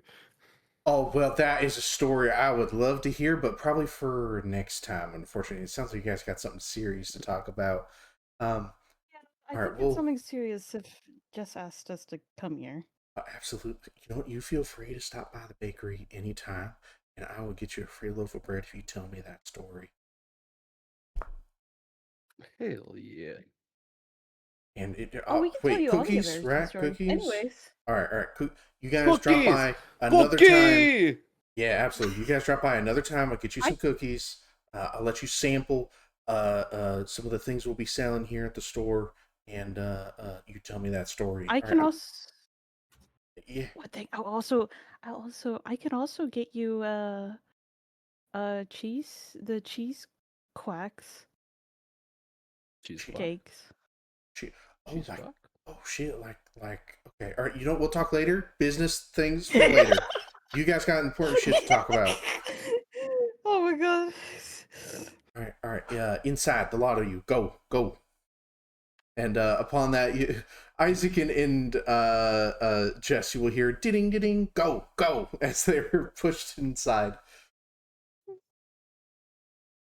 Okay, goodbye. Oh, these must be Goodbye.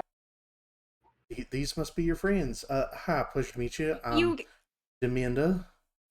you remember Stovag? How could I Though she's forget not him? in armor right now. This is Celeste. It is wonderful to meet you. Guys, I love your hair. Oh, thank you. You're welcome. I wish. I Oh. mean, my hair is very dark, but I wish I had. Wow, really eye catching. I love it. Your hair is really pretty too. Huh? Oh, well, thank you. My daughter Valerie braided it for me. And she kind of like throws the braid kind of over her shoulder. It's like That's you so should see if she pretty. can do yours too. I'm sure she would love to braid your hair. I've never had somebody braid my hair actually, except for Trish, Auntie Trish. That's the only person that's braided my hair. Anyways, But yeah. Right. Conversation time. Um. Regarding your question, you had asked about your magic. Was it magical capabilities? It's Or, pretty much like because right. Oh, the right. Because thing they had. about the animated dough, the Yep. animated I remember now. I got it. dough. Yes. Yep. So And then the as whole dropping sandwich lightning, yeah. yeah. So what we are about to say stays inside these walls. Please. We can agree on that, correct? Kind of looks at everybody. Right. Well, your father and I, while we were adventuring, we had some backup. I used to be a priest, Church of Serene. My daughters know that. Rabrin knows that. Used to be being the key word.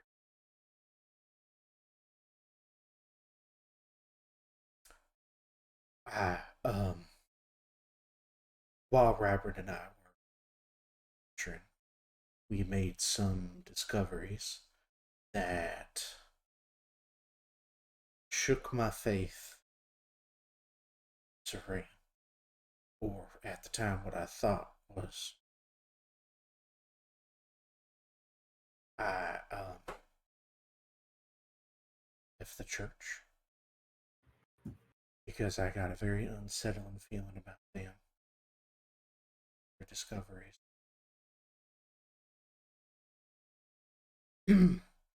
I would not advise trusting. The only reason I am still involved with them is because they force me to show up. So I, to, in a sense, keep tabs on, make sure I'm still being a good little priest and worshiping Shrine. But I don't do that anymore. Settle down with my family, bake some goddamn bread. And Ryburn, you hear Ryburn as he's just kind of eating the sandwich go, Amen. Oh God. So, You're right not to trust them. And you could see her face is very Celeste's face. It was very nice and calm and like very well, warm, you know, at the beginning of the conversation. But once she heard that, Jess's mom had been part of the church, had been a priest there, her face got stoned and said par was. And you see that her hands are kind of tight. Like, they're kind of in, like, kind of fist, but not fist. You know what I'm saying? mhm. They're kind of like, you could see that there's stress. Almost like white knuckling. Yeah, a little bit of white knuckling. Like, you can see that she's stressed. She's stressed out that um, that she's in front of technically another priest.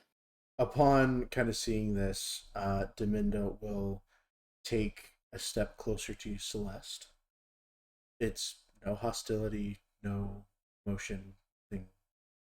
You get no sense of it. She pulls you in for a big.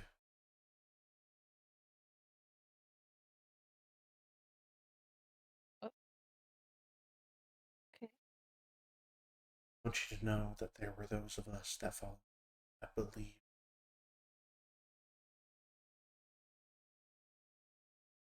that church kind of pulls you No. back and kind of looks at you deep in the eyes for a moment and says, whatever they made you experience, know that not all people who believe in Serene believe. I truly wanted to do good. I wanted to help heal those that weren't able to. Sorry You if you. um she let the hug go through. She was very like cautious at first, but then she realized like it's it's nothing to be. But she she you know how she has like those little sleeves and she's got that little hood that covers her like back thing or like little cloak thing that covers her back. Um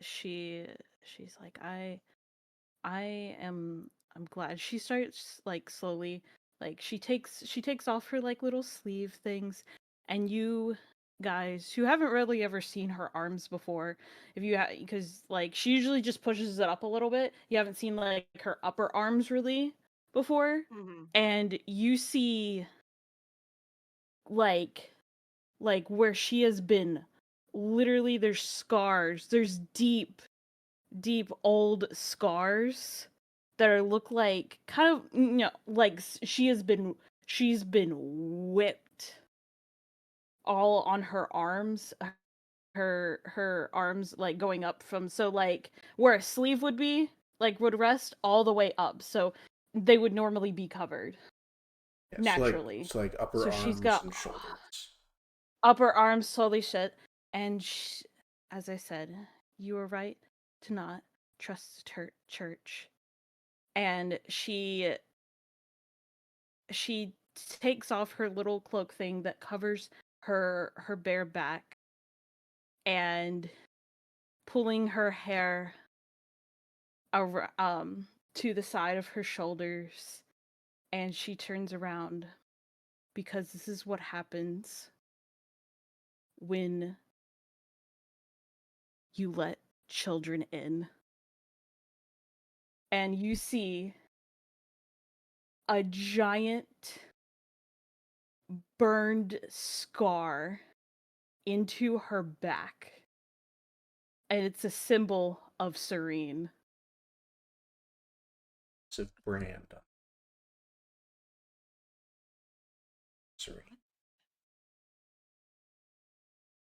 And upon Dominda seeing this, she immediately covers her mouth and tears swell. Because, my God, poor baby, poor thing. And she runs up and kind of like, there's a moment where like she stops and almost like in disbelief, she traces the mark with her fingers on the scar before kind of gently spinning you back around and giving you another deep hug. Just holding you super tight. It's not what we were meant to do. That's those monsters in that church. I am just happy that you did not let your children into their hands. Never. Because they would have. I was lucky. They turned children into monsters. And she kind of wells up again. She just goes, "No. I know." And she just weeps and she hugs you even tighter, almost as like, kind of like it breaks her for a moment as she sobs and weeps. I left because I saw what they did. I visited the High Temple. Was walking the halls. Did my devotion, did my praying like the good little girl that I was.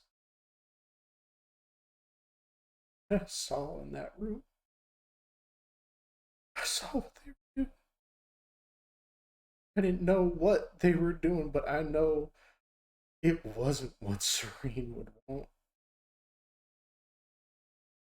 They say it's purifying, and it's all a lie. I would say at hearing the combination of seeing the brand on Celeste, the scars along the arm, and seeing her mother weep like she basically pretty close to how she wept in the dream she had. I rolled a 4.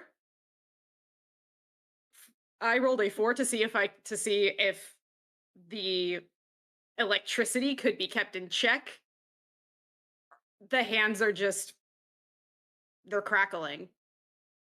Yeah, Jess, you are looking at this scene before you. Your mother weeping. This isn't The right. scars that are riddled across Celeste's body. The pain that this church has caused. And you are standing there almost in disbelief for a second before a feeling of a deep anger swells in you and your vision goes dark. But not in a way that is unconsciousness. You are standing in a black, empty void, and you just hear a thundering voice boom in your head. You see what they do. You see how they sully her name. You shall be their executioner. You shall right the wrongs they did to Serene. As thunder begins, as you all see thunder crackling from Jess, uncontrollably, leaving scorch marks inside as her eyes are blank, as if she is not there. And Jess, you keep hearing, I am her executioner. I am her revenge, and I was sent to right their wrongs through you.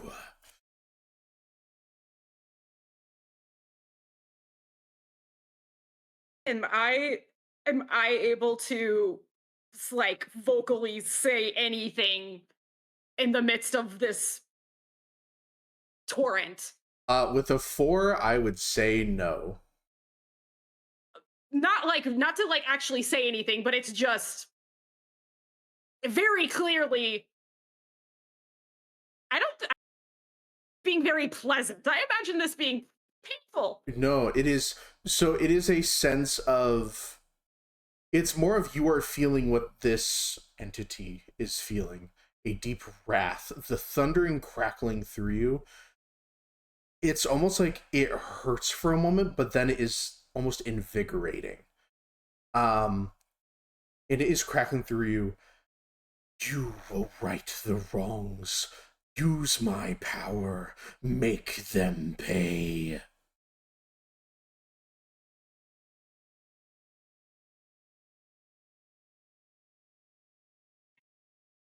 Okay. Like, was that just a brief moment and then it's done? Yeah, brief moment, and then it's done, and you are standing. So when you come back to, you are in the middle of the bread store, and your electricity is crackling from all over you. And you are, it's almost like a torrent of electricity is flying everywhere. And you just hear your mother, Jess, calm down, sweetheart, please. And at this point, Rybran is, he's going to run in. Ooh, hang on. Grabbing damage. You trick.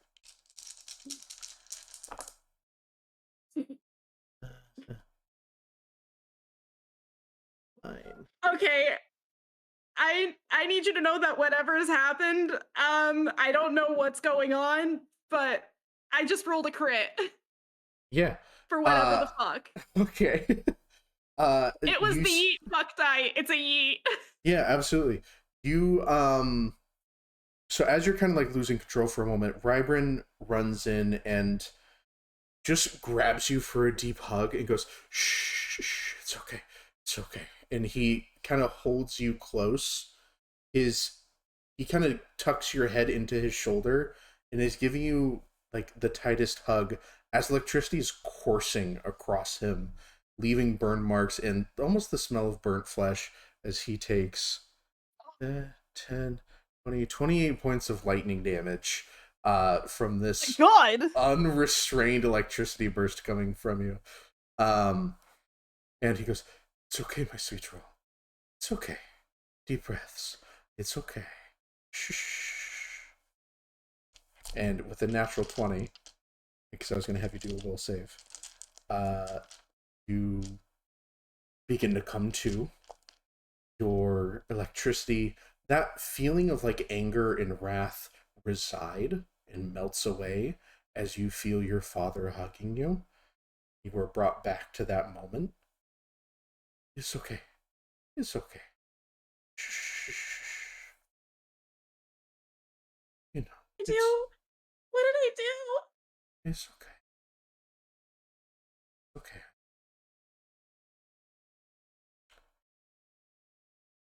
Oh. And Divinda, Celeste or stuff, do you guys do anything? Or Despite the natural 20, she is still hyperventilating.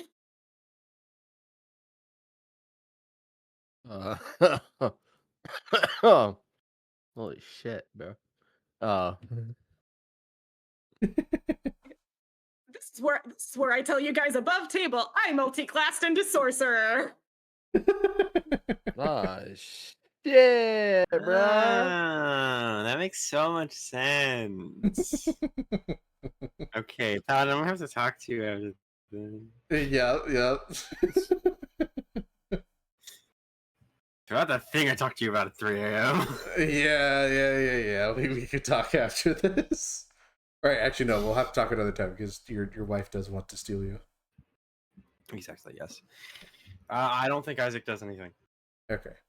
We are getting close to wrapping up, though, so probably we might go a little bit over, but we are almost done.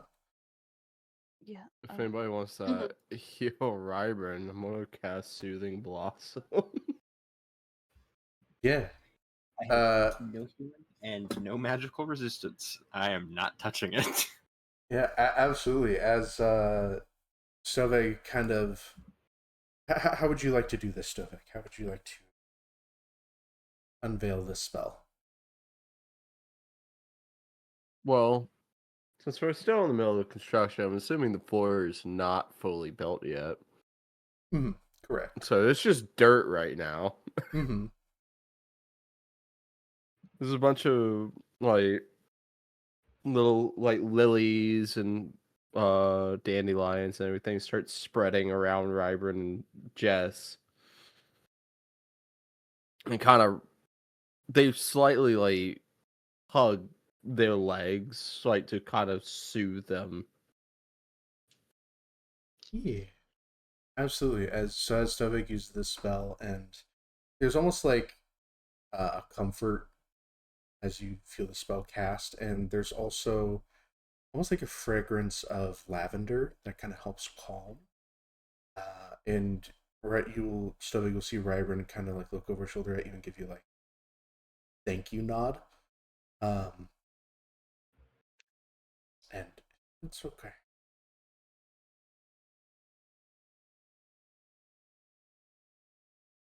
Yeah. Video.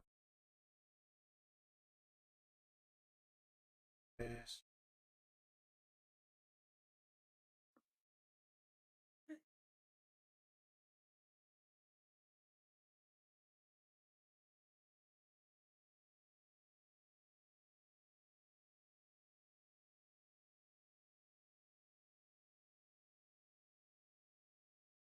Okay.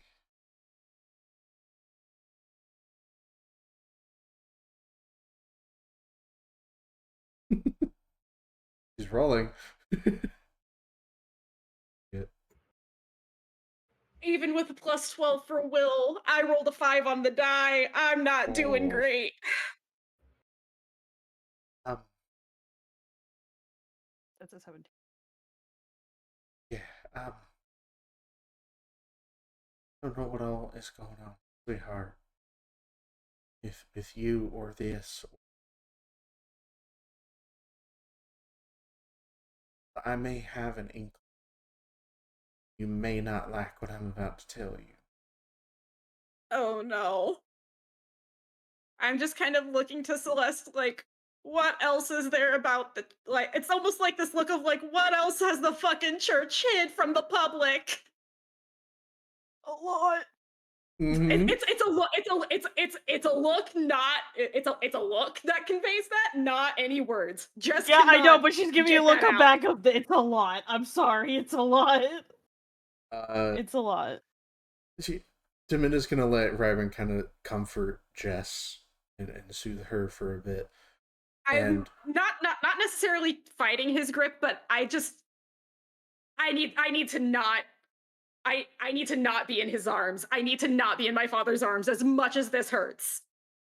I need to Okay. I'm not like I'm Yeah, it's okay. He like slowly lets you go and lets you kind of back up a bit. You may have like an arm on your shoulder just for reassurance. Okay. And Dominda will slowly turn to you, Celeste. You may not like this either. I have a contact in the church, one that I trust very much. She may be able to get you some records. Tell her that I sent you. Her name is Sarah. Where I sent you, and that you need the scrolls in the back.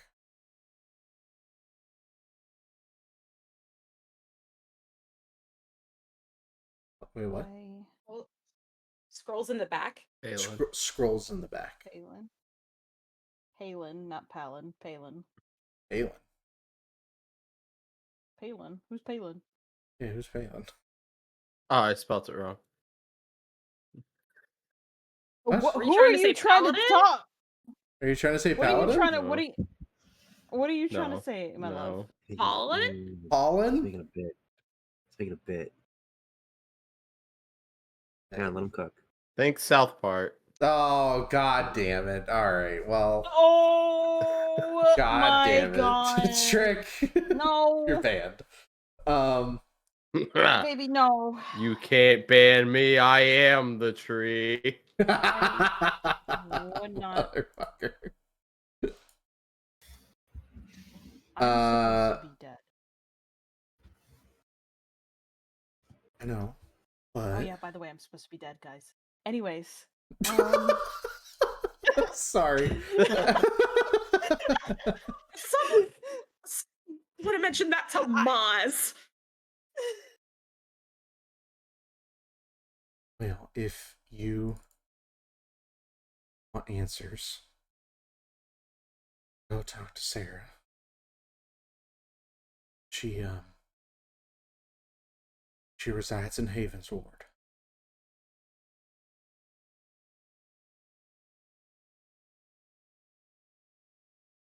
Haven's Ward?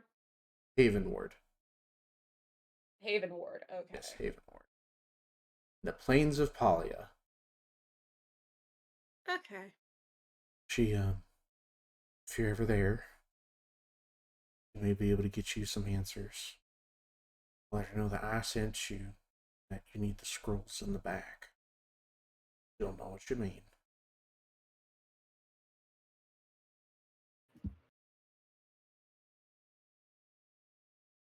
Okay. Okay. I'm just looking to I'm just like slowly like making eye contact with each person that's in there. Mama, Celeste, Stowe, Papa,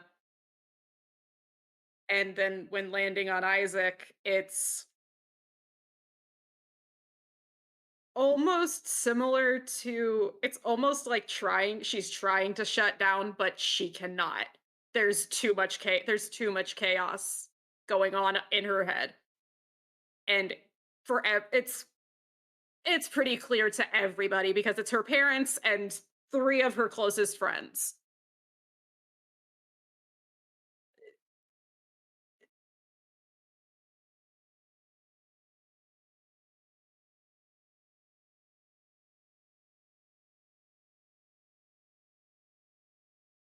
I bolt. I run out of the bakery. What? Why are you running? He's having a panic attack. Sorry, Why that was- are you running? Why are Why you are you running? running? I'm sorry. Oh, Jess. I- What's that? Can't see it over. Isaac, go Yeah, get her. she does. Yeah, Isaac's gone. Before you leave, she'll go, Isaac. She likes looking at the sky. Well, he's on. He's gonna track her down. I don't know. She's already halfway down the street. I don't know where I don't know where I'm running. I just knew I needed to get out. But it also depends on how quickly Isaac is to follow.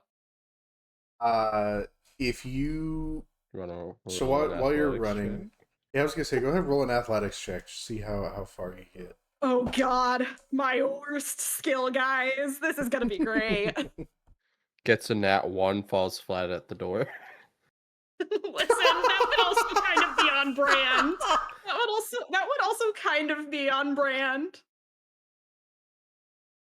It almost was a nat 1, but it's a 7 for 11 total. Okay. Yeah, you 13 for 15 total. Yeah. Jess, you run for not like super long distance. It's not. I don't imagine it's very long. She just needed to get the fuck out of there. Yeah. Because if It's she did about, that much damage to her father, Yeah. she's feeling like a monster right now. you run, and it's not a super long ways away, but it's enough to where you're kind of in your own space. You don't have to worry about them coming to find you. But you'll find yourself kind of in the middle of like one of the main walking ways, but it's like completely empty at this point because everyone's at work, relatively empty, and it's also got like a well here, so there's kind of like a well in the middle of this plaza, and as you kind of stop and look up, you can see a straight shot to the sky. Um, and you see as you are kind of catching your breath at this well, kind of putting your hand on the side, Isaac saunters, or at least, or I don't know if Isaac does. Isaac, you see Jess stop at the well, and you're keeping up with her pretty well. You're not quite as winded.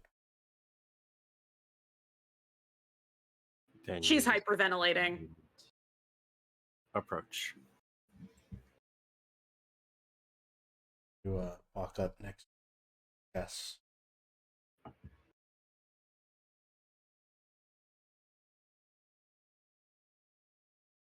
Dialing a game of cat and mouse does not usually involve an entire city-wide street.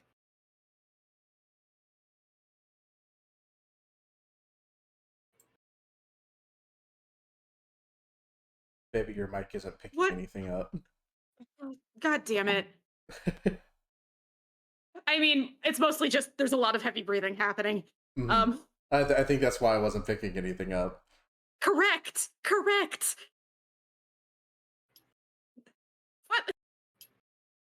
What just happened? What did I do? This is what just happened? He's going to take your hand, and he's going to not force, but very encouragingly try and make you sit down on the edge of the fountain with him. What you did was of no fault of your own. You did nothing wrong. Calm down.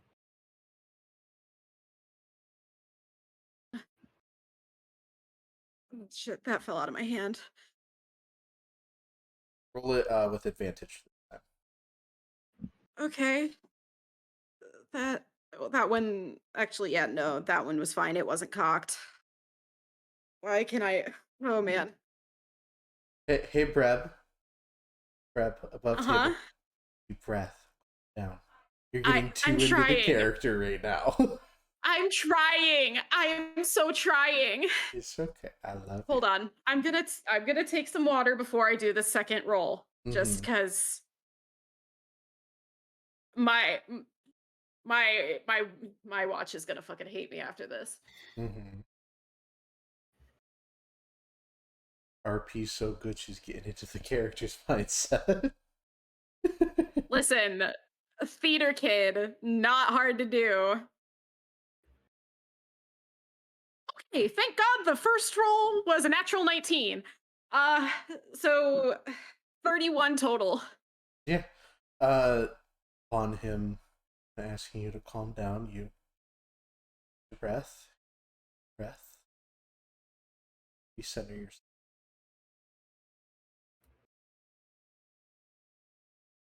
Find calm and there.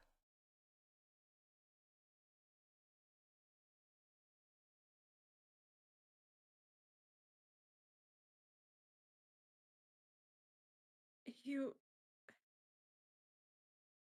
you you calmed my storm. How?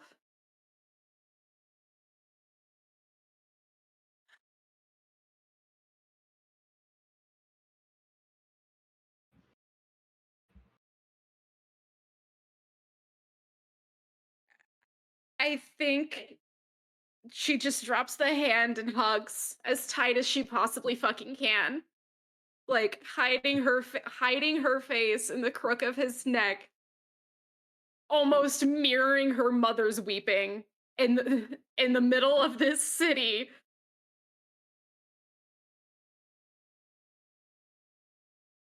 You're okay, Jess. I've got you.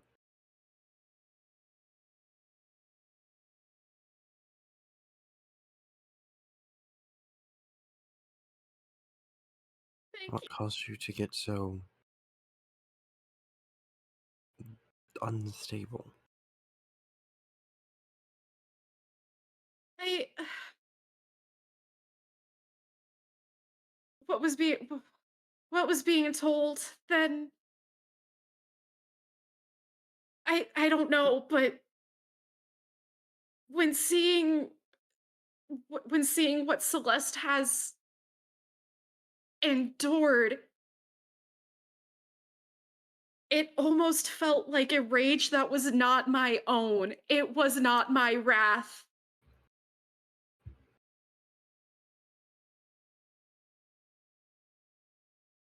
There was a voice saying something about, you see what they do. You will be my vengeance. I don't know what the fuck any of it means.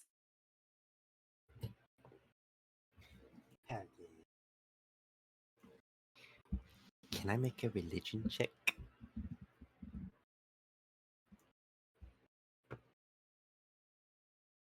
Yeah, it's just a 20. Give me advantage. There's a reason. It's still just a 20. So it's 20. Okay. Yeah, my second roll was a nat 1. Oh.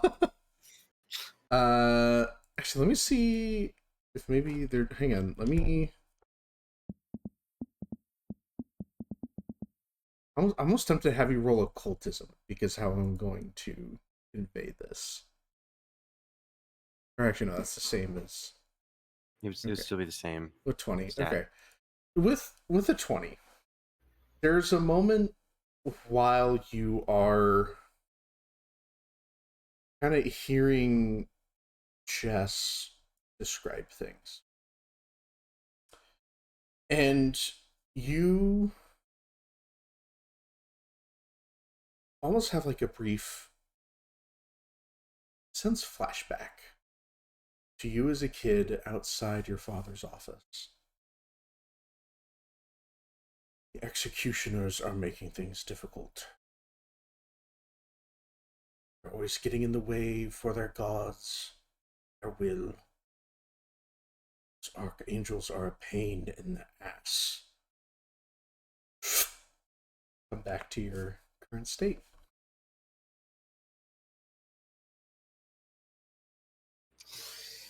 Let me do a quick sum.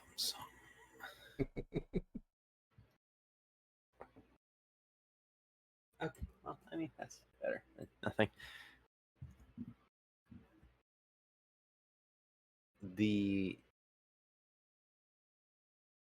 Isaac's hands kind of tighten around Jess before he grabs them by their shoulders and kind of pushes them away so they look at him. Jesslyn, I need you to promise me right now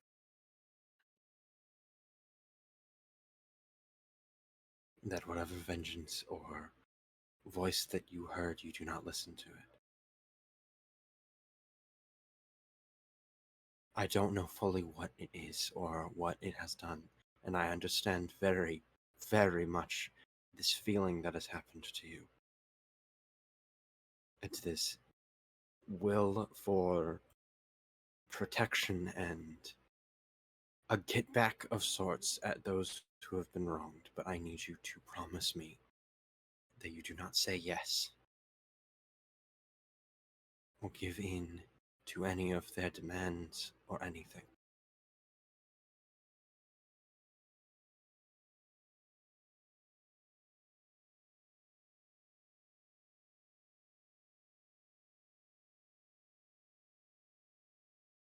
Are Isaac's eyes still the neutral brown?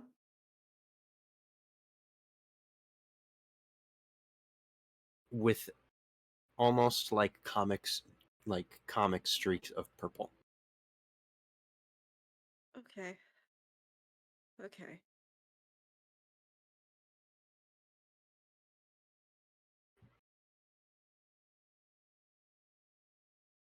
I promise you that I will help you figure out what this is.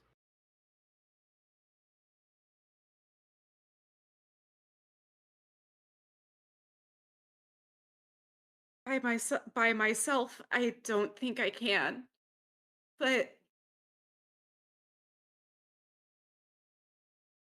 we're not alone anymore. You are Yes. not. Yes.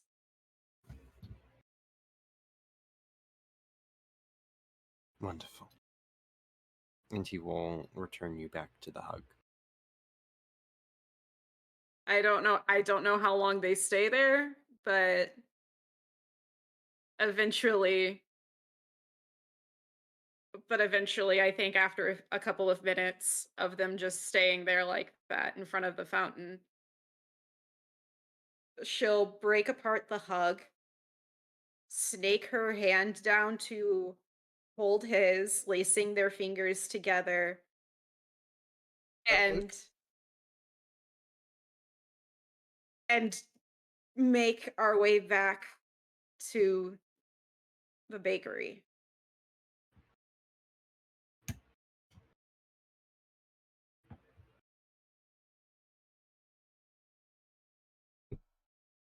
Yeah, absolutely. You Honestly, guys, we've just been waiting for them to be Mhm.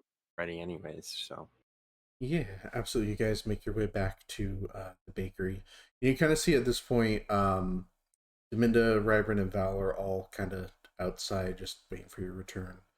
Yeah, it's probably getting a little laid out at this point. Um, just because days are getting a little shorter. Season changes. Cool air is starting to kind of hit your skin. Sun's kind of starting to get towards the sunset stage. I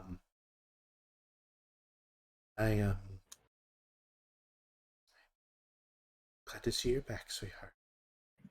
This says. Oh, we got a raid. Oh my god! Wait, we got a raid. Yeah, Griglock. host. Griglock. Hello, Griglock. How are you? Welcome in. Welcome in. Thank you for the raid. We are currently in the middle of some RP with Pathfinder. I do apologize if we don't pay a whole lot of attention to chat, but we are kind of focusing on some RP heavy stuff today. But thank you for the raid and trusting me with your community. I am Blazing Paladin. I am normally a PNG tuber, but for session and stuff, I put on face cam for facial expressions. I am a leader of the guild. I'm all about, helping adventurers understand the ins and outs of being an adventurer, making sure that they're put on the right track to do the things they need to do. Thank you very much for coming in and rating. You just finished some 5e gameplay. Hell yeah.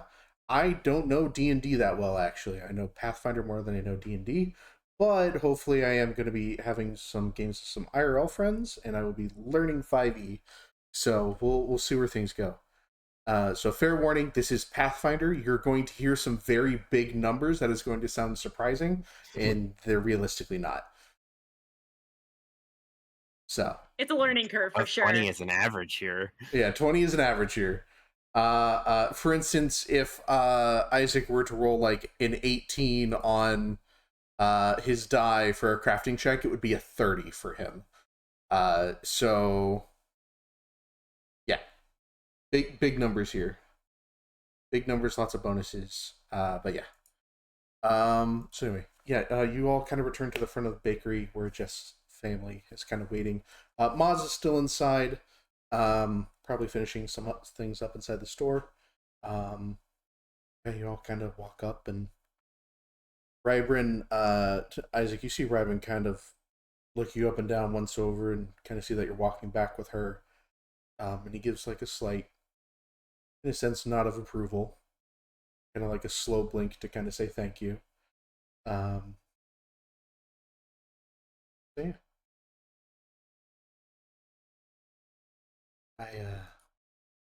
Diminda will kind of cheer up and just say, I take it, we'll need some rest after all this?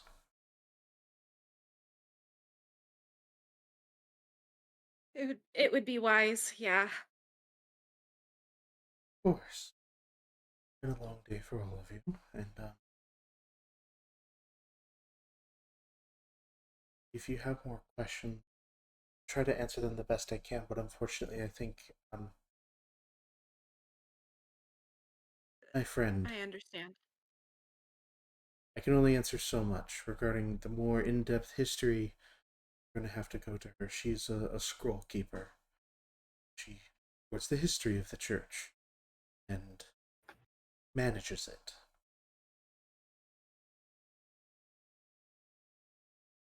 So, Okay.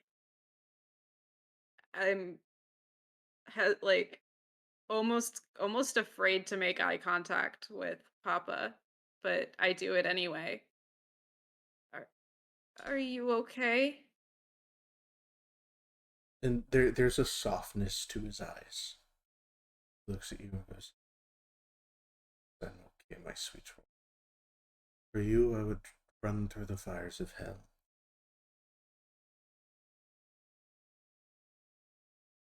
It's just a slight scratch. Be okay. You're going to need to do a whole lot more than that.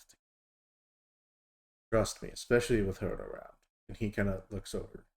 He nods over to his wife, Dimida. She's whatever is a fucking death grip for someone with a +0 to strength with a good old goose egg for strength. She's she is like it is almost like a vice grip on Isaac's hand. Like if she lets go, she's afraid she's afraid it's gonna happen again if she lets go at least right now. Mm-hmm. Yeah. So as everyone kind of collects their things, and everyone kind of hugs. Like Rybrune comes up and he hugs you and Deminda, sister. They're not like, I don't want to say that they're not acknowledging the whole hand holding, but they know that you need it right now. So they're quietly, no sibling teasing, no nothing like that. They're just giving you a hug, telling you good night, that they love you. Good night, my sweet one. Let us know if you need anything. Yeah. Um, I think it would be nice to just probably cook for you all before you guys head back to Vanehelm. I don't know how long you and Mama were intending to stay. We were planning on staying a few extra days. Well, with the finishing of the new bakery and all, we're here to oversee the final decisions. But I do know of a really good tavern nearby that many people have recommended us. Perhaps we all could treat your friends to some drinks, some food. It's called Honestly, the Winking Owl.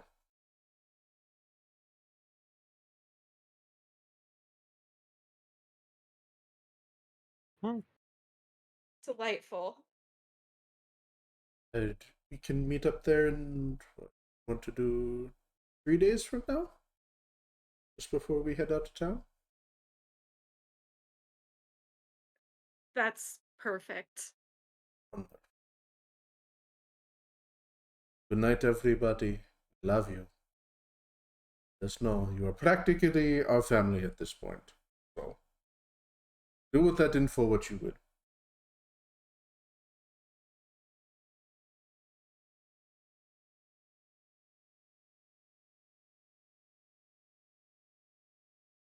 Just nod in agreement.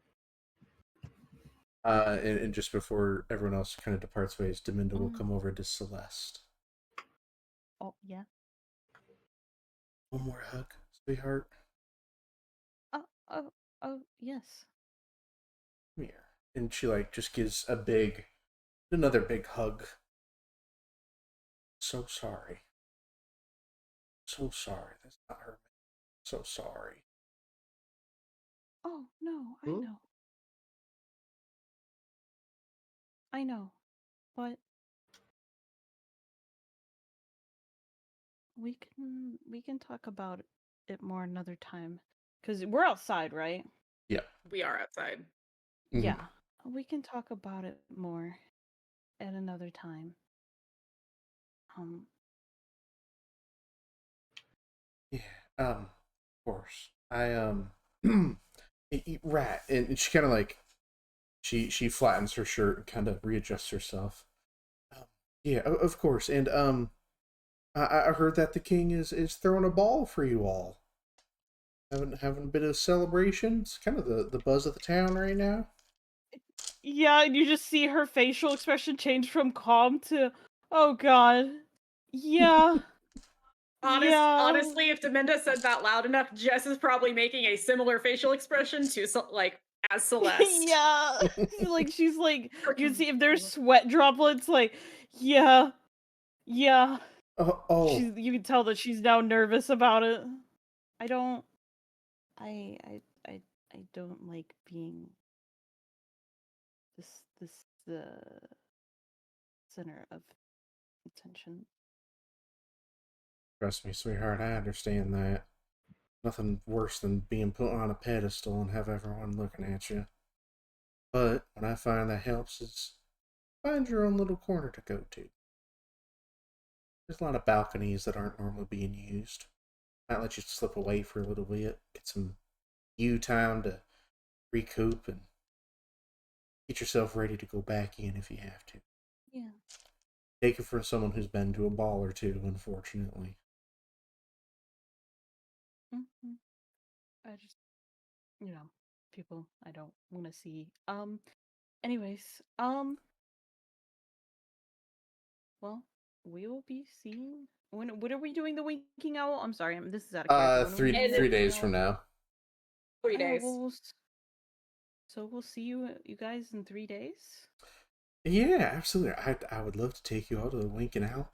I've been there once, and it is absolutely beautiful. It's a very unique experience. I'll tell you what.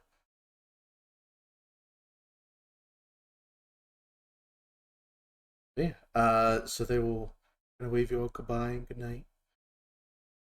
And Maz is still inside, kind of finishing locking up. And yeah. Everyone, after they all walk away, everyone give me some perception checks. Oh no. I have to destroy my tower. Oh, sorry. Damn. You saw my Nat- tower. I worked hard.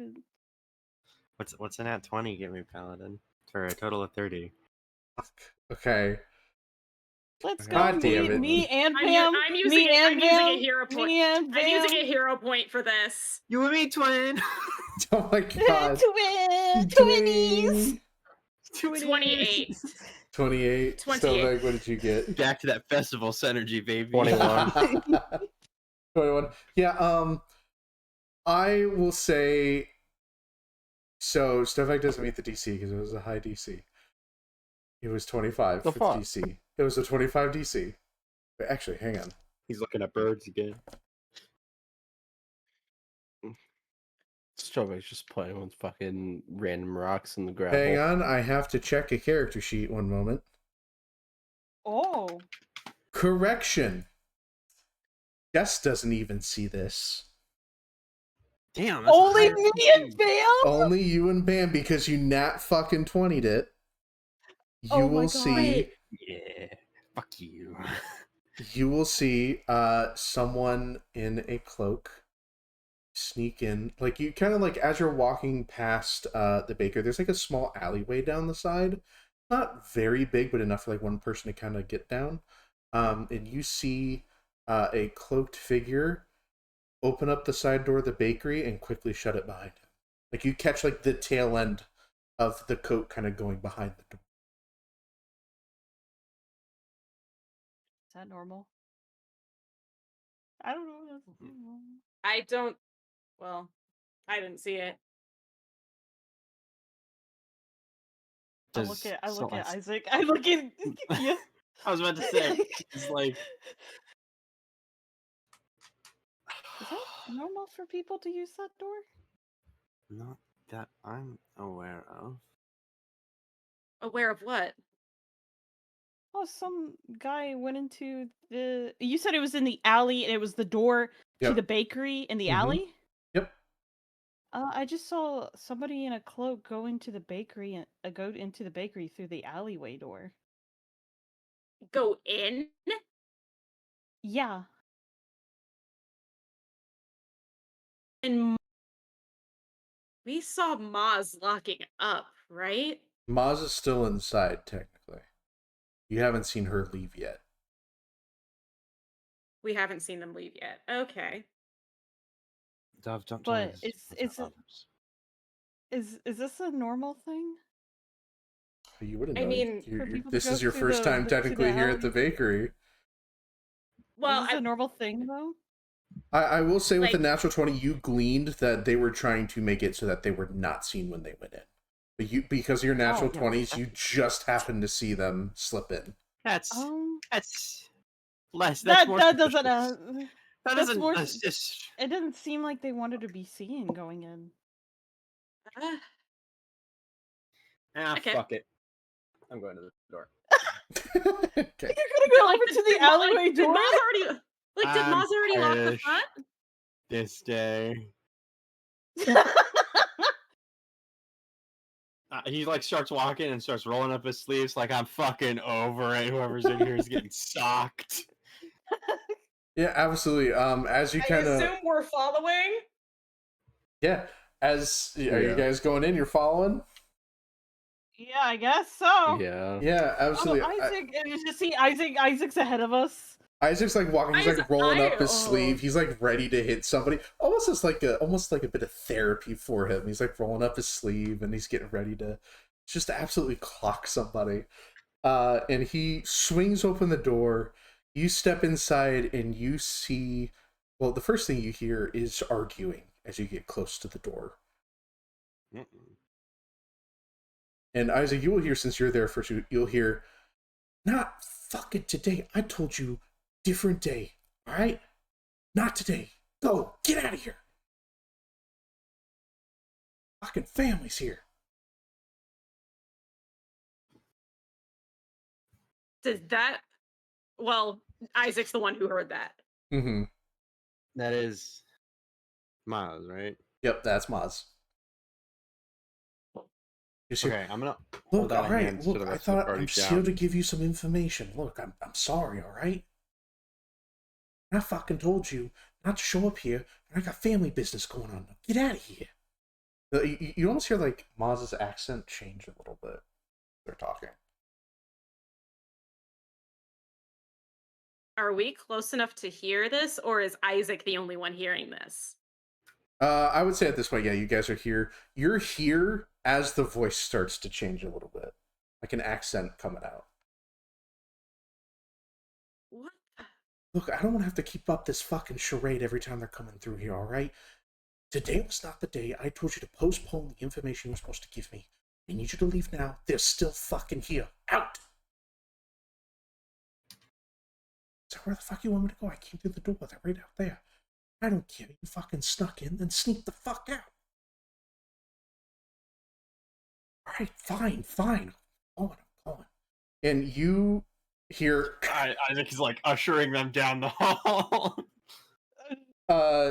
You hear... as this cloaked individual opens up the door, and he's kind of like got their head down for a minute as he opens the door and looks up and kind of sees you all out in the fucking alleyway. Says, I'm a health inspector. Right. It's gonna roll with disadvantage. Hang on. Oh, totally. You got... Totally. Whose health are you inspecting? Hang on. He rolled very poor on his deception check. He rolled... I mean, it's still a high for his level, but he rolled a 17.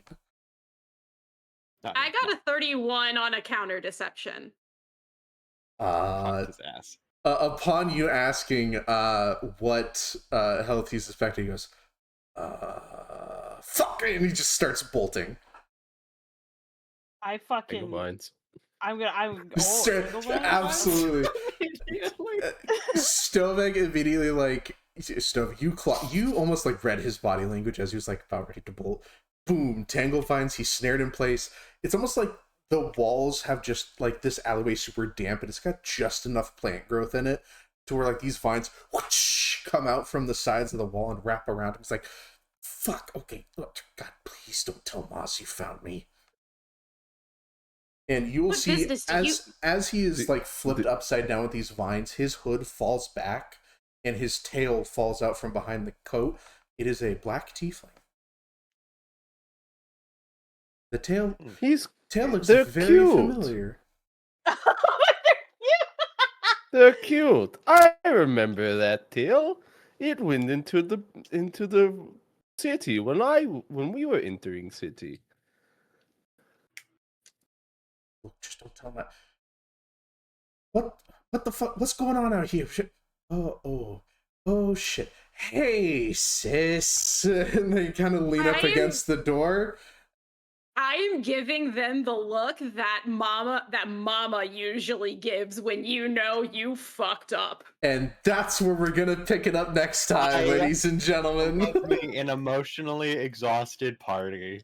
But no shits, no shenanigans, just fuck you where you think you're going. Stovek immediately. Tangle vines. Tangle vines. I'm done with this shit. Tangle vines. I want to know what's going on. Are these two lovers? Guess you'll have to find No, he out said next time. They said information, so And and charade. and their accent changed. Mm-hmm. She's a mob boss. No comment. She runs the underground I knew ring. it. Still It's doesn't all change the connected. fact potential lovers. I mean, let's be real. This is why I said Trish was a kind of decent comparison to Maz. Maz is somehow worse. Yeah. Oh yeah. Maz is if visual Trish of and Isaac. Swifty were the same person. I love the visual of Isaac walking down the alleyway, rolling up his sleeves, but getting to the door and hearing T. He's like, whoa, hang on.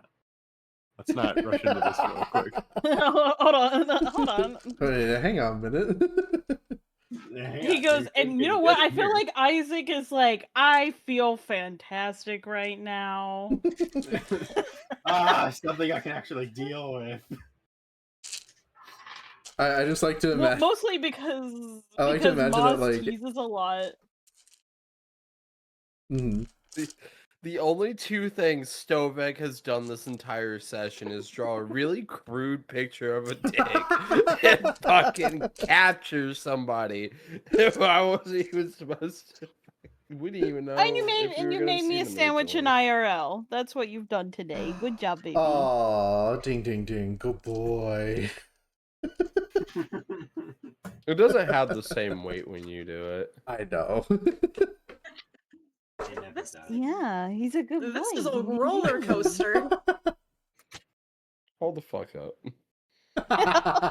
I'm the fuck up. Hold not me. Hold me. I'm the fuck up. Hooray!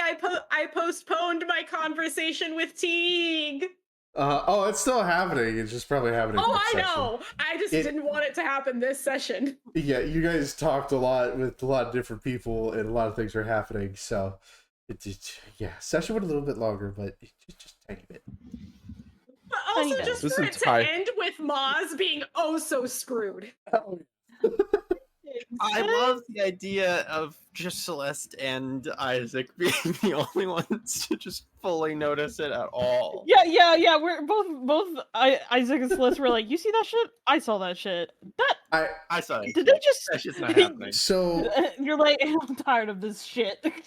he rolled a 34 on a stealth check. The only my reason God. that you guys got that is because you rolled crits. Yeah. Full transparency. I don't even hit that when I roll a crit. So Yep. that's beautiful. He is a higher level rogue. The tiefling So- that Stovek captured. Wait. The tiefling that Stovek captured, yes, is The technically tiefling a that higher level Stovek rogue. saw when we were entering the city. Yep. This is the same tiefling. Wait a minute. So they must have rolled really fucking poorly then. Mm-hmm. Wait a minute. Because if Well, he wasn't because exactly if this trying tiefling, to hide. because if this tiefling knows Maz, the tiefling in Maz is the reason we were able to not have to deal with the guards. I'm just gonna sit Yep. here and eat my burger. It's all connected. Yeah, I you keep eat- telling you I guys. love you It's all guys. connected. My red strings are getting bigger. slab of meat. So good. Anyways, God, I Thank you want for to make session. hot dogs and hamburgers again. Thank you for the self-care kit, Barry. We're done. At least Please today. Mm-hmm. Now All right. let me in. So now we will have Avalir after hours if we want to have discussions of the post session. Bam, I But we do do also know know what- that your partner did That is request so. you. They are gonna get on a plane in a minute, so that's Mhm. probably like, well, not in a minute, but like in 2 hours. So Mm-hmm. You need the time. You need the time with them to. I don't see them in a VC very much right now, so I think they're just getting prepped and ready. So I probably got like 30-ish minutes until they pop in here and say, "Where is he?" Okay. Yeah. Where is I'm it? gonna hold Where you to is that so my she husband? can't or so they can't get mad at us. Yeah. Nat's gonna have a time with this one. Mm-hmm. Let me tell you, Alan, we're gonna have to. So stop many, this. This so is a new so many, factor. so many family reunions. Mm-hmm. Quote unquote. And Heavy Nat's quotation unconscious marks, the whole family time. reunion. Yeah. Heavy quotation mark.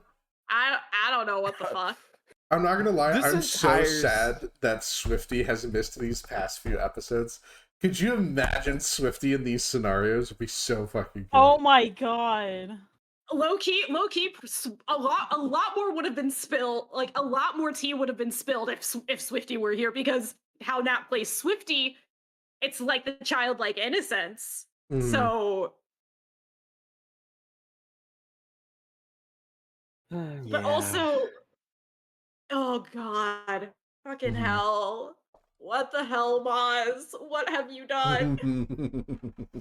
What have you done, my sibling? What's so funny is this entire session I've just been sitting here teasing me out because I'm like, none of this has to do with my character. I can be Easiest- fully One of autistic. the easiest sessions I've ever had There was to be just fully blank. Trying my damnedest to be neutral at most. Yeah. Until you couldn't be.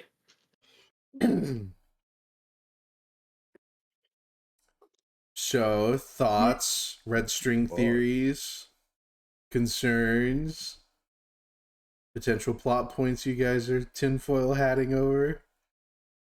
I did. See, but if I we did- tell you, they might come true, and we don't want that. I Want the I did surprise. not. I was not expecting. I was not expecting the religious trauma to carry over, to like fully carry over throughout this whole session. And Oh I was yeah, also no, not I told you. I told you. I was not. I was also not expecting to moment with the lightning that I did. I wasn't expecting that either. I also wasn't expecting Tom having a dead child. Yeah, that one was. That was I. That one was hurt. That one was hard. That one was hard to.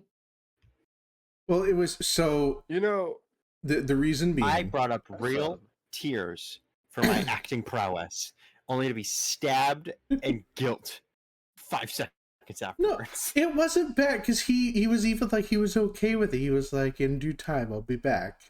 Like it wasn't a bad goodbye. He was able to see his son just for a little bit. It was a good thing. Yeah, He but wanted to it come doesn't back mean for his that other doesn't mean boy. Isaac's not gonna feel bad, you know, because. Yeah, I mean, I actually, that's I just understandable. thought about something. Wouldn't technically a Tom have also healed for the 13 because he was within the radius? No, so I did the No. 2 action pip version. I did the 2 action pip version. Okay, so because that's on a the- person themselves. Yeah, it's basically just Okay. it's just extending the touch. It's extending, like, it's basically making it within 30 feet instead of a touch for the 2 action pip. If the 3 action pip would have been everybody within 30 feet, and I would have just rolled the d8 the second Wait. like the 2-pip version allows for an additional 8 on top of the die roll. Yeah. Ah. What I will say, which Oh my I God. really liked, what I will say, which was really cool in my opinion about like the raise dead spell, it specifically says that after the spell is cast, the person has a like permanent alteration to their character, whether it be mental or So Atom's physical. got that birth. Tom got has that that. birthmark. Yeah, so that or that- birthmark that kind of appeared where the kid nuzzled him is now going to be like stark white, and it's going to look like a birthmark for him. Oh, I thought When you know, described like it as a when birthmark, it was permanent. yeah. It's permanent. It's a permanent thing because Okay. coming back from the dead takes a great toll. Yep.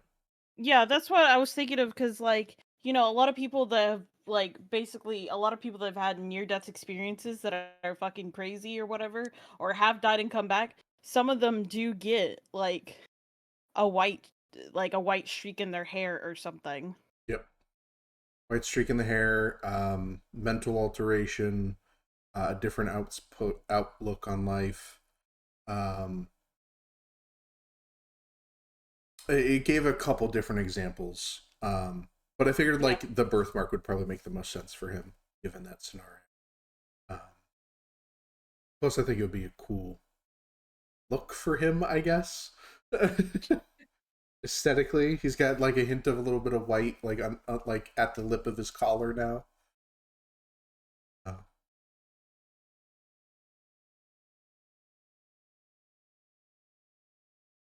Hey, you guys have lots of threads now you get to play with. Some weaving together, others not. Celeste having a fucking tinfoil hat. I have my tinfoil hat and it's pretty. I have all the connections. I have all the red strings. You just can't know about it because I'm afraid, like, you're gonna say something and I'm gonna be like... I'm gonna be so for real with y'all. I put every tinfoil hat theory to Paladin directly. I fear no man. I live with the guy. Mm-hmm. I will not expose any of your red theory ass hats, but I put every thread down on the table. Mm-hmm. Every thread of yours. Bam just sent me one, and all I responded with is a sippy emoji. That's all I ever fucking respond. That's all this motherfucker ever responds with is a sipping. I just don't know put because any other sometimes when I've reaction. told him stuff in the past, he just smiles and that's a goes, good idea. maybe not. That Maybe, does sound maybe like a not. good idea, though. And I'm like, I don't like that answer. Listen, as somebody who 99% of the time does not have a good poker face, he's worse. Poker face, poker face. I think I'm like one of the many few who can read Paladin's poker face and be like, man, I just nailed the coffin, didn't I? I will say I love some of the theories that both Bam and Breb have sent me, and I live with you. I could spout some of those, and I have to be careful with that. let me put it this way: I have to talk to external people to tell them about your guys' theories. For instance, So he doesn't accidentally. Barry knows a lot, and when I tell them the things that you guys say, or when she hears you in stream about the things you guys say, she'll send me a message of just, oh, they have no idea.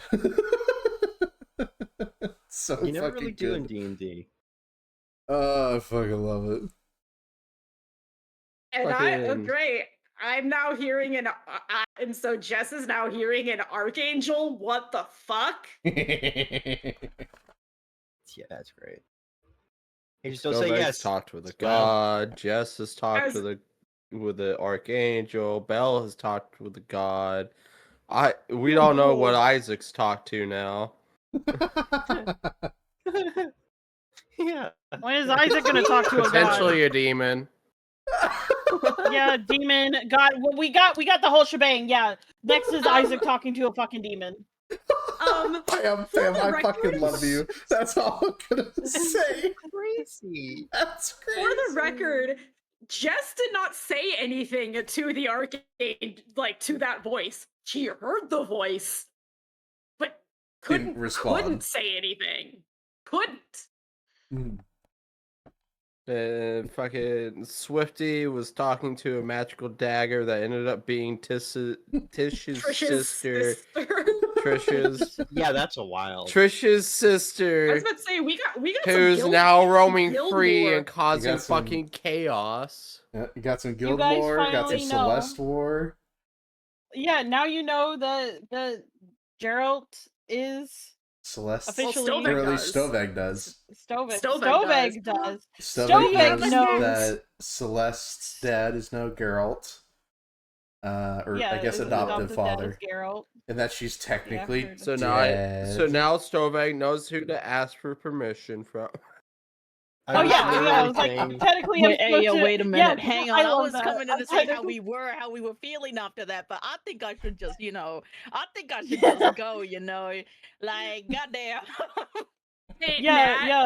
you're gonna have a time with this one. Yeah, you're gonna have a time You with get this your ass episode. back here, Oh, I have motherfucker. been in and out of this the entire time. There's While I was so deleted. many lore drops.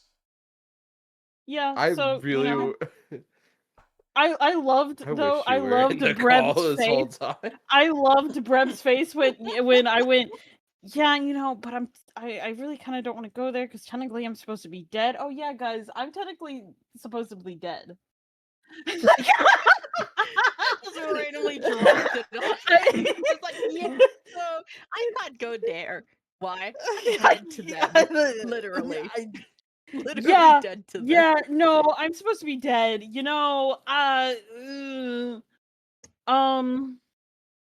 Probably should have told you guys that earlier, shouldn't I? Yeah. Oh well. Well, I didn't realize really that I was supposed to be dead until Stovek and I went to go see. Yeah, that is lore Gerald. shit that I dropped on her for Yeah. background Ah, shit. yes. Got it. Yeah, because when Celeste saw the two people at the fight, Contarina. right? Mhm. Contarina and Edelgard said in Celeste's mind, I thought you were dead. They told me you were dead. Gang, And And so I I am- asked Gerald about it. I need you to write these names down so I could read them and to rewrite my brain because I keep hearing cunt arena and anal guard every time you talk about them. It's because And I say her name is Katarina, but because she's such a bitch, I've been calling her Contarina. Okay, yeah, because I was about to say that's. I Functional. thought that was the. Okay. I thought that was the point because it's like they're probably a bitch. So I kind of that's what I Yeah. got from that. That was. Oh, I didn't know yeah, if that was intentional or not. She okay, so a little background on that is during Celeste's PTSD moment during that fight last time, what was happening is that she was having flashbacks of Katarina when they were kids getting on top of her and beating the ever living shit out of her. While these other girls that were also mean girls were laughing and also like kind of kicking me and stuff. And Edelgard was kind of like, as Gerald said, was a mediator, was like, come on guys, leave her alone. Didn't really care per se, like didn't like care but not care. She was like, come on guys. It this was is the stupid. aspect This is so... of I would describe it more as like she didn't want the attention drawn on her, but she also didn't want you to keep getting hurt. Yeah. So She she was- was like, she come was on a guys, mean- I'm just trying to read my book. Yeah, she was the mean girl that went along with the mean girl act, so it didn't happen to her. Yeah. Yeah. It's that Yeah. passive thing of just because like you witness it, and if you witness it and do nothing, you're pretty much as culpable and responsible as the ones that are actively harassing you. All right, actually, I have Yeah, I have a thing here. I have to drag Celeste in another room because I just got a little issue I gotta have. Right back. All right, so just real quick, because something you said during campaign today, I'm just gonna give you a little bit of a nugget here, for you to know. Actually, gonna mute stream for this so they can't watch the VOD.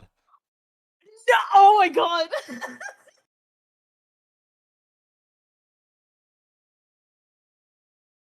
Okay.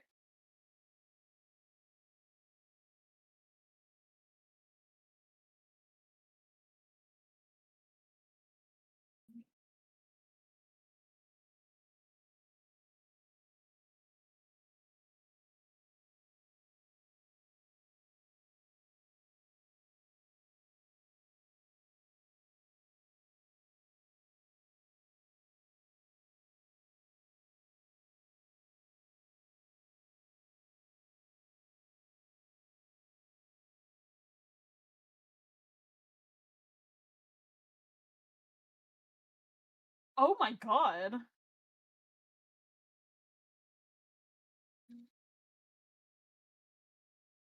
Oh my god! Okay. Anyway, okay, back to the room you go. Okay, bye. Yeah, that's good. Correct. That is like the biggest thing. We thought we were gonna have a problem with that. God damn it! God damn it! What? I You want okay? to tell you, but I don't want to Oh, at the that's it. same time. Okay, there we Process. go. Hey, Process. see what he Take your did? time. He muted the stream. He muted himself on the stream, so you guys can't go back and. Oh, hear do what I have he to said cut me. it? Paladin, did you just give me more work? It's only like 10 seconds. It's fine. No, but it A matters, minute, baby. though. It matters. No, it doesn't. He You can just literally, you you can can- just hear me talking, and you can hear me freaking out, and then us go back into the call. it's I literally mean, 10 seconds of her going, "Oh my god!" God damn it. No, they don't. It's fine. Fucking They don't I mean, need context Nah. because she'll cryptic reveal for things are later. fun. That Sometimes is true. cryptic things are fun. You know what? You know what? Yeah, fuck it. I'll keep it. Here you go. Fuck So it. does my it's just me that knows that information, right? Not my character. Correct. Yes. Ah, I just wanted to reward my player for having a very interesting tinfoil hat there. Episode 7. tinfoil hat. Mm-hmm. That's a weird. The start for next session's gonna be fun. Oh yeah. fucking. I'm so excited. I'm so excited for you to uncover Moz. Oh, did I? Oh. Yeah, alright. you I was about to missed say so Swifty much would have had Moz today. so much fun with this. Swifty would have had fun with like the last 10 minutes of session. Mm. I just. Oh no. Damn, you can really tell I failed English. But unfortunately, Suti is Yeah. still unconscious. Oh, wait. Did I just realize? Swifty is just secretly dead. Nat, when you come Oh back, god. Nat, when you come back and you wake up, Anyone- you're gonna have a time when you wake up. Anyone check Swifty's pulse? You know, like Swifty could just be dead. You guys know. Swifty's fine. No, She's still got no, pulse. She's no. comatose. Trish is taking care of Swifty now. Oh, That's that's right. Oh, I'll Damn. take Yeah. care of her all right in my sister's name. You know she wouldn't do I that. know she would. I'm totally fucking with you. Paladin. No. Watch it. Fucking. Watch, Trish is gonna lose Swifty somehow. Oh god. Somehow. She wouldn't Fuck do it. that. Speak that into Especially, existence. do you know why she No, wouldn't she- do that? Do you know why she wouldn't do that? It's because I control her fucking wallet. She's gonna leave. Celeste manages the Sure. budget for the entire guild system. Yep. Yep. That's why she has accounting lore. No, it's gonna be like when a parent turns their back for like 1 second, turns back, the kid's just gone. Yeah, that's just gonna be what happens to Swifty. No one's gonna Honestly- see it coming. Low key, that's probably an experience Rybert and Dementa had a lot when the kids were growing up because Moz. Oh, absolutely. Yeah. Moz is Moz. Yeah, probably. I cannot wait till you guys meet Mhm. my rat bastard. I'm so excited. Wait, The tiefling? Hmm. Nat, were Oh, you there no. for my one of my only nat 20s in this entire session? Mm. Oh yeah, Nat. By the way, you have an art That project to do motherfucker. for stream. What?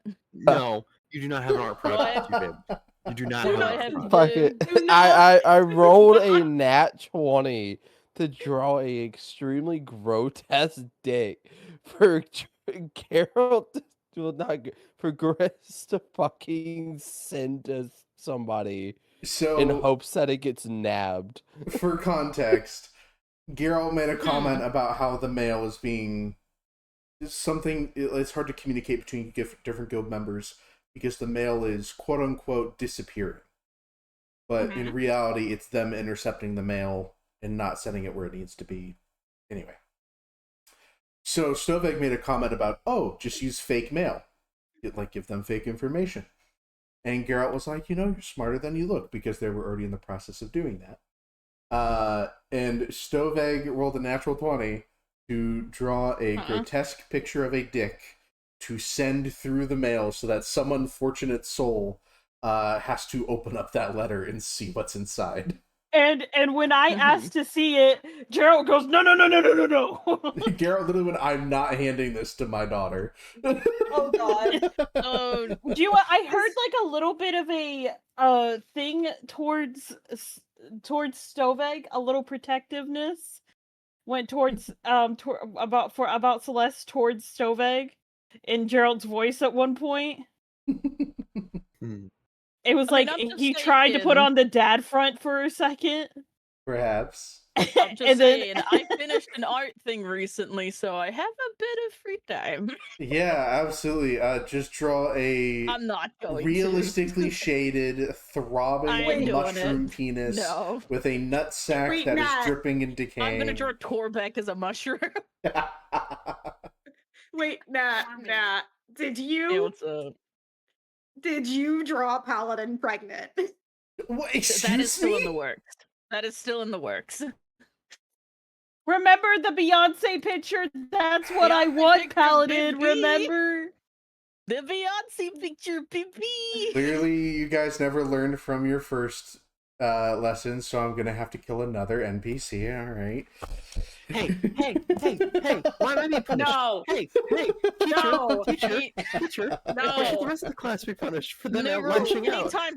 anytime Paladin kills off an NPC, I draw him pregnant.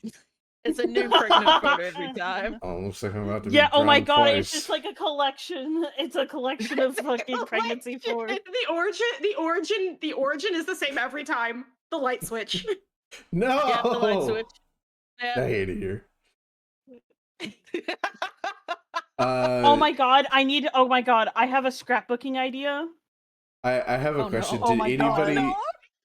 I'm curious. I'm surprised nobody talked about one of the things that was mentioned today. Which one? There were a lot of There's a things. lot of mentioned. The one I thought would be a pretty big deal when you guys found out about it, but nobody really Teacher, I wasn't responded here to for it. hop of class. I had an appointment. So I don't know. Hang on, let me send a message to Paladin, Bam. I was about to say, Paladin, a lot happened today. You're gonna have to refresh us. Here, actually, Yeah, maybe I'll you're send a gonna have to GIF. That's even worse, I feel like. Yeah, actually.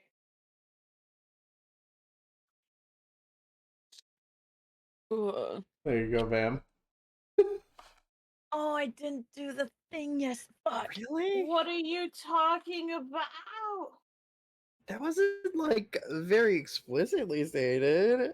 He was It- there. but he made a comment about Yeah, time improvement. time Yeah, frame. okay. Yeah, Chris and Stella. yeah. I think, like, realistically, that, like, it's one of those things where it's like, That was Like, at the start of the yes. session, dude. I resurrected my dad and then had to deal with all of Jess Reverly. I sorry. was That- not there. That sorry. that comment Sorry. there, brother.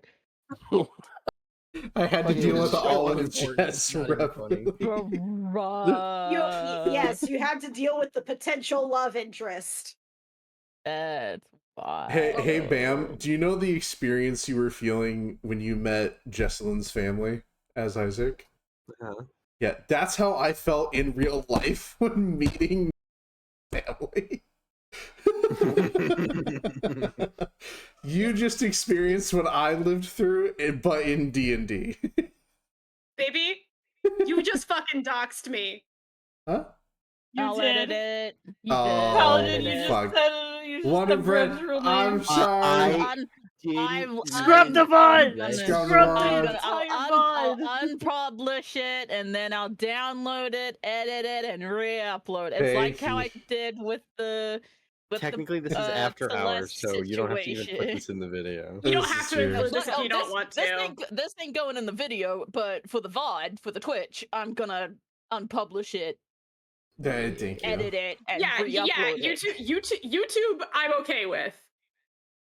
YouTube is fine because I can cut whatever the fuck I want out. Twitch is So yeah, no, we're I'll take done. that. I'll take that out. Yes, we It's are fine. done. So if people needed to Yeah. go sleep. It's 1 a.m. Well, Yeah. need not go sleep.